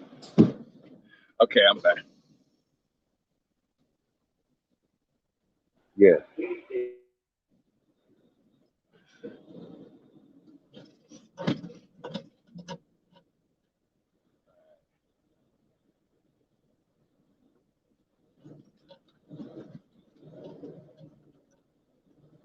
Is Kyle still up? Cam?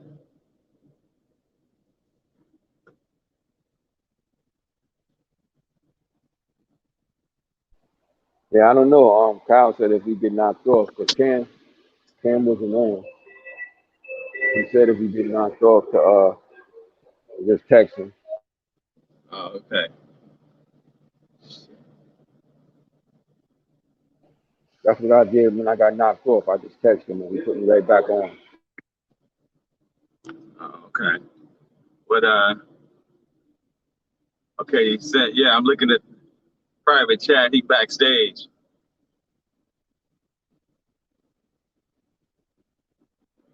Okay.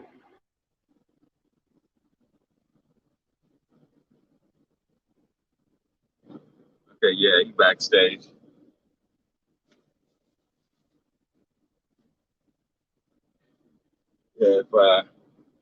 Yeah, if Kyle not up, he ain't gonna be able to bring him back in.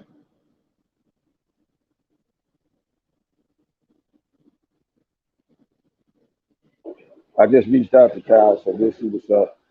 We'll know soon enough.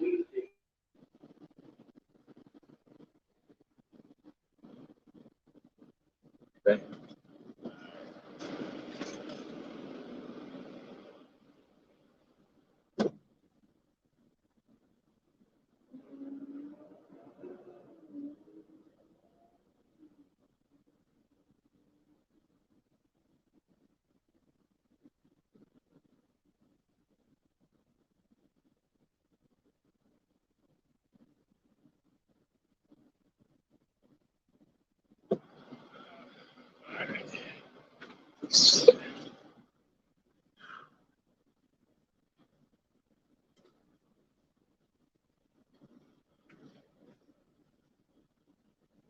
So yeah, I'm about to get knocked off myself because I gotta call dispatch.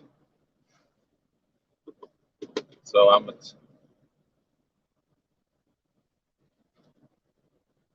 on this last load. So if I can get back on, I'll come back.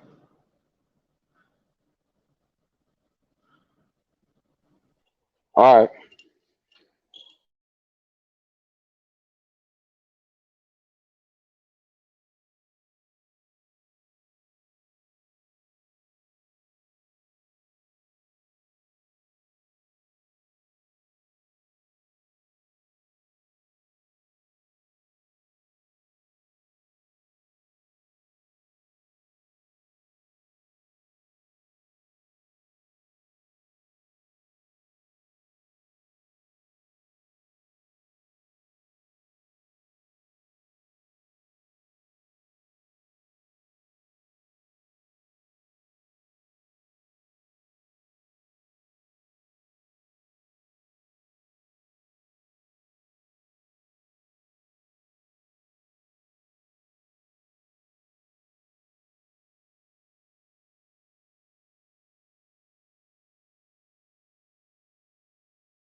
Let me check out the chat, see what's been going on in the chat. I ain't really been checking the chat tonight.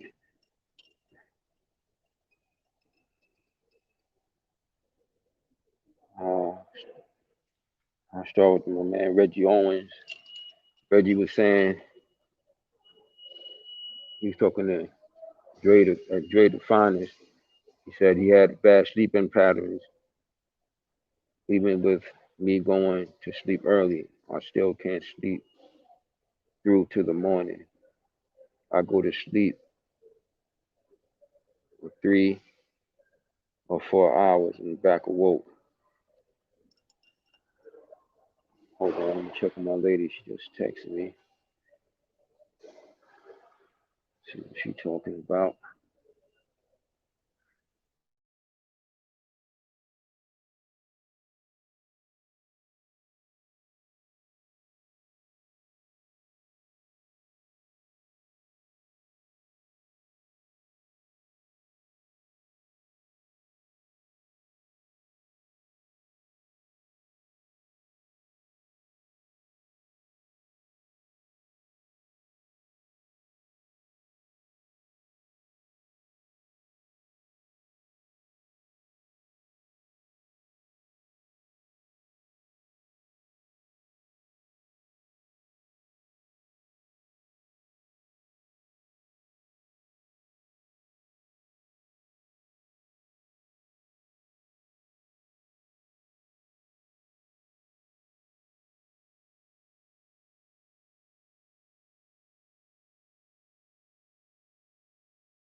You back, man?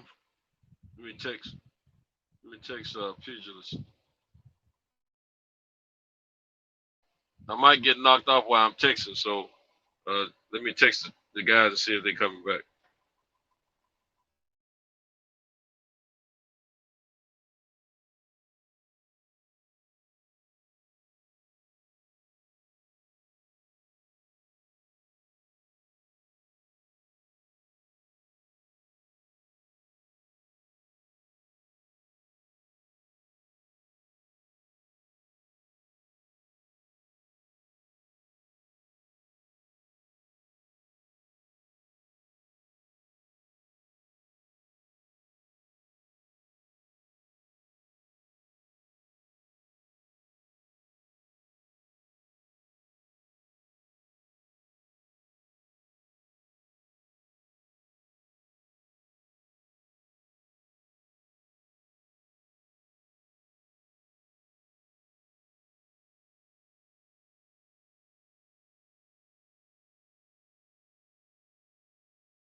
What happened to Centos? Now I'm back on and he off.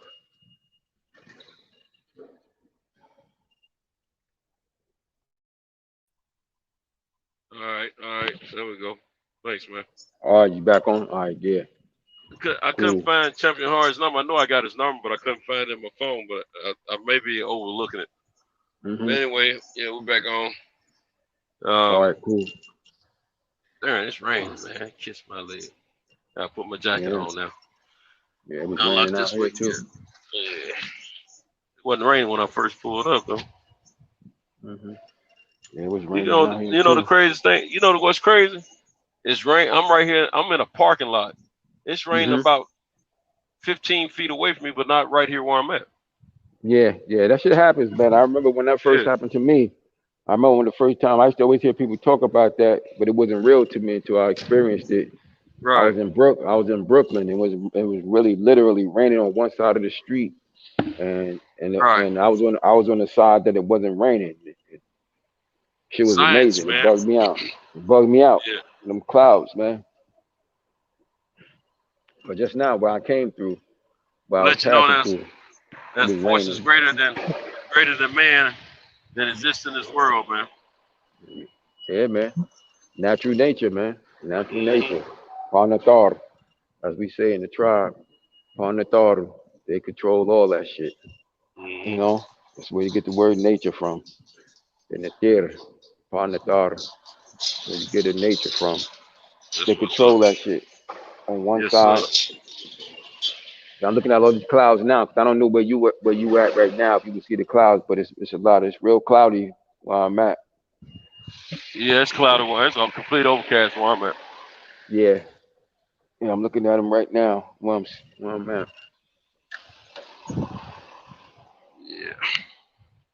Yeah, just before you had got off, as you was getting off, man, I saw this fine motherfucking sister, man. God damn. I wish I had seen her, man.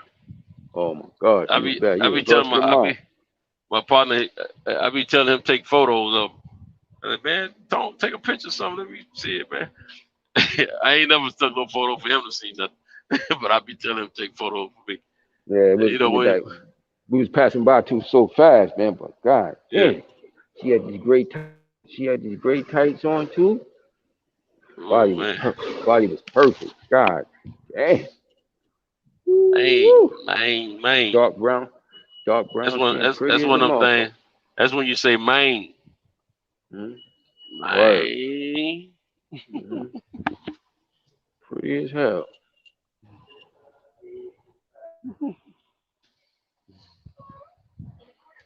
Yeah. I Had a love women. had a cat doing a stutter step out this motherfucker. God damn. Double and triple take, huh? Yeah, man. And a stutter step. Bad. Word. Bad. Yeah, man.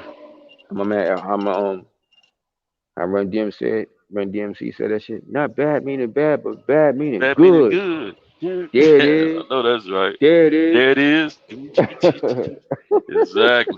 Exactly, man. Word. You know what be killing me, man? When I be at a store and I'm on my way out the store, and a bad sister come walking past me, or a bad white chick, but the sisters really be killing it, man. And you want to take that look, back, but you don't know who are watching you. You know what I'm saying? And I be like, man, I kind of look around a little bit real quick before they get away. Sometimes they get away from it. A lot of times they do. But I try to catch them before they get too far out of view, man. That's one thing about shit. I don't care. I don't care. I don't give a goddamn who looks. I'm looking.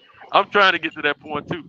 But you know, one thing I learned, man, since they diagnosed me as having, not perfect vision, of course. I have glasses in my truck, but I need to get some more. But I can still put these on and see what I need to see. But man, when I first got those glasses, man, I realized I had the vision I used to have with them glasses on to see off to the distance, natural. detail. Yeah, natural. Nature. Yeah, natural. Yeah, because I was missing all them details years I don't ago. see as good. I don't see as good right now as I knew. I got to wear reading glasses now. Right. Yeah. Me too. Yeah. Yeah, I know what that came from. And all that, man. Cause I go to this herbalist out in Philly, and he told me and my cousins Frank and my cousin Ty, all of us, like, he said, "Where that come from?" Because I'm pretty sure it's true. Cause like me, I liked a lot of sweet shit. That was always my biggest thing. So me too. That's like part of my bloodline, man. So like when I was fighting, that was always a big battle for me. Like not to eat sweet shit, like to keep my weight intact. And see, my mom's, my mom's was a fantastic cook, and she could make shit from scratch. Like she would make pound cakes from scratch and pies and all that shit. Yeah. And man, my mother had diabetes, but she could make that stuff, and that shit was so goddamn delicious. Yeah. So I'd had a bad problem with that shit, with the sugar shit. So he's like, yeah, you eat too much of that sugar, that shit'll fuck up your eyes. Yeah. So that shit'll turn your shit into gelatin. So I seen a rapid decrease in my sight in the past couple of years. Yeah, me too. I thought mine pretty much came from being in front of computers too many hours at a time. Before I started doing what I do now, for about 10 or 12 years, I was in front of computers so tough, man, all the time, man, for work and personal reasons. I mean, for hours. And it used to put a little strain on my eyesight, it seemed. So I always put mine there. But you know what? I'm one of those sweet toothers too, man. I get that from my dad's side of the family. Well, I'm probably my mom too, but I think more or less my dad, because my aunt and my dad, they were the same way about cakes and pies. That's something that's one way you can get me. Like I've been staying away from a lot of sugary, unnatural sugary stuff here of late. But this past weekend, man, this girl brought some cupcakes to the party, man. Lord, have mercy. That's what old folks would say. Man, I didn't get one cupcake, I got two. You know what I'm saying? I hear that shit.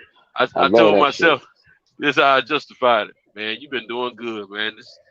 This one night ain't gonna hurt you too bad. They ain't gonna set you back too bad. Look, I be negotiating with myself, man. Ain't that crazy? I think we all do it though. Negotiate. Tell yourself, give yourself some justification. That's one of the best people you can negotiate. Exactly. With is yourself, shit. Yeah. Because you know yourself. You know yourself to a degree more than you know anybody else. Right. And at the end of the negotiation, you're not gonna be at war. Yeah. You're gonna be like, look, man, you'll get the next one. Yeah. You know yourself better. You know yourself better than anybody else. It ain't like dealing with somebody else who's gonna cross your ass. And if you cross yourself, you can live with it because it's you doing it. Exactly. Mm-hmm. Okay. Hopefully, when I get across town to this other city, it's not raining at that time. It's not raining bad, but it's raining enough to get on your nerves and make your jacket wet, which in essence affects you, give you a wet seat. So I'm trying to take this joint off before I get in the truck and do a little witness. And let me move on to the next stop, which is about 30 minutes away. Yeah, man. Man, don't even, me just getting started good here recently. I've just left my fourth stop. It doesn't even seem like it's almost 6 o'clock in the morning, man. I ain't even got halfway through the route yet, man. It's messed up. I hate crap like this, man. I don't know what they were doing tonight, man. Got in a ride to after 1 a.m. this morning for us to pick our stuff up, man. For some reason, he made a stop in Jackson, Tennessee, which is about an hour outside of Memphis, on the way to Nashville. And normally they do all that stuff on the way back to Memphis after they drop off in Nashville. So I don't know what this. I don't know what they. I don't know, man. It's coming to be pissed me off sometimes, man. I can't complain as much as I probably want to. They pay me well, but still, man, my time is valuable. Because see, if I had something steady going on during the day, that I had to start a certain time in the mornings when I get back home, this would screw me up with me doing everything by myself, and so that messes with my head, because to me that affected my business outside of them. They're not, I'm not obligated to them as a customer. I mean, as them being my customer, I take care of them, and then I'm free agent to take care of whoever I want to take care of. So yeah, like don't mess up your tie my free time. truck up. Yeah, don't tie my truck up too long. Where it interferes with me making, earning extra money. Yeah, I'd let them know that at least once a quarter, man. Mm-hmm. I got things to do, man.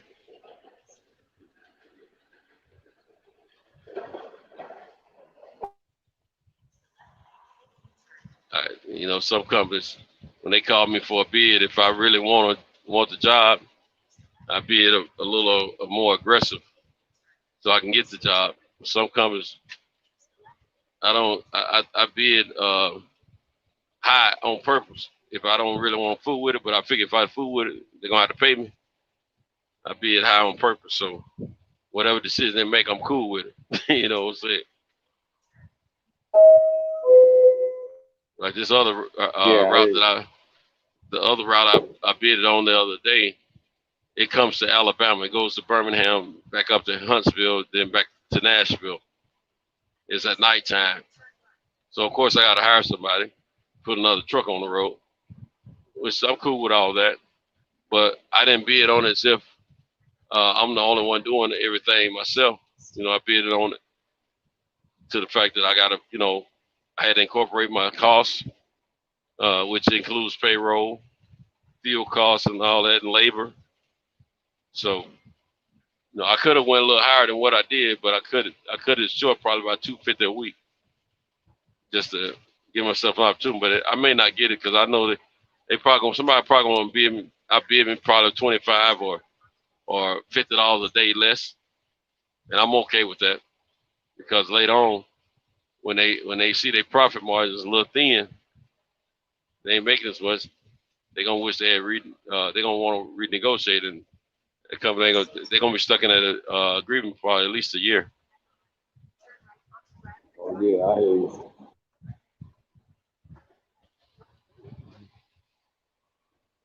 This dude here. Oh, he got other people in front of him.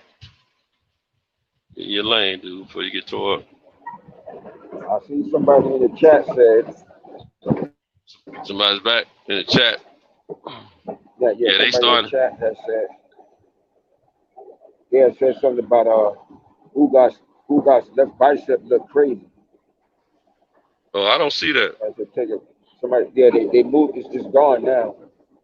Oh, okay. It was on the previous chat. Okay. He said his left bicep was looking crazy. Next time, take a look at him. Oh, okay. Look at him and see. Ugas had surgery on his left bicep. What are you talking about? I didn't know I he don't know. had Somebody surgery said on his his bicep was looking crazy. looking crazy. I didn't either. I'm saying they saying that it's looking crazy. Yeah. Yeah. Okay. You know, that fight might be tougher than we think, man. But I don't know if Ugas can keep the volume level up with Pacquiao. You know, Pacquiao, he moves, he punches, he's in and out, circles. You know, Darren, come on, man, get out the way. So, man, some cockbiters out here, man. Excuse my French.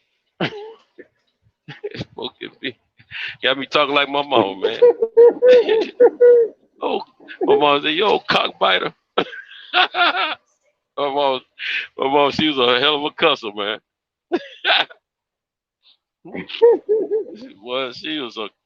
She tickled me, boy. I'm telling you.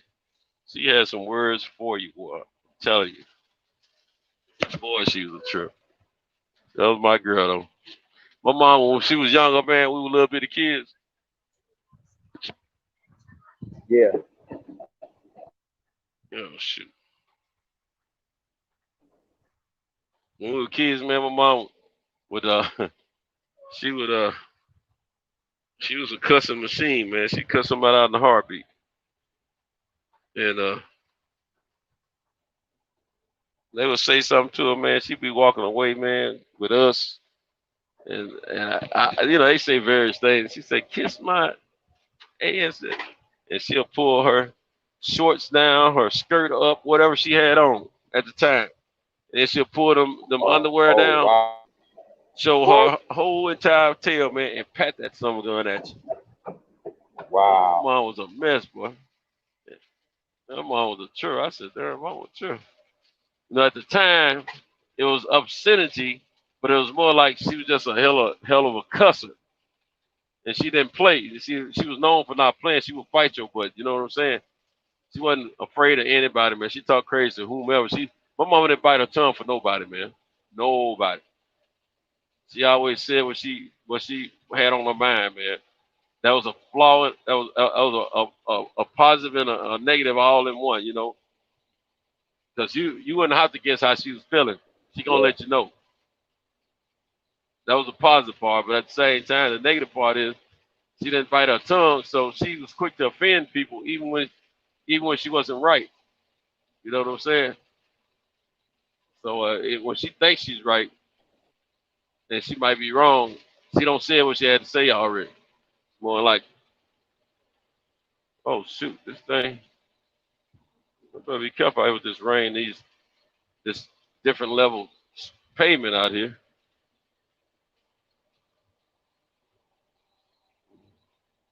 Yeah, man. My mom was a mess, boy. That was one cousin sister, man. My mom could be sitting on her porch, man, and a lot of people walk past her porch, and a lot of them have respect for her. You know what I'm saying? If she didn't like what she see, my mom was this type of person. If she was willing to cuss you out, just because she see you doing something you shouldn't be doing, and she would, you know, say What I mean by cussing you out, if she getting on you sternly and might have a few choice cuss words in there, and she telling you she cared about you. If she didn't care about it, she may not say anything, or she may tell you to get the HELL on away from her house. You know what I'm saying? And she'll be short with you if she didn't care nothing for you. But if she had a mouthful to say to you, she cared about you. And the crazy thing about it, man, all the folks knew that. You know, they learned and realized that about her.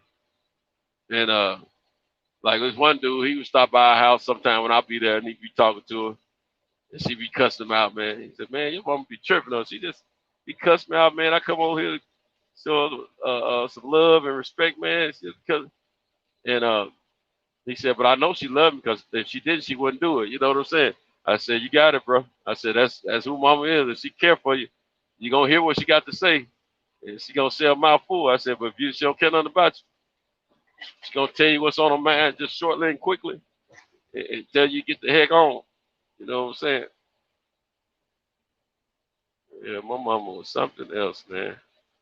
They used to call her Big Max, because of her softball days.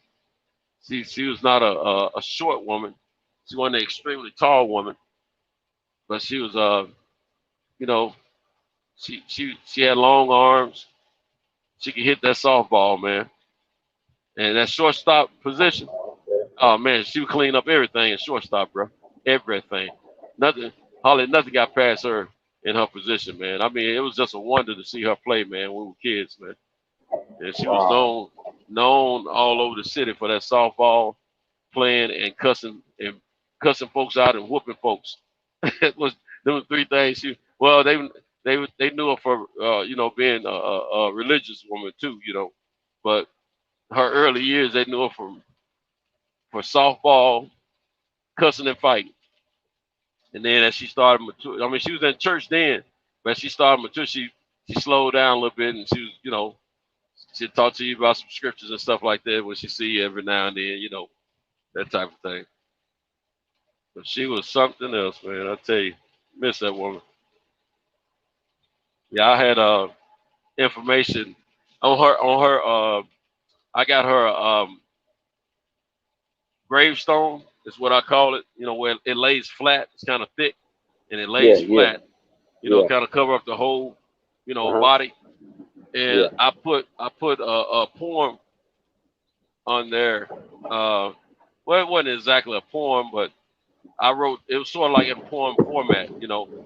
I put down, her name, her date of birth and when she expired.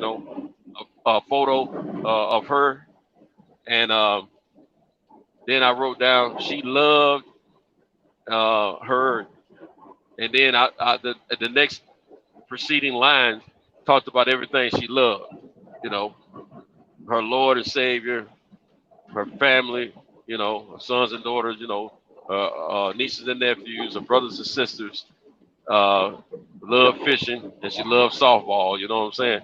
And then at the bottom of all that, I got a image of a female softball player. I sent her out that way, bro. So people, they really know her. They know what it's all about. You know what I'm saying? Yeah, that was my girl, man.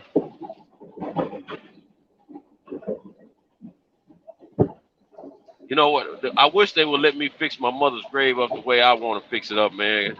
Like with gravel, the white gravel and all that, and then some blocks to border the gravel.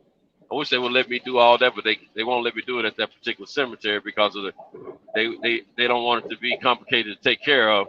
But the thing is, man, when I was out there a few days ago, they ain't taking care of it like they said they would anyway. Grass all up around the slab and everything, man. Made me bad, man. So next time I go, I'm gonna have some something to cut all that with, be prepared, clean the grave and stuff up. I got her and my father side by side. And see, I probably would have got my father a bigger headstone than what I have for him. I didn't know I could do all that I did for my mom when I buried my dad. I learned that later, Oh, okay. I'm I'm actually thinking about getting another headstone for my dad. You know, not quite as big as my mom, but getting another one to kind of blend in a little bit. They were trying to get me, since I was putting them side by side, they were trying to get me to get one piece. But see, my mom and dad never did marry. And my dad is my dad, not my sister, my brother's dad. So, you know, out of respect for them, out of respect for my brother and sister, and the fact that my mom and dad was never married, I chose not to go with one piece. Oh, I hear you. Yeah, that's cool. That makes sense. That makes sense. Yeah, but at least they close. But you got them together, though. At least you got them together. Yeah, I put them together because they always remain friends, you know, throughout the years. And the fact that I was spending my money, they'll finish everything off. And my sister and brother didn't have anything put out. I did it, you know, what I felt made it easier for me. I can visit my mother and father simultaneously. You know, they right next to each other. I visit one, I'm visiting the other. You know what I'm saying? Yeah. But I got several members. Matter of fact, my mother-in-law and my oldest stepson, they're buried out there, but in a different section. Then I got uncles and aunts out there from my mother and my father's side. And then my grandparents are buried out there somewhere. I got to look that burial site up because I haven't been to that site. And I never been to my grandmother's site because she died way before my mother had. My mother was 12 years old. My grandmother died. But my grandfather, I was there at his funeral, but I was so little last time I was there, I don't remember where he's buried. And it took a long time before my mom supposed to put something on his grave. But when I find his grave site and I see what he got, I may enhance what the only thing about it, I don't have a picture of my grandfather, man. I wish I did, because I got the vision in my mind what I remember him looking like. But you know, some of my siblings didn't see him, or cousins or whatever. So but us older cousins, we got a chance to see him, you know. Oh, okay. Yeah, my mother and father, my parents, they buried together, you know, right with each other. You know, but they was married. They was married for just about 35 years before my daughter, before my father got sick and transitioned. You know. Yeah. That's cool, man. Yeah. So we get to go see me and my brothers, my sisters. And, you know, we all get to go because it's crazy. Because you got my mother, and my father's there. One of my nephews is there, and my oldest brother. But it's funny because I told you my oldest brother and sister, they from my mother's first set of kids. Her first set of kids from my first husband. So but me and my brothers, you know, we got it set up. But actually my mom's she set it off actually to make sure her and my dad was together. Yeah. You know.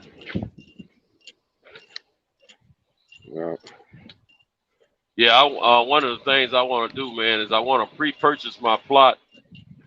You know, so whenever I do have to go, I want things to kind of be set up as far as pre-planning. Pre-paying for my funeral arrangements. That way, if my kids are still here, they don't have to, you know, go through a whole lot to put it together. You know, and then it'll be the way I want it. You know, like I may want a certain color casket and all that good stuff. You know what I'm saying? So I may leave those instructions for all that. It's best if you do that. It's best if you do all that shit. You know, no one can argue about. Do it. Nobody ain't got nothing to argue about. Yeah, and then if it's prepaid for, the insurance money don't have to be. You know, a good portion of it don't have to be tied up with funeral arrangements. You know. Yep. See, my mom and my dad, they both had about the same amount of coverage, man. They thought they had enough, but it wasn't as much as they needed. I had to put the rest with both of them, you know, to finish it off. But I would do it again anyway.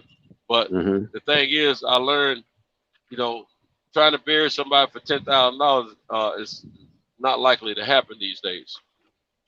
You know. Yeah. Now I was able to bury my oldest stepson for $6,500. I was able to do his casket, his burial site, and the funeral arrangements we got off lucky. The reason is my wife, one of her close girlfriends from a social club that my wife used to be involved with. Man, let me tell you, some of the women in that social club were bad too. Well, this particular woman was bad. You know what I'm saying? But it was her family's funeral business, and my wife had prepaid for her mom to be buried. So it didn't cost as much on that at all. You know, didn't have to use a lot of her insurance for that. But anyway, real easy and squeaky clean. And then there was her friend, you know, who was throwing in some extras at no charge. You know what I'm saying? And then when we did my stepson, you know, she took care of us on that too. And we put him away nicely, man. You would have thought he had insurance, you know. So she looked out for us, man. Unfortunately, after that, she let us know she wasn't gonna be with the family business long, and she wasn't after that because her siblings were squeezing her out. She was the only one that was willing to work in the funeral service with her parents before they passed, and they were jealous and wanted to do other things with it, and they squeezed her out, man. Now the funeral home and all that been sold, and that's crazy. I mean, just messed up, man. People always do that bullshit, man. Family members and stuff like that's why it's so good. It's so much better when you still alive. You take care of all that stuff while you're alive. Exactly, so man. it ain't nothing to argue about. Because if she was the one, that was working with him, her parents should have set it up for her to take over that shit. Exactly. So them other ones wouldn't have had shit to say. They wouldn't have nothing to say about that shit. That's it. Now man. they done lost the family business because of that they shit. don't run a good thing, man. They have been there for years, dude. For years. You know, but it's a whole different business now. Shit, that's a good business. Like I hate to say that shit like they that. Dying to get in. But motherfuckers dying to get in. Word. Yes, sir. You ain't gotta worry, boy. That motherfucker ain't gotta ever worry about going out of business with that shit. Man, I thought about getting into it on the financial end because I don't really want to be embalming people. Yeah. And, so I can deal with the dead more now since I've had a lot of death in the past decade and a half.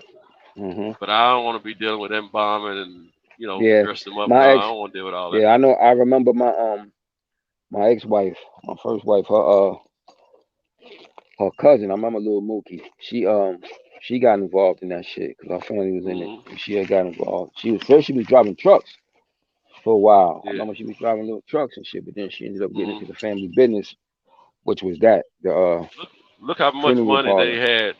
Look how much revenue they have accumulated since COVID. Exactly, that's what I'm saying. Crazy. Look at that shit. Man. Yeah, people dying to get in there, man. Money. Yeah, man. A lot of goddamn money. Got something you up for. Don't worry about not making no money because you're gonna always make money in that shit. Right. Them folks, that's the same. I use the same funeral home and the same cemetery both times. Between the two services, funeral home and the cemetery, it was almost it was a little less than 30,000 spent with my mom and dad combined. So they made decent money. They know me when they see me. I'll put it that way. It was crazy because we did because the funeral parlor we used, we knew that family well. So it's funny because they ended up buried my older brother, my pop, my father. They buried my pop first, my older brother, my nephew. So when it came time to do my mom's, she was good about having stuff set up a certain way. That's good. In terms of the insurance and stuff, through her job and everything. So we had that. It wasn't really no struggle with getting that shit done for her. That wasn't no issue. Right. So we got a good deal from them because of that. And it's crazy because the guy, that's a family-owned business. That particular one of my dearest friends. That's his family. Okay. He's like a brother to me. But So is the brother. Is Gaffney is their last name, and that was family-owned business from his father, and then it got passed down to him, the son. Crazy, man, crazy shit happened. But see, Jeremiah, he had when he got older, man, he wasn't really taking care of himself. So he put on a lot of weight and everything. He fucking around got sick during COVID, He ended up getting sick during COVID. He ended up dying. He ended up passing, man. Oh wow. Shocking. You know, he been burying everybody, and he ended up getting sick and passing. Now his kids doing it, and then it was crazy because my bro Keith, the one I told you, that's like I used to train him, but he's a mechanic. He my mechanic, but I used to train him. He his mother surprisingly out of nowhere about 2 or 3 months ago, she had a heart attack and transition. We was stunned. So that's his family. So he was going to go through them. He ended up not even burying her with them. He ended up using. He ended up his one of his cousins. She helped him with another funeral service because I guess I guess they're going through a similar situation that you just explained with your friend, like that. Yeah. They fighting over that shit now. Wow. They fighting over it now. Yeah. So I'm like, damn, that family. That family been running that business for as long as I can remember, since I was a little boy. From the father, the senior, down to the junior. So I'm like, yeah. So it was bad because my man Keith didn't even use them. Now had his cousin had Jeremiah, which was his cousin, been alive, without question he would have did it there, and he would have done it right. You know, but one of the other cousins, the daughter, she ended up hooking him up with somebody else, some other people. I was like, wow, that shit is crazy. That's true. Man, this rain is hard over here as it was over there in the other city I was in. I was in Huntsville first. Over here in Decatur, it's rained just as hard. Yeah, it was raining bad out here. It was raining bad out here earlier. Was it? Some of my friend girls was telling me yesterday that it was hurricane. I think they said Hurricane Freddie or somebody. Don't hit. I said, oh, we got hurricanes. Is that where the weather come from? She said, yeah. She said, well, you ain't been watching the news? I said, nah. Boy, you crazy. Yeah, I said, nah, I ain't kept up with news in about 3 months. I ain't been watching news either. So yeah. I ain't been watching. Yeah, I ain't watching in about at least 2 or 3 weeks. Yeah. Close man, to it. It's been about 3 months for me, bro. Goddamn Storm, you heard when Trey was on the phone yesterday saying that shit about goddamn typhoons, because you know Japan be getting them goddamn typhoons. That's the one thing I don't like about them countries. Yeah, them shit be getting typhoons. Asian countries and the Orient. Yeah, that's one thing I be worried about. Yeah, you be getting them goddamn typhoons, boy. I remember the Philippines used to get hit hard. Look, it ain't even rain as hard as I thought it was a second ago on the highway. It's like it's coming down, but now I got off the highway. I can turn my wiper back a little bit. That's good. I'm glad they ain't coming down as much as I thought.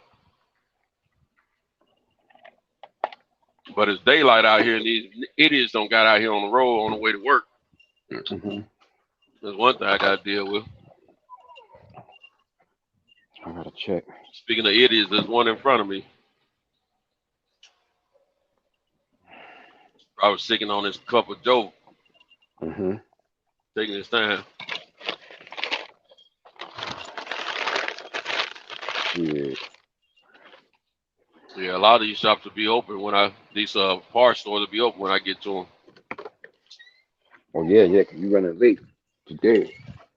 Yeah, I don't even want to be standing around talking to them. You know what I'm saying?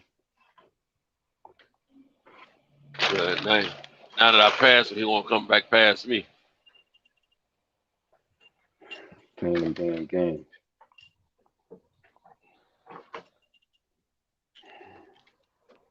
Times it. 7:14. I'll go out there like 7:30. Shit, I'm finally off, man. I had 2 weeks straight where I worked. I had 2 weeks straight where I worked all the way through. Them doubles. Yeah, I've been asking about that because I remember you You were going home or My something check yesterday was morning. nice though. I bet it Check was was. good though. So you still But got another one still, coming? yeah, I got another one. I'm gonna have another one coming next week. But it's crazy because I said this other individual that work at the facility where I'm at was like this mother just disappeared. So they're going to get somebody else to cover that. I ain't mind taking it and shit. Right. Cause I could Did the use the guy? extra money. I could use the extra money, but they still ain't. I heard from one of the supervisors. They still ain't heard from the motherfucker. So they wondering if Yeah, he that's what I was dead gonna or ask. they They gonna wondering have if to he replace him. dead or alive. Cause they ain't heard nothing Right. from him. So I hope he They all right. gonna have to, yeah, hopefully all right, but they need gonna find another body. Yeah. And shit. So, but I don't mind it because I'm work at sea. I don't got all that worries about because it's just me. I work by myself right now, Right. so I ain't really got to worry about it. I control everything at the Mm-hmm. spot I'm at, so I don't got to be worried about a whole bunch of motherfuckers coming around me, Right. you know, So I like stuff like it that. like that too, man. I like doing, making. And you gotta put up with a lot of people. You know your job. You're doing it well. You gotta worry about it. Yeah, I D-Lo love 40. it. D-Lo Yeah. 404 boxing says salute. Yes. Salute. Yeah, I see it just popped up. Yeah. Yeah. Salute D-Lo. D-Lo 40. Yeah, man. So I don't really gotta worry about that, you know. Mm-hmm. And that's why, I work the shifts I work the third, man, so that I particularly because like I said, we're gonna continue to make a more serious, even a bigger push what we doing with the program. Right. Going into the fall. And I'm gonna really look to step up. I see you like some of the pictures on my Instagram. Yeah, I gotta go back I through see that it. joint too. Yeah, I gotta go yeah, back I through got there. I ain't finished yet. I got yeah, so I'm gonna really step back up. Yeah, that kid you were telling me about, man. I think I've been seeing some of his videos from other sources, man. Yeah, he's special, man. Yeah, so I'm working with him. He be so I'm talking. about He be talking to him too, though, the way he be punching. Oh, that cat I sent you. That cat I sent you. Yeah. See, he already got the vision for the sport, man. He Oh already my knows the God. science. He don't learn the science. He ahead of them kids, man. Way ahead. He like a little Floyd way Mayweather, ahead. man. Yeah, it's amazing, man, to see somebody so young to have such a punching prowess. Places them punches so he know where he want to put the punches at. Yeah, he put them like just where he want them at, man. perfect. Like his punching prowess. His punching prowess is excellent already Yes, at 10 years. He's only 10 years old. 10 years old. Wow. You saw how he dig that left hook to the body. Whop, to bring that something up top. Yeah, Whop, what whop. I'm saying. He put them together. He know exactly where he wants to go with every punch. That's what like I he noticed. Don't throw like when he threw that left he don't hook, waste no punches. He threw that left hook or that left uppercut to the body. Whop, that left hook coming up top. Mm-hmm. And you see, I didn't. Oh, I'm gonna send you another one that I didn't send you. I meant to send it to you, but I didn't want to overwhelm you with the shit. But it's another one where his trainer filmed it, and he's showing he was sparring with it. I think he was sparring with a young girl actually, but he was showing how he caught the punches and fired off the punches. Shit was textbook. I was like, look at this shit, man. This boy 10 years old. That's why I said the only thing they got to be careful with. But he do play football too. That's good. But you don't want to burn him out. You want to burn him out with just doing just that. Give him other things. Let him do other sports if he interested in it. Good. So he won't burn himself out with just the boxing. You know what I'm saying? Seeing a few years ago, I started seeing these. Probably about 4 years ago, I started seeing these set of twin brothers. Oh yeah, I got that. Those my boys. Yeah. Oh man, them kids special, man. Especially the one the Grady brothers. The Grady brothers. That sound right. Yeah, one of them a little teacher already. Yeah. That's my dudes, man. They're from talented little boys. They getting big now though. They should be about 13. They're about 13, 14 now. Yeah, they're about 13, 14 now. That was about 4 or 5 years ago when I first started seeing them, man. Mm-hmm. I hadn't seen any photos as they don't grow up no more. Yeah, they're about 13, 14 now. But yeah, that little boy, man, that one I sent you, I was really impressed by his technique, man. He's gonna be a hell of a trainer to want to be, to do most of the talking. And Yeah, tell the other one where to punch at and all that. He's gonna be a hell of a trainer, man. Yeah. Let alone good fighter. But he probably gonna have more of a stellar career as a trainer. Yeah. Now they getting busy though. They fighting in little tournaments and stuff now. They doing their thing too. They winning them shits. Yeah. Yeah, they winning them tournaments. I like to see what they doing now. They fighting in the little junior. You get some I'm gonna send you. footage on there. Matter of fact, I'll send you their I can send you their Instagram. I got their Yeah, do Instagram that. thing. Yeah. Yeah, do that. That's what I like to have, man. Yo, did you check out? I sent you that link on YouTube to that boxing page, the legends, the boxing legends. I sent you that. I sent you that. You sent it last week, didn't you? Yeah, when you get a chance. Yeah, I hadn't even been over there yet, man. Yeah, I'm gonna check it out. And I'm gonna tell you some good fights on there. What was I going to you gave me some. Oh, you sent me something today too. Yesterday, rather. Oh yeah, but I told you I wanted those steps. Okay. With the writing on it. Yeah, where are those steps at? That's out in Queens. That's out in Queens, like in the Flushing area. Okay. Like I told you where the Asians at. It's a bunch. Oh, okay. It's in that area, but I'm just showing you that to illustrate what I'm talking about. How that group went in comparison to us. Yeah, like, yeah. When I say when you connected to some kind of, when you somewhat connected to your cultural existence as to who you are, as opposed to being the people who's been totally removed from it. And the bottom line is, you know, where there is no language, there is no culture. You don't have a language of your own. You don't have a full culture. You have a part of the culture which you absorbed from your captor. Right. Trickling down. Yeah, I'm listening. You there? Oh, I hope I didn't lose. Yeah, you still there? Yeah, I'm still here. There you go. Yeah. Yeah, I'm still here. All right. Yeah. Okay. Now I had switched over because my lady had texted me. I was looking at the text. Yeah, but that's what I mean when I say that. Like, it's about when it comes down to the cultural basis. Like, when you compare us to these other groups, that was a big loss to us as a people. Because whether you saying, like I told you, whether it's the groups that were the ones who was kidnapped during that time of chattel slavery, or the natives that they came across here, the native blacks that they came across here, who had their own language and culture as well that they spoke. When that was stripped from them, you decimated those people's culture, and then you inlaid on top of that the captor's culture. So that's why when people always get, I've had a lot of arguments and debates with black people. Oh, there is black culture. I'm like, no, it ain't. Stop saying that ignorant shit. There ain't no goddamn black culture.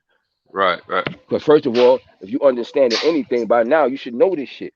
Black it has no standing in American law. That's a social construct by them. Right. That's a social construct that they created. Like I said, every name that they call us, they gave it to us. We didn't give us none of this. We didn't give ourselves none of this shit. You know, black colored, Negro, Afro-American, African American. And you know what? Because we was Afro-American too. Right. That's a hairstyle. That's a hairstyle. Afro is a hairstyle. Man, Afro-American. We've been niggas. We've been colors. We've been black folks. Been Afro-American. We've been African-American. Yeah. And all these names was given to us by outside groups. It's not names that we generally as people, you know, as opposed to like, and maybe back in Africa or the natives here had names that was associated with the people and who they actually were. So you might have that the name like the Blackfoot is an English translation of the terminology in the native tongue. You know what I'm saying? Mm-hmm. So this is what I be talking about when people just say, because I got many debates about that old black culture. No, we've taken part of white culture and we turned it our way. Right. You know what I'm saying? We put our spin on their stuff. That's what we've done. We put a spin on their stuff. But it's not actually, So in that regard, we gave all ours away. Well, we didn't give it away. It was stripped from us initially, but So when you do that, you rip away. You definitely take away a lot from any individual or people that you would do that to. Right. You know, that's why I say our experience, the people who were a part of that, who were a part of that particular dynamic that dynamic experience is the most is unique in the annals of the history of this planet. You know, it's very quite different, man. Nobody quite like that, because even when they always bringing up the forms of slavery in other groups, it was never like how it was during the time of the chattel slavery. That was totally different. So even it was a time you was able to get yourself free. Yeah,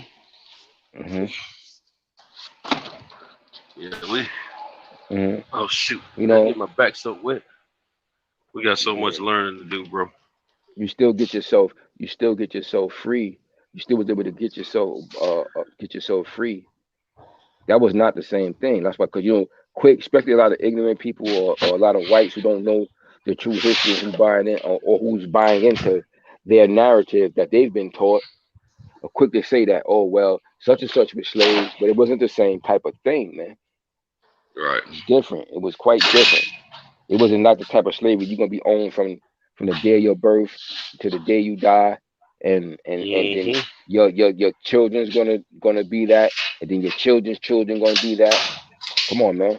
They own you before you even come out. Come out of the womb. Generations. They knew Crazy, generations. Man. They knew generations that they was gonna be owning other people. Right. You understand that shit? That's some serious stuff right there, Crazy, man. Yeah. That's some serious shit. It's inbred to them as their birthright. The ones that was doing the owning. So I mean, it's just crazy, man. It's like setting. That's why I always say whenever people be like, "Well, I ain't own no slaves," or "You wasn't a slave," I said, "Look, you benefiting from what those people did, and if you're not willing to give, and if you're not willing to give back a just and due share of what you accumulated through that, then you full of shit. You just as guilty. Yeah, that's right. Because it's like, yeah, you did. Boy, you set it in motion and knock those pins down. You get credited for knocking those pins down, although you didn't go up there and knock individually each one of them shits down. That's a good analogy, bro. You know what I'm saying? But you get credit for if you knocked all of them down. Right. Because you set that ball in motion, which knocked it down. Ball in motion. The energy was applied from somewhere. That's right. From your hand to knock it down. So you get credited for it. So when they always try to throw these things up, to always try to find a way to shoot down our argument for why we should be given something free, treated fairly in regards to what went down. Yeah. They always got something to say.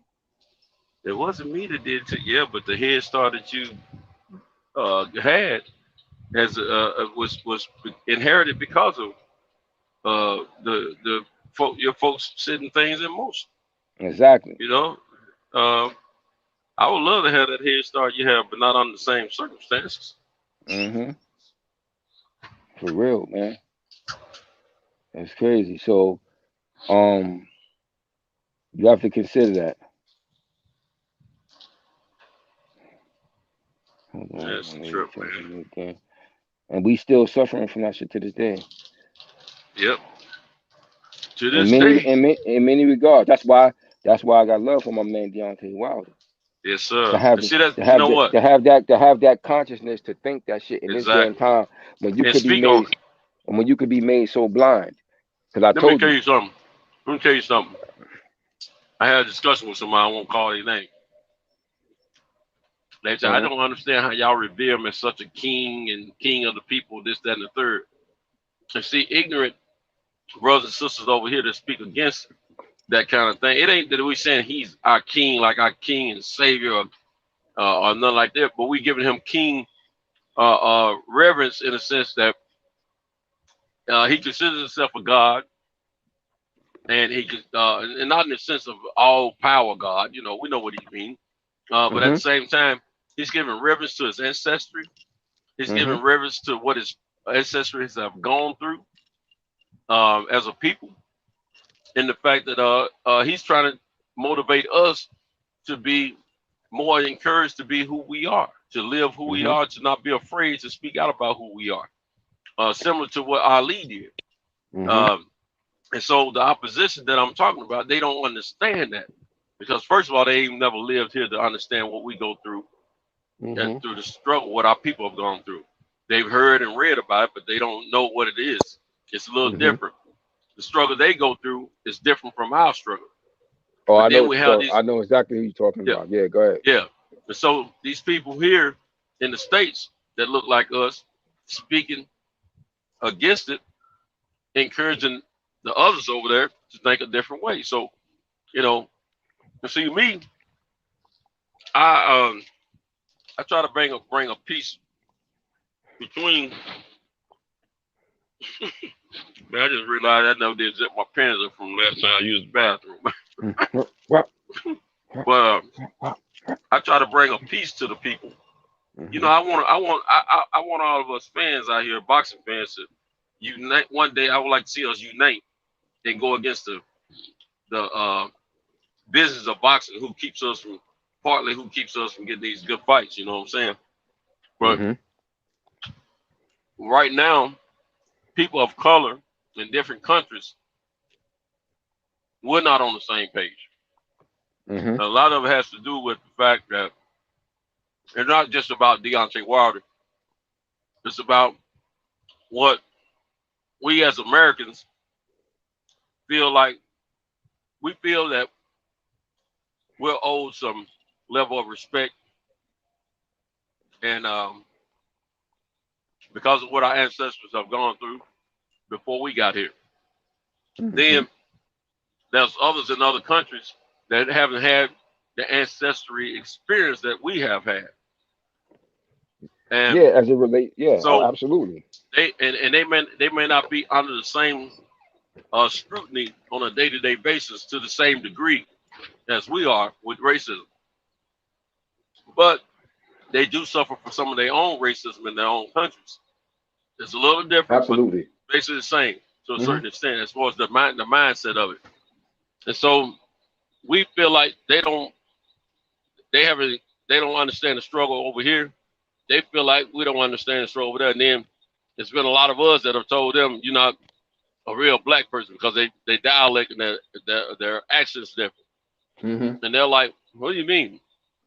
We're more black than you guys are, because the way they're looking at it, their ancestors hadn't been pillaged and raped by the Anglo-Saxons, the Europeans of the world.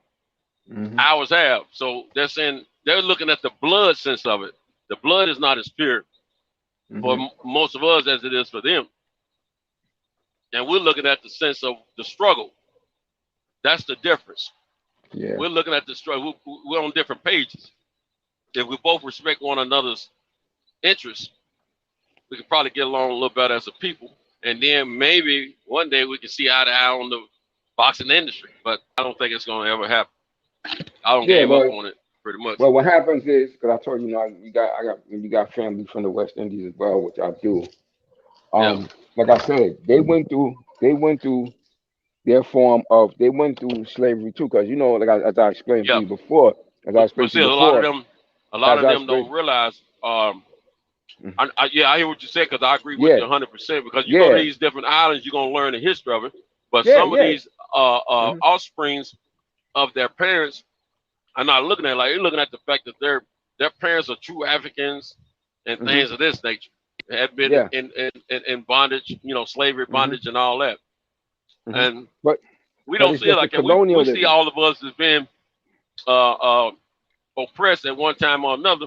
But if your ancestry hadn't been oppressed, your kindred ancestry has, and that's the way we're looking at it. You know what I'm saying? Well, it's all a part of, like I said, it's all a part of the colonization of our people. So most of the people, as I explained to you before, I said, as my studies have shown me, most of when you talk about the people that were actually kidnapped from Africa, the majority of them ended up in the Caribbean, and in Central and South America. And I would say a smaller percentage ended up with these Americas that we call the United States of America, right? Right. The majority of the blacks was here was native here. A smaller percentage of those ones who was kidnapped ended here, but a great majority of them ended up in the Caribbean and in Central and South Americas, right? See, they getting miseducated though. So they getting okay. You know the bull crap they fed us over the years and from history and all this bull crap through the schools. That's what they have. These European, African, they're gonna teach it their way. Have that same. Yeah, they getting taught that bull crap instead of doing their own research and find out what the truth is. Because see, when I went to Dominican Republic, I learned some stuff that I wasn't taught at school. Of course. You see what I'm saying? So I know exactly what you're talking about, bro. Because actuality, and I'm gonna tell everybody that's listening, you know what you're talking about. I'm telling you. Because when you go there, like if you go to a place like DR, now really that's as far as Christopher Columbus got. He never got to these. Exactly. But they got him buried there. And that's why I can't understand why they try to feed us this bull crap out he comes to the United States. They got him. I got photos of the so-called temple building or whatever he's supposed to be buried in, bro.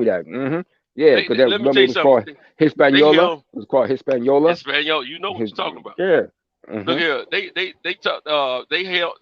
have him. He's like their king over there. You know what I'm saying? He's like their non-living king over there because they have been mentally fed all of the heritage and history of the Spaniards. Yeah. Now, true enough, he was their captor. Yeah. You know, he and the rest of they you know, there's Tayo Indians and then there's Africans. Yeah, you got the Taino Indians, the Africans. And the Africans, and you know, they all one island at first, and then they split off, and that's how you got Haiti and Dominican Republic. It's the same, because it's literally the same landmass. Exactly, one side is Haiti, same landmass. One side is Haiti, and one side is the Dominican Republic. And so you have more Africans on the Haiti side. On the Haiti side, and they fought more. You know what I'm saying? Yeah, the Taino Indians didn't fight as much. That's why they stayed on that side there. But the thing is, and these are when you go to these countries and you see these ports where they were bringing the ships in. Yeah, the slave ports. I don't care, man. I'm gonna tell you something. I've seen documentaries of other countries that show these same type of ports. Saw the exact same kind of port down there in Santo Domingo, man. I said, man, I said, this is real, man. This is real. Yeah, hell yeah. Yeah. This is real history. And then you can see some writings and everything on the stones in some places, man. I mean, man, if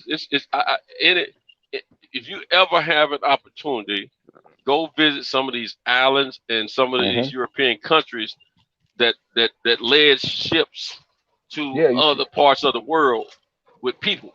Well, you see all these ports, because like when I went to Puerto Rico, you see them ports. Most of them ports, that's what they were, slave things. Exactly. Exactly. And you can kind of visualize how they were, herding the people through it, man. I mean, it's amazing, bro. And I mean, man, on the way to Santo Domingo, man, they were talking about this, that, on the tour bus. But while they were talking, I don't pull up information on my phone, on the internet, reading about it. And getting a little bit more familiar. So when I got there, it was, I was a little bit more abreast.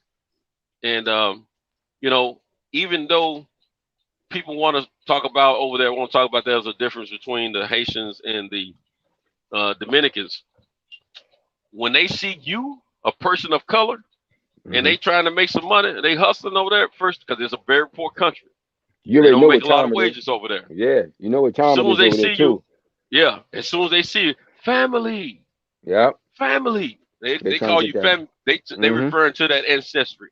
Because let me tell you something. The Indians and the blacks were together. And they know it. See, the folks, they know their history, man. They have stripped of their history. But at the same time, when you're on these tours, they're gonna talk about something else because it's what they're being paid for. You see what I'm saying? Again, they paid to tell you about the Spaniards' heritage. Now, there was a sister from New Jersey or New York. She was a school teacher, and she was by herself.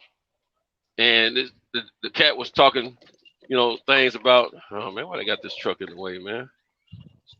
talking stuff about what he's been paid to say, in this one building we were in. And the sister said, "No, that ain't right. What about this, that, and the third?" She read him. She said, "You need to quit telling people the wrong thing. Tell them the truth." She let him know what's up. and he was, you could tell he was one of those lighter complected, Dominicans. He wasn't a darker complexion. Some of the Dominicans are darker complexion. Versus, just like you got, just like the Mexicans, you got the dark Spanish people. Period. You got lighter, darker, and medium. Because of what happened with the chattel slavery. Exactly. So it's just man, it's all good. I got some help out here. When it comes to that shit, the history is long. You got the history is long when it comes to that particular thing. When it comes to coming to enslaving our group, and people always miss because it's such a long history of that shit. With different groups, different parts be left out at different times. People have their reasons for hiding certain shit. Like we always, cause a lot of times, obviously, we get stuck on the European part, which is Spain, Portugal, and England, right? Right. But slavery didn't start with them. Slavery started with the Arab shit, the Arab slave trade. Yeah, Auto Plus. Hold on. Go ahead and talk, Peter. So that started right first. So that started longer. So it started there first, and those other groups end up actually learning that shit from them. Right. And then you had other things that came into play, but it's not. That's not where it originated at. And they was foul. Got a few more things. Hey, my friend. Very foul with that shit. All right. And they was very foul with it. Yeah, man. Because I'm gonna explain to you. And you got to do your research and your studies. Like I said, I used to practice Al-Islam, but I ain't gonna lie. That's one of the reasons why I kind of turned away from that shit was because of that shit. As I started getting deeper into other studies, right? Like that was brought into. That's not who. Because other people think that that's what we was all that. Nah, we got put into that shit. Right. We got put into that. We got put into that way of life. Right. We take it, and as I explained to you, when it comes to our group. Whenever we take on something, whether it was forced upon us or we did it have a good one. All right. So whatever we take on, whether it was forced upon us or we take it on freely, we tend to be the best at it. Yeah. We adapt and overcome. Yeah. Just so like what God intended for us to do in circumstances, So when we take on a way, like I said, I don't give a fuck how it get put on to us, whether it's forced on us by force or we just did it ourselves. We tend to be the best practitioners of that shit. So the best Muslims would be a black person. The best Jew would be somebody black. The best Christian would be somebody black. You understand what I'm saying? We take that shit on and we take it to another level. You just gave me an epiphany, bro. You know what? So you know what you just did? You gave me an epiphany, man, because look, we have adapted to ways that were not of ours. Yeah. Year in, year out. Everywhere we've been. Then when we show our creativity, they adapt to us. But then they own it. They own it. When we adapt to what they're showing us and they're doing, it's still theirs. Their way of doing things. But when we create something and start something and they start doing it, they own it. And what I'm talking about, look at the hip hop culture, how it has affected the world. And I remember, I'm from New York. So I was saying when that shit started. And I'm old enough when that shit began. One of the original B-boys, what I'm saying? I remember seeing on the news up here in New York, them talking about, this shit was gonna be a fast. It might last 5 years. It might last 5 years. I remember all that talk, man. It's just a fad that we're going through. And they try to suppress the music. They try to suppress the music so it wouldn't become a valued music, John. And now look at it. It became the biggest thing. It took over in the rock. World. It took and over rock, you remember everything. they said that about rock too. Yeah. And rock became the number one music. Which is another black creation. A black creation. Country, rock is another black creation. Name a music that hadn't been influenced or started by blacks. Yeah, Exactly. yeah, we started all that shit. So, but I remember that shit like it was yesterday. Oh, it's a fad. It'll probably come and go. It'll last about 5 years. I remember Right. that shit like it was yesterday, kid. Seeing that shit, Exactly. Me too, and I'm bro. like, look at this shit. Yeah, they thought when the Look Sugar at Hill this. Gang put them which they Yeah, wasn't the first record, but you know that was one of the first national yeah. It records. was the first When one they that when they blew put up, though. It was the right first one that really when blew they nationally. and they said, "No, this ain't gonna work. It's just a little bit." And, you know, because you know back then Gold was saying a whole lot. Hell Gold yeah, was saying a whole lot. hell yeah. Now Gold was the Gold is standard. nothing Yeah, because gold of is rap nothing now. music. Gold is nothing. And Mhm. that's my opinion. Rap music changed that industry, the record industry. If you're not doing platinum, you ain't doing nothing nowadays, because of rap music. Yeah, gold So was the standard back then. Yes, sir. You know, Man, gold was the standard. yeah, But you know, like so, I say I like to say, uh, when it come to, like I said, we just got a unique situation, man. yeah, And we do. it's a very We're, unique we're, situation. we're the most unique descendants of Africans and Indians. We're the Mhm. most unique Mhm. in the world, in my opinion, Yeah, because of because our circumstances. yeah, it's a very unique circumstance, man. And when you take, like I say all the time, you hear me say, just basically we're a nation within this nation, and uh, they've done it's been such a good job done, but for us to be able to rebuild ourselves from within, because it has to be internal from within, and you're gonna have to make certain sacrifices and do certain things. Right. And this is why you like one thing I do agree, like that Trey says a lot, is that everybody can't go. There you go. That's a Yeah, true that's fact. straight line. Yeah. Yeah, and that's a Yep. true fact. Absolutely. So a lot Absolutely. of people, that we would love, that we love, ain't gonna be fit to make it. Everybody can't go. They're not gonna be And fit to make it. we grow up in our neighborhoods where we know who we had to watch out for. Hmm. You can't trust this one. You can't trust that because he like them people too much. You know, and all this, that, and the third. You know what I'm saying? Hmm. So we know we're accustomed to that already. You know Yeah. that go all the way back to the oppressed days. You know, Hmm. when you got a group that's plotting to leave, and you got to worry about this dude going to report it to Yeah. the master. You know what I'm saying? Hmm. Yeah, and that's called Sad to say, but it's true. mandatory manumissions. That's what that is. You know, it's always He gonna been. tell it. He gonna It's tell always something. been. Hmm. Yeah. So these things like this. So like I said, this is why it's such a difficult task when you're looking at people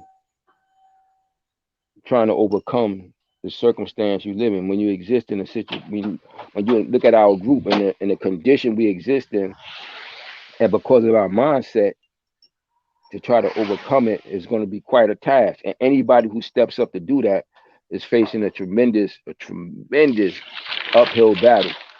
Right. Because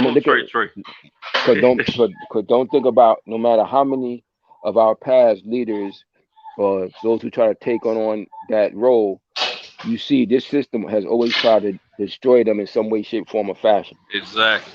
Because they know they're gonna gain a few of us that's gonna side with them. Yeah. Every time. So what they do is, if they see that whatever these persons is practicing, they was able to get the people to take some traction, like if some real traction came from it, like they going beyond the rhetoric, like they going beyond the rhetoric, and they're getting the people to move differently.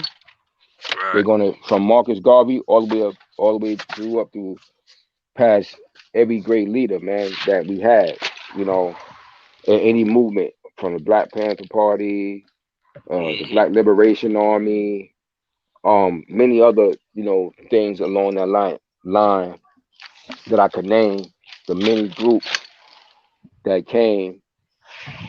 It's gonna be a serious task, because they don't did look, if you don't have hundreds of years, if you don't have hundreds of years to brainwash people and indoctrinate them, their mind, and you made them solely dependent on you. Right. They solely dependent on you. Right. You got them training their kids to grow up and work for you.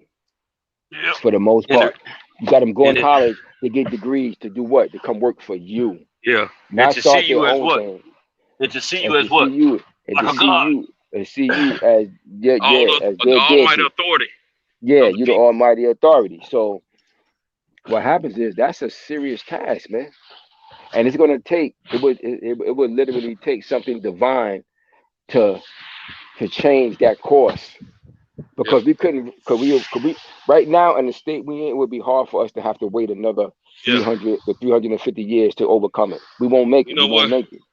It'll take 5 Deontay Wilds. It'll take 5 Yeah, Martin Luther Kings. It'll take yeah, 5 Muhammad Ali's. It'll take yeah, 5 yeah, Malcolm X, all at the same yeah. time. So what you have to do is, so what we have to do is, as a people, to take on that type of massive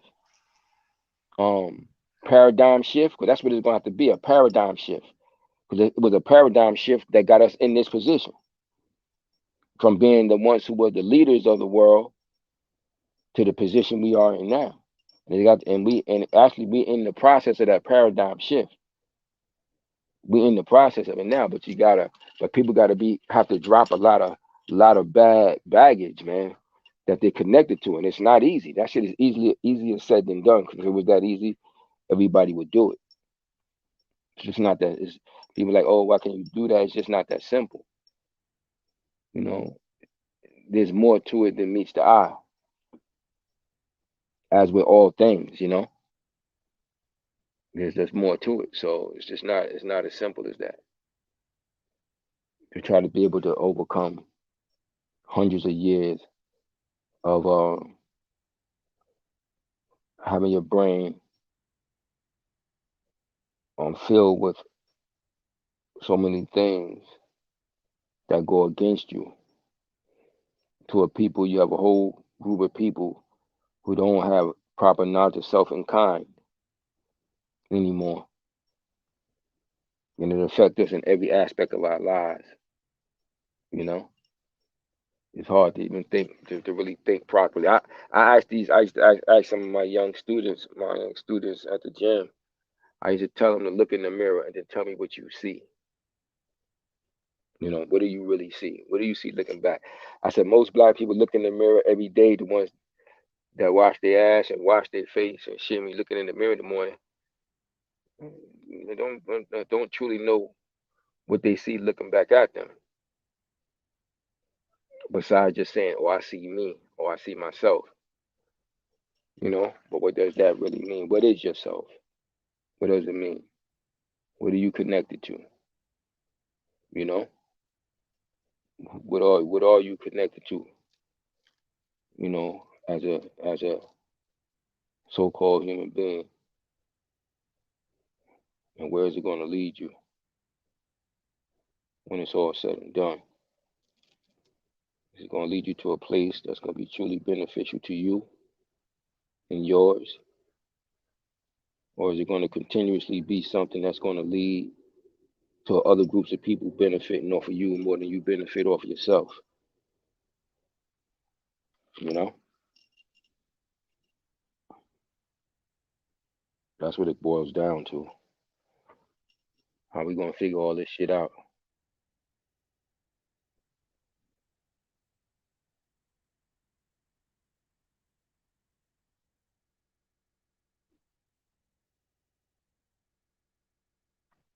Oh shit, I think Centos done got knocked off again. Yup, sure have. I'll give him a little bit. I'll give him a little bit to get back on before I get off, because I gotta take care of some things. Now that I'm off from work.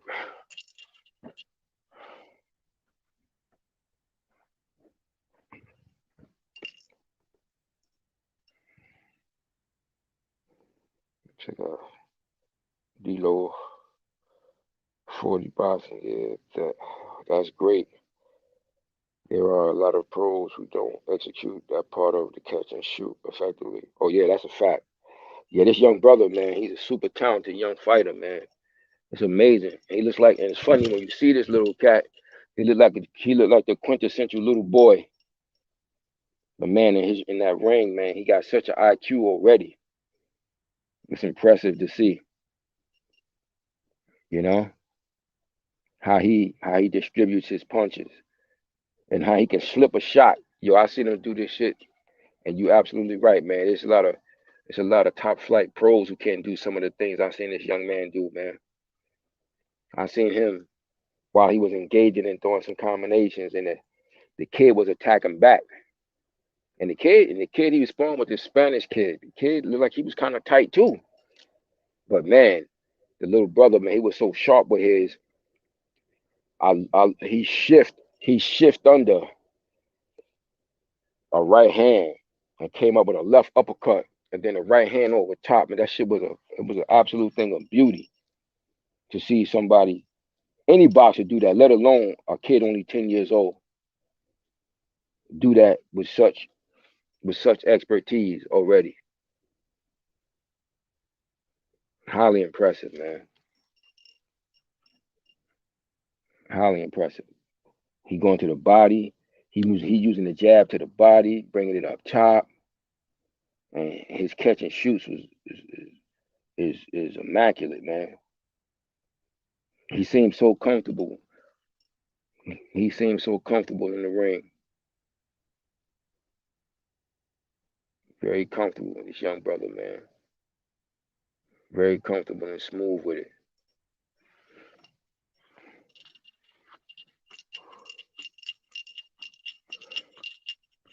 I think when I make my smoothie. That's what I'm going to do.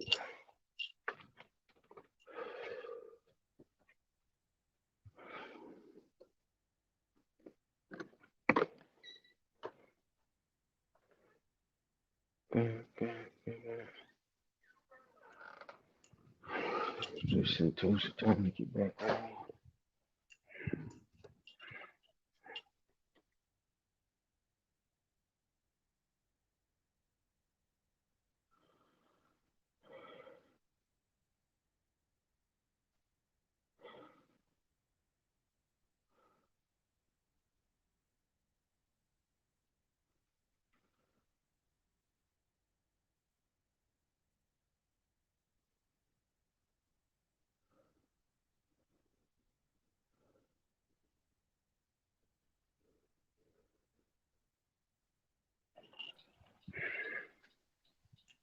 Okay, there we go. Thanks, bro.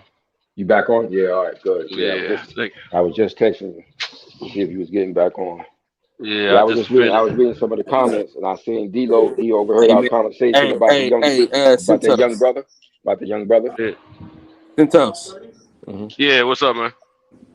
Man. Hey man. Sometimes these phones do what they want to do, man. Nah, your phone do what it want to do. My phone pretty advanced, man. It's got a mind of its own for real. I sent I gotta get back to work though. All right. Okay, bro. Appreciate you. Yeah, but I was reading the chat, and I see on D-Lo 40 Box, and he overheard us talking about the young brother. So he said that's great. There are a lot of pros that don't execute the art of the catch and shoot effectively. And I was talking about the little brother, and I was just explaining how impressed I am with his comfortability to execute that technique so well at such a young age. Right. And when you look at the little boy, like when you see him outside the ring, he looks just like the quintessential little boy, like a little chubby little 10-year-old. You know what I'm saying? Like a typical, the quintessential little 10-year-old kid. But man, his boxing IQ, it's on point, man. Right now, it's quite impressive, man, to say the least. You know, the way he distributes his punches. You know, he work off the jab. He got a good jab. You know, he got a good jab. He can counter. He got a good counter punching. But you seen that Spanish kid he was sparring? That Spanish kid was kind of nice too. Yeah. The Spanish kid, you could tell that if that Spanish kid was in there with another kid, he would look a lot better. He would be looking a lot better. You could tell he would be looking a lot better. But it was just that This kid was just so goddamn nice, man. I was like, yeah, he's so much more ahead, man. He's just he's just ahead, man. He's his IQ and his vision. You know how football players said that the game speeds up in the pros. Mm-hmm. And then some of them say once they've been up for a minute, it slows down to them. Yeah. Boxing has slowed down for this kid at that age already, where he is opposed to how it looks to the other kids. I'm gonna try to find. I'm gonna try to find. I'm in the country. I'm gonna try to find because he said he played football too. Like I guess he playing pee wee football. I'm gonna try to find his football thing too because I want to see how he look on that on the football field too. Okay. Yeah. I don't know. I don't know how amateurs are doing now, but I know when I was a kid, whatever age you were, you fought like an age below you or your age or age above you. Like 9, 10, 11-year-olds could fight each other. I don't know if they still doing it that way or not. I think when you get, like a late teenager or something like that, like if you're 15 years old or something like that, and you really good, you allowed to be fight some 18, 19, 20-year-olds.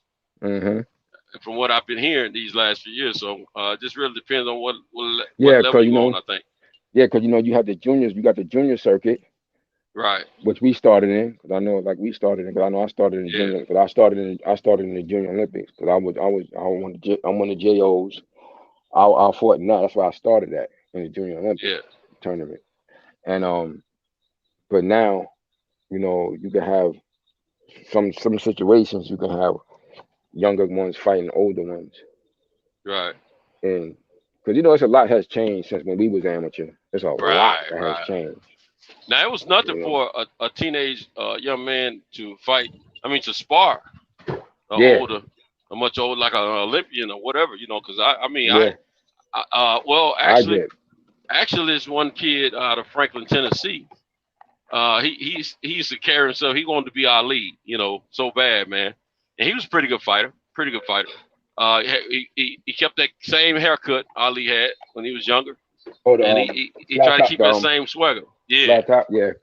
Yeah, that's same. And he kind of favored Ali, Yeah. So he walked around. In his mind, he was Ali Jr. You know what I'm saying? Well, he was pretty good, and he not only sparred some of the U.S. Olympic team fighters, but he also got the opportunity to fight one of my heroes, which is Jerome Coffey, in a amateur bout for a real match, in front of an audience. And I think this kid was like 14, 15 years old at the time. And I didn't think he had beaten Jerome, but they gave him the win. And man, it was like him winning the Super Bowl, bro. And I can imagine I would have probably felt the same way. You know what I'm saying? Because Jerome Coffey was Jerome Coffey was prominent amateur, man. Exactly. He was national amateur. Don't fought in the Pan Am Games and all that stuff, man. You know what I'm saying? And see, those Olympic team fighters that we had in Nashville at that time, when they fought a match locally, they put their USA gear on, and they had their Olympic gloves and everything. They were the only ones to come in like that. You know what I'm saying? That was back then. So they let you. They showing their accomplishments and the accolades when they fighting in the gear that they have won. Have earned rather. To fight in. So yeah, it was something. So for him to have beaten my man. Now you know what? I take that back. Jerome didn't have on the Olympic gloves. He had a pair that he got to keep, but he didn't have them on. He had rigged Everlast gloves on just like the kid did. Because most of the time back in the day, whatever one fighter had on glove wise, the other fighter had the same time on. You had to wear the same, Yeah. You had to wear the same. That's how it used to be. Just until very recently. Everlast, the other one wore Everlast. Now I'm gonna tell you something I noticed too. A lot of people talk about how that started with that new stuff started with my manager actually with Grant. With Grant, because he got Grant. That's how it started. It started with him because he sued. What happened was he sued Everlast. He sued Everlast. Yeah. Because Everlast, when he started coming out, and see what he did was, you remember like you just said, everybody had to fight in the same glove. So if if we had a red set of gloves, I'm gonna have it on. You're gonna have it on. So what happened was that when he started the company, because he started the company in '95, what he did was he personalized the glove. Right. So he personalized the glove to make it match your outfit totally. Right. See, Everlast wasn't doing that. Everlast had the standard red, the standard brown, the old dark brown glove, which is the one Muhammad Ali and Joe Frazier fought in. That glove was actually brown. It was actually a dark brown. A lot of people think it's black. It was a dark brown. And then you had the red glove. Right. And then they came out with the black. They only had standard colors. And they did a special edition glove. They did a special edition glove. Remember when Joe Frazier fought George Foreman? They had that was a special edition glove. Because you remember, because you remember that glove. That's why you see how the glove, because Elvis, what Grant did was he recopied that shit. It was a special edition glove that Everlast did. Because you remember George Foreman had on a red glove with a blue thumb. And Joe Frazier had on the gold. Yeah. And Joe Frazier had on a yellow. Had on a yellow glove with a green thumb. The green thumb. I know something like that's what I was about to talk about too. Okay, yeah, I remember that. Yeah. So that was a special edition glove, but Everlast didn't do that often. They did that for that fight. That was special edition glove. So they matched it. They kept them gloves basic for years, man. Until Grant came out. So what he did was, when he came out and he personalized the gloves to match a person's outfit. Yeah. Everlast started hating on him, and they started going behind the scenes, telling fighters to tell the promoters and stuff they was hurting their hands in the gloves, in the Grant gloves and shit like that. So that's how he got the lawsuit. Okay. So he put the lawsuit. Yeah, he put the lawsuit on him. Let me ask you this: who's the first fighter to wear their gloves nationally like that you remember? What you mean, like the Grant gloves? They had the name Grant on it and all that. Well, he started with some smaller guy, but the first really big guy, he was able to get the first big names early. You know, Floyd been with him early. Floyd got with him early. Yeah, I remember Floyd, but I saw somebody with him before Floyd. Nah, but the first big superstar person he got to wear was Evander Holyfield. Oh, okay. I didn't realize it. See, I thought it was Michael Grant. He was. I remember him wearing them. Grant came later. Yeah, he did. Yeah. He did wear it. Michael Grant did wear it. He wore it, but you remember that was after. You know, remember Evander was already champion. You remember Evander Holyfield was already champion. I think they got a little bit slicker and smoother with the design of them when Grant was wearing them, though. Yeah, he kind of stood out to me more then. Yeah, what he did was, because when he first did it, because he told me how his plan was, and he got it to exactly the way the glove is now, the way he wanted it initially. Right. When he first did it was it had the Grant name on it. When it had just a circle, and when it had Grant in it. Right. So what he did was, but his whole goal was he wanted to get a logo. A logo, like how the Nike got the Nike swish. Right. He wanted to get a logo and take his name off of it. Like he wanted to just, so whenever you see that logo, you know that's a Grant glove. So he did that. So what he did was, when first it had his name in it, Grant. Then he added this little boxer throwing the punch, throwing the right hand over the top. Then he put it on top of his name. Yeah. He put it right on top of his name. But his ultimate goal was to get rid of his name off it and just the logo. So now if you see the glove now, it's the circle with just the guy throwing the punch. Right. So you know the Grant gloves when you see them. Yeah, you know when you see that now. And that was his ultimate goal. To do like a Nike switch. So when you see the Nike switch, you know it's a Nike. And when you see that little guy throwing that punch, you know it's a Grant glove. So that was his ultimate goal. But what happened was, like I said, that's how he ended up getting that. But the first big name was Evander. And after Michael Grant and Mayweather, they really came up real strong, man. Everybody started latching on those gloves after that, man. Then you had Roy Jones wore it at the last half. The last half of Roy Jones' career, he fought in Grant. Right. From the time he was about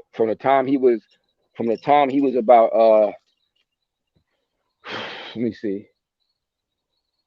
He started with him probably the last almost 20 fights or something in his career. He fought Grant until he retired. He was Taylor. I think it was Taylor making those gloves. You know what? They fit He was. almost perfect for those guys, man. He was. Yeah, that's what he Yeah, would do. Like he that's would what they liked about it. pretty much. Yeah, because I told you he made it. He makes the gloves to match your uniform, and you know they'll even measure your hand and all that stuff. Yeah, because they were good for Floyd because you know he had Yeah, brittle hands, yeah, man, and he needed them, and and those are that's some one adjustments. thing. And Yeah, those are some adjustments he made because early on, you know, he tried to make it comfortable enough, but he also wanted to be a puncher's glove too. He wanted to right, be right, because he produced most of those gloves. It's produced in Mexico, so you know right. Mexico got the Cleto Reyes, which is a Mexican Hmm. style glove, Right, and it's right. considered the puncher. It's considered the puncher's glove. Yeah, the So Reds. what he did was he wanted to compete. That's what he really wanted to compete with. He wanted to compete with that glove, but he Right. also wanted to be safer on the hand. So Yeah. Floyd Mayweather, who had very brittle, he ended up developing very brittle hands. If you remember when he fought the kid Chavez, and he hurt his hands in the fight, and he took a knee. Who was You that? remember Mayweather? You remember when he fought that kid Chavez, Uh, and he took a knee because he was hurting his yeah, hands was hurting I'm so trying to. bad. Yeah, but he ended up He fighting with one he hand after that, I and think. he had a right hand. Yeah, he ended up He taking a won the knee fight. because his Yeah, hands was hurting so bad, but he had on a yeah, Grant glove then. That was the Grant glove. So after that, Elvis made a more, he added some more. He did some special, you know, he did some things and did some research, and they got some guys and they tried to make it more to protect the hand more and stuff like yeah. that with the assistance of Now he was Grant. experience. Grant was a trainer before that, wasn't he? Now actually, Before he created the groups. yeah, he was actually, you know, he did like I did a little amateur boxing. I think he did a Yeah, couple of fights when he was young, and then he got into management and training. But he did a yeah. couple of amateur fights. He did some Oh, amateur thank you. fights. Yeah, Yeah, he did some amateur stuff. But then most people knew him from the training and managing thing yeah. because he used to work with that's like his pop Jimmy Montoya. Jimmy Montoya, remember the great Jimmy Montoya from Yeah, I remember California? that name. I Jimmy remember that name. I Montoya. can't place it, He but I worked with a remember lot that of he name. worked with a lot of those great guys from over there in California, like what's my man name? He was the first guy to beat um that hard hitting Mexican dude, man. Jaime, what was his name? Jaime Garcia. He was knocking everybody out at Harvey Garcia. 122. Jaime Garcia, he was knocking everybody out at Oh, okay. I gotta go check him out because 122. I didn't keep up with that lighter And then weight down and then too much yeah, but he below got beat by 135. what's my man name? His name is slipping my mind right now. But the guy that beat him, he worked with him. That's the Jimmy Montoya. He was one of Jimmy Montoya fighters. Upset him. He was the first one to beat him. He was a good Okay. fighter. Juan Kid Mesa, I think. Yeah, Juan Kid Mesa. I think it was Juan Kid Mesa. Mesa. Yeah, I remember that name Yeah, too. Yeah. yeah, it was Juan Kid Mesa. And uh yeah, he worked with a lot, you know, he worked with a lot of those guys. Matter of fact, he trained Hector Camacho too. Matter of fact, Elvis was in the camp. Elvis was in the camp when Hector Camacho beat Jose Luis Ramirez for the lightweight title. Okay. Okay. Yeah, yeah. Jimmy Montoya was training Camacho then. Okay. Yeah, and Grant was in that camp. Yeah, he was Oh, in that camp. Camacho, man. Yeah, he was in Camacho that camp. he was a hell of a fighter, man, for a while. Oh yeah, he was super talented, man. Like Yeah. he was like Hector was a cool dude, man. I had the privilege, man, of meeting Hector Yeah. on The several streets got occasions him. when I was a kid. You know, here in New York, you know, those guys were superstars, man. Yeah. You know, he was that dude, kid, you know, because he's Yeah. from tough cat, man. You know, he tough cat too. He was real flamboyant, but Right. he was a real dude though. He was a Street real dude, fighter though. He in the streets. street Yeah, the dude, streets is what got street him, dude. man. Yeah, he Yeah. was a street dude If he though, could but have you know, separated them streets from mhm, that boxing, man, he would have been. yeah, If he had been able to keep them separated, man, I'm telling yeah, you what his record would have been. He wouldn't have had yeah, near yeah, the losses he yeah, ended up with. yeah. Cause Because you don't he didn't remember lose for a long for a time. long time. Yeah, you remember he Yeah. went to 40. He went to almost Yeah. 40-0 before he lost. Yeah. Yeah. Before And he lost the first time, they were and trying that to was a disqualification. yeah, exactly. And they were trying to come up with reasons to underscore his fights and everything, man. This Mhm, kid, man, was they didn't like him. Period. The boxing judges mhm. and I ain't gonna say the referees no more, but the judges they didn't like that kid, and Look, the analysts, the commentators, they didn't like him. You know, he was hated, man, bad, but he was good. And they couldn't deny it. You there? I must be in the bad spot.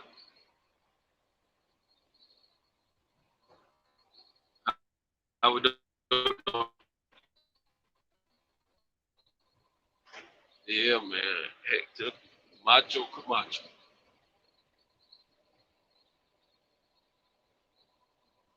That boy again. Oh my goodness, excuse me. Can you hear me, Pierce? Yeah, we switched. Yeah, I hear you. I hear you. Okay, there we go. Yeah, yeah. I had the privilege. I had the privilege of seeing those guys when I was younger, man. Them guys were super gifted, man. Like here in New York, yeah, Hector Camacho, Roberto Viñas and them, and Hector, you know, he from Spanish Harlem, so you know, they were some live dudes. He wasn't no, there was no ducks, man. And you know, living a real street life. Sad, man, because you know, but them guys they was so much talent. Like he was so talented. Like he was one of the fastest dudes I ever seen in my life. And he just had this natural. He was like a light bulb, man. Like he was like he was so lively, like a lively dude. He had a good personality. Too. Yeah, very athletic, very cool personality. Like he's a very likable dude, man. Like if you was around him, like that dude was a star. Like, you know what I say, somebody got star quality. Hector Camacho had that fucking star quality, kid. I think what they didn't like about him is flamboyancy. He was one of the first flamboyant outside of Ali. Ali had a different style of flamboyance, but he had that hood style flamboyance about him. Flamboyant. And that's what Mayweather kind of took a little grab of that. Now, a lot of people what they didn't like about him, he was a Spanish kid, but he had that black swagger to him. See, and I don't think they liked that because he mixed it all together and made his because he's from Spanish Harlem. He's from Spanish Harlem, and if you see her, I don't know if you ever seen Hector Camacho's mother. Hector Camacho's mother is basically like a black Spanish. Hello. Yeah, like Hector Camacho is from Harlem. That's Spanish Harlem. That's still Harlem. It's just Spanish Harlem. Right. But so most of his friends, a lot of his friends was blacks. You know, he grew up with them. And if you see Hector Camacho's mother is a brown skinned Spanish. She like a black Spanish. She like Afro Latino. She more like that. Yeah. Hector Camacho's mom's is brown skin. Yeah. You understand what I'm saying? So and he was raised in that environment in Spanish Harlem. And Spanish Harlem, they black. You know, that's where both mingle, but both groups was mingled up there. They gonna tell you. Let me tell you something, man. I met I got cool with this guy. He was Puerto Rican descent, but he was a very light complected. He looked like he was biracial. He was very light complected. Okay, but he spoke like we did. He was from New York. Had a hell of a job, made 6 figures, and he had a beautiful wife, man, and some kids. But I think he ended up losing his wife because he got to mess around on the side or whatever. We used to see each other at the gym at the YMCA in the morning. We used to play ball together, stuff like that. Good dude, man. We were close in age. But anyway, he might have been a year or two older than me. But anyway, this kid, man, he was probably a little taller than me. I used to hear him in conversation. He kicked it with the brothers, you know, but he could go either way, white, black, you know. I mean, as far as his lingo, he was versatile, but he kicked it with the brothers. But anyway, I used to hear him talking to another buddy of ours that we used to play ball with, a brother. And he said, yeah, man. And then on this, you know, out of all the people, there was only 2 blacks the whole time, me and another cat. And I'm looking at him, I'm like, huh? You know, because I didn't know that about it. I didn't know as much about him at the time. Okay. But then as I found out, you know, where he was from and, you know, his descent, I said, oh, okay. Because see, it's so common in places like New York. Jelly Bean, 4280 says salute. Yeah, Puerto Ricans. Somebody said salute. All right. Yeah, Jelly Bean, 4280. He said salute. Yeah. Salute, brother. The Puerto Ricans and the black Africans, they intermingle so well and so much, and a lot of them, you know, had babies. You know, it was a common thing for them. They saw each other as the same. You know what I'm saying? And to this day, and so a lot of people throughout the country didn't and don't understand that. You know, but when I run into, I always felt that Puerto Ricans or Dominicans if they looking like me or almost looking like me or somebody that could have been descendants of the same, genetics that I come from, they wanted me. They, I mean, they are Spanish-speaking people of color, like I'm a person of color, but they're Spanish-speaking people. So that's where I looked at them, man. I didn't look at them as we all grew up in similar neighborhoods. You know what I'm saying? The same neighborhood, if not similar. So I don't, I didn't learn till I got a little bit older. A lot of people start making that's a normal dissemination. thing. Nah, that's a normal thing. Yeah, that was a normal thing up here in New York, man. Right. One of my closest friends, his mother. Now it's crazy because he's Puerto Rican. Well, up here we got the saying New Yorican. Like if you was born here in New York, they'll call you a New Yorican. You say, yo, you New Yorican or Puerto Rican, right? New Yorican, right? But his mom, now he was born here, so he would be they classify him as a New Yorican because he was born here. But his mom's, she from Puerto Rico, and I remember Miss Ellen. Miss Ellen was jet black. She was blacker than my parents. Like, she looked like she came from Africa, but she had a thick Spanish accent. She spoke very little English, right? She spoke very little English, and it was crazy because, and I got to meet her mother, and her brothers, and I kid you not, Centos. Those people was blacker than me. Like I'm talking about as far as they look. Like I'm light skin, light brown skin, light brown. I'm light brown. Like to see me, I would be the one that they would call. If they saw all of us working together, I would be the one that they might call me the mixed one. They was blacker than me. They was blacker than my parents. Like, well, not my father, than my mother. I would say not my father per se, because my father was brown skin, but definitely my mother. My mother was light skin, light brown. And they look blacker than me, man. Miss Ellen was black. She was black as fuck. And the thing about it is, but his father was white Spanish though. His father was that white. His father was that white Spanish, like he had like the white man look, and he had like the hazel eyes. He could pass for a white guy. He could pass for a white man. I'm gonna tell you what I was told. I was told this by a Mexican guy. He was telling me that in Mexico they are taught to respect the heritage, all of it, not just one color shade of Mexican, but all color shades of Mexican. The white ones, the tan ones, as well as the black ones. He didn't want to tell me that there was a lot. There's just as many dark Mexicans as there are light Mexicans. And he said he told me that. But of course, there's still within their culture, there's still some dissemination, not as bad, but some dissemination of what level of what shade of color you are. Oh, of course. With Puerto Ricans, I'm pretty much told the same thing with Puerto Ricans and Cubans. But for the most part, when they come over here, they all come from the same, they're descendants of the same island. They come over here and they realize they're both immigrants or whatever. They're gonna bond together because they speak the same language and they have similar culture. And as far as all that interdifferences that they will have, they sidebar that crap. It's just like two gang members they're part of the same gang, but they're from different hoods. But on the inside, if they're a little bit far away from their homies, like you take two guys out of California, they both Crips, but they from different hoods. One is a 60s Crip, one is a 60s, one is a 60s Crip, and one is the Crenshaw Mafia Crip. Right, and they might not even get along in the streets necessarily.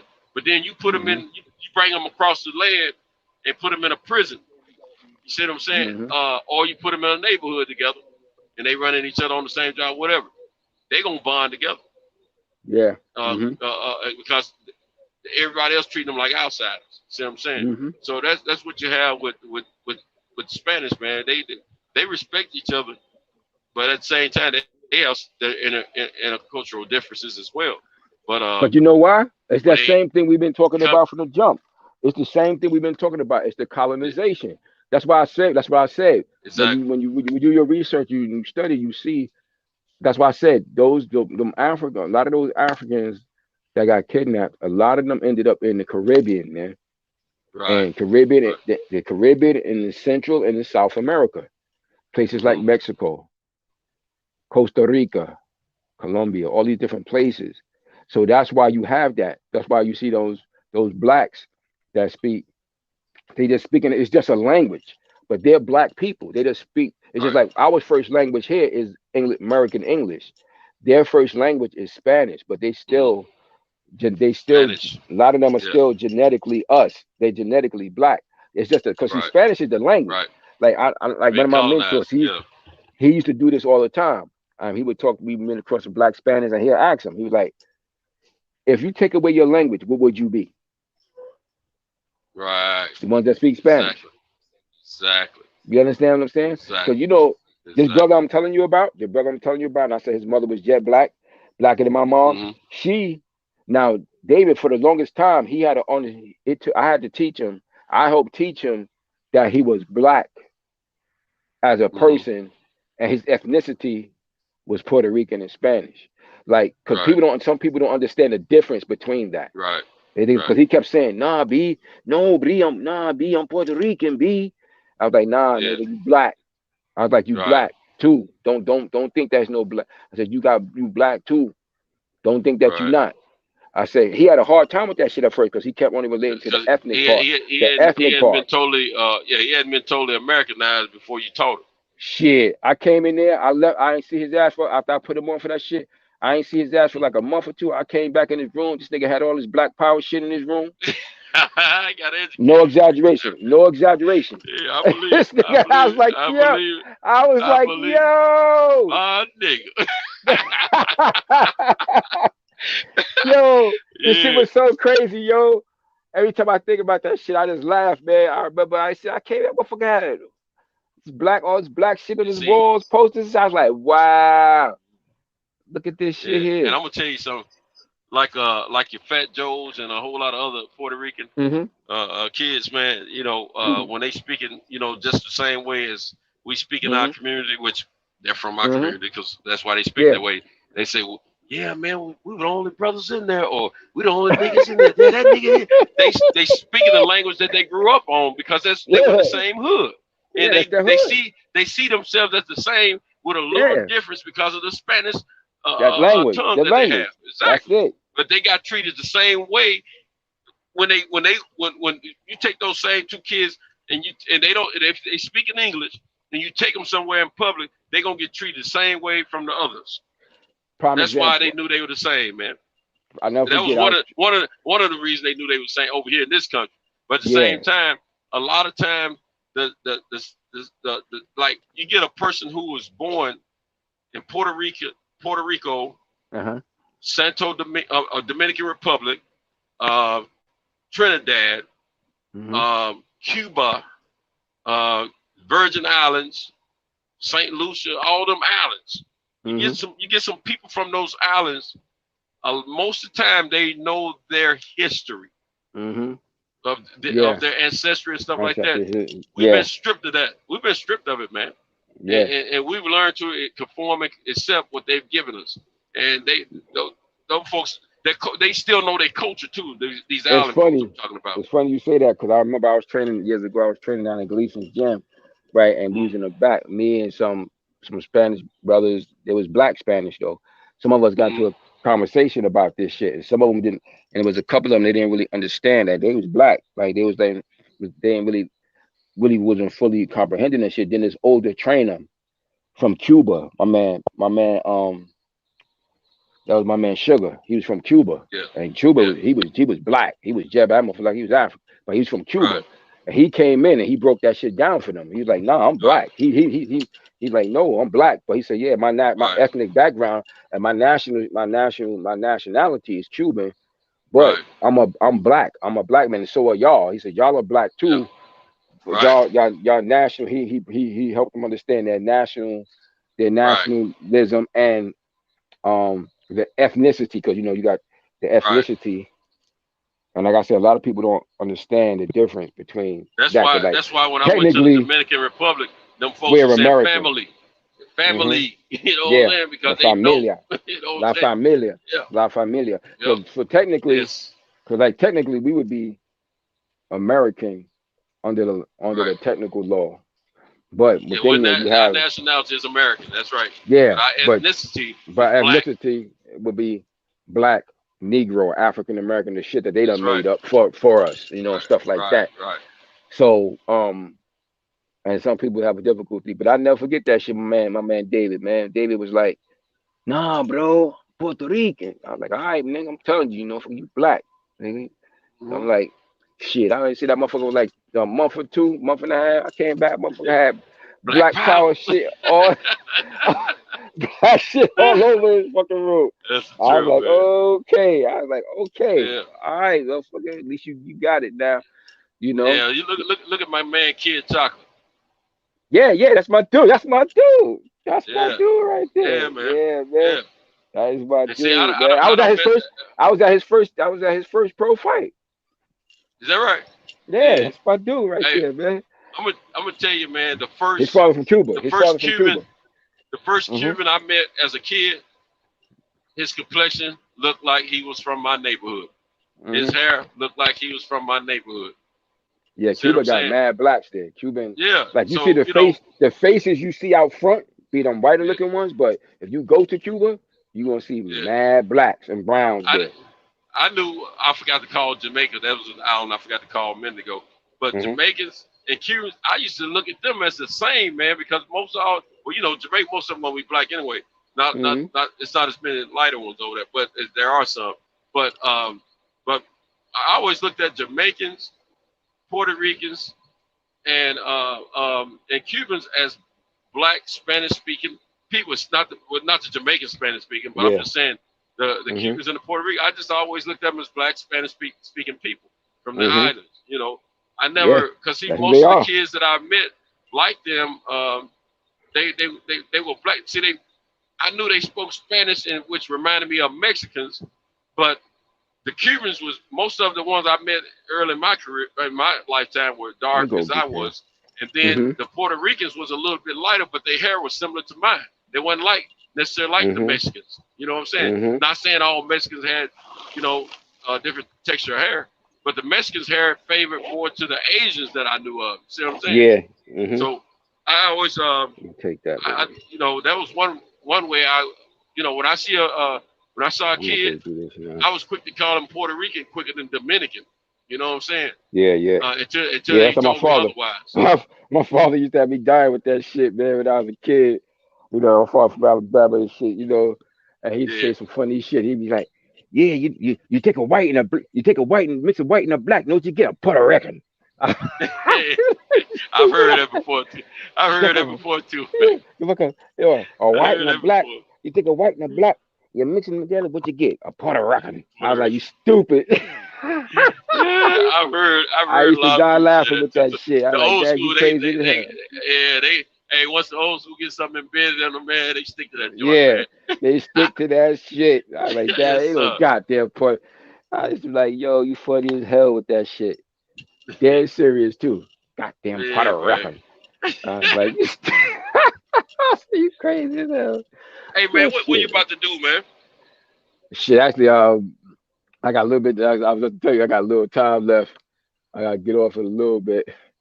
I might need to call you back on the horn, man. And Cal probably tired of them. I gotta start making some calls and let these folks know they.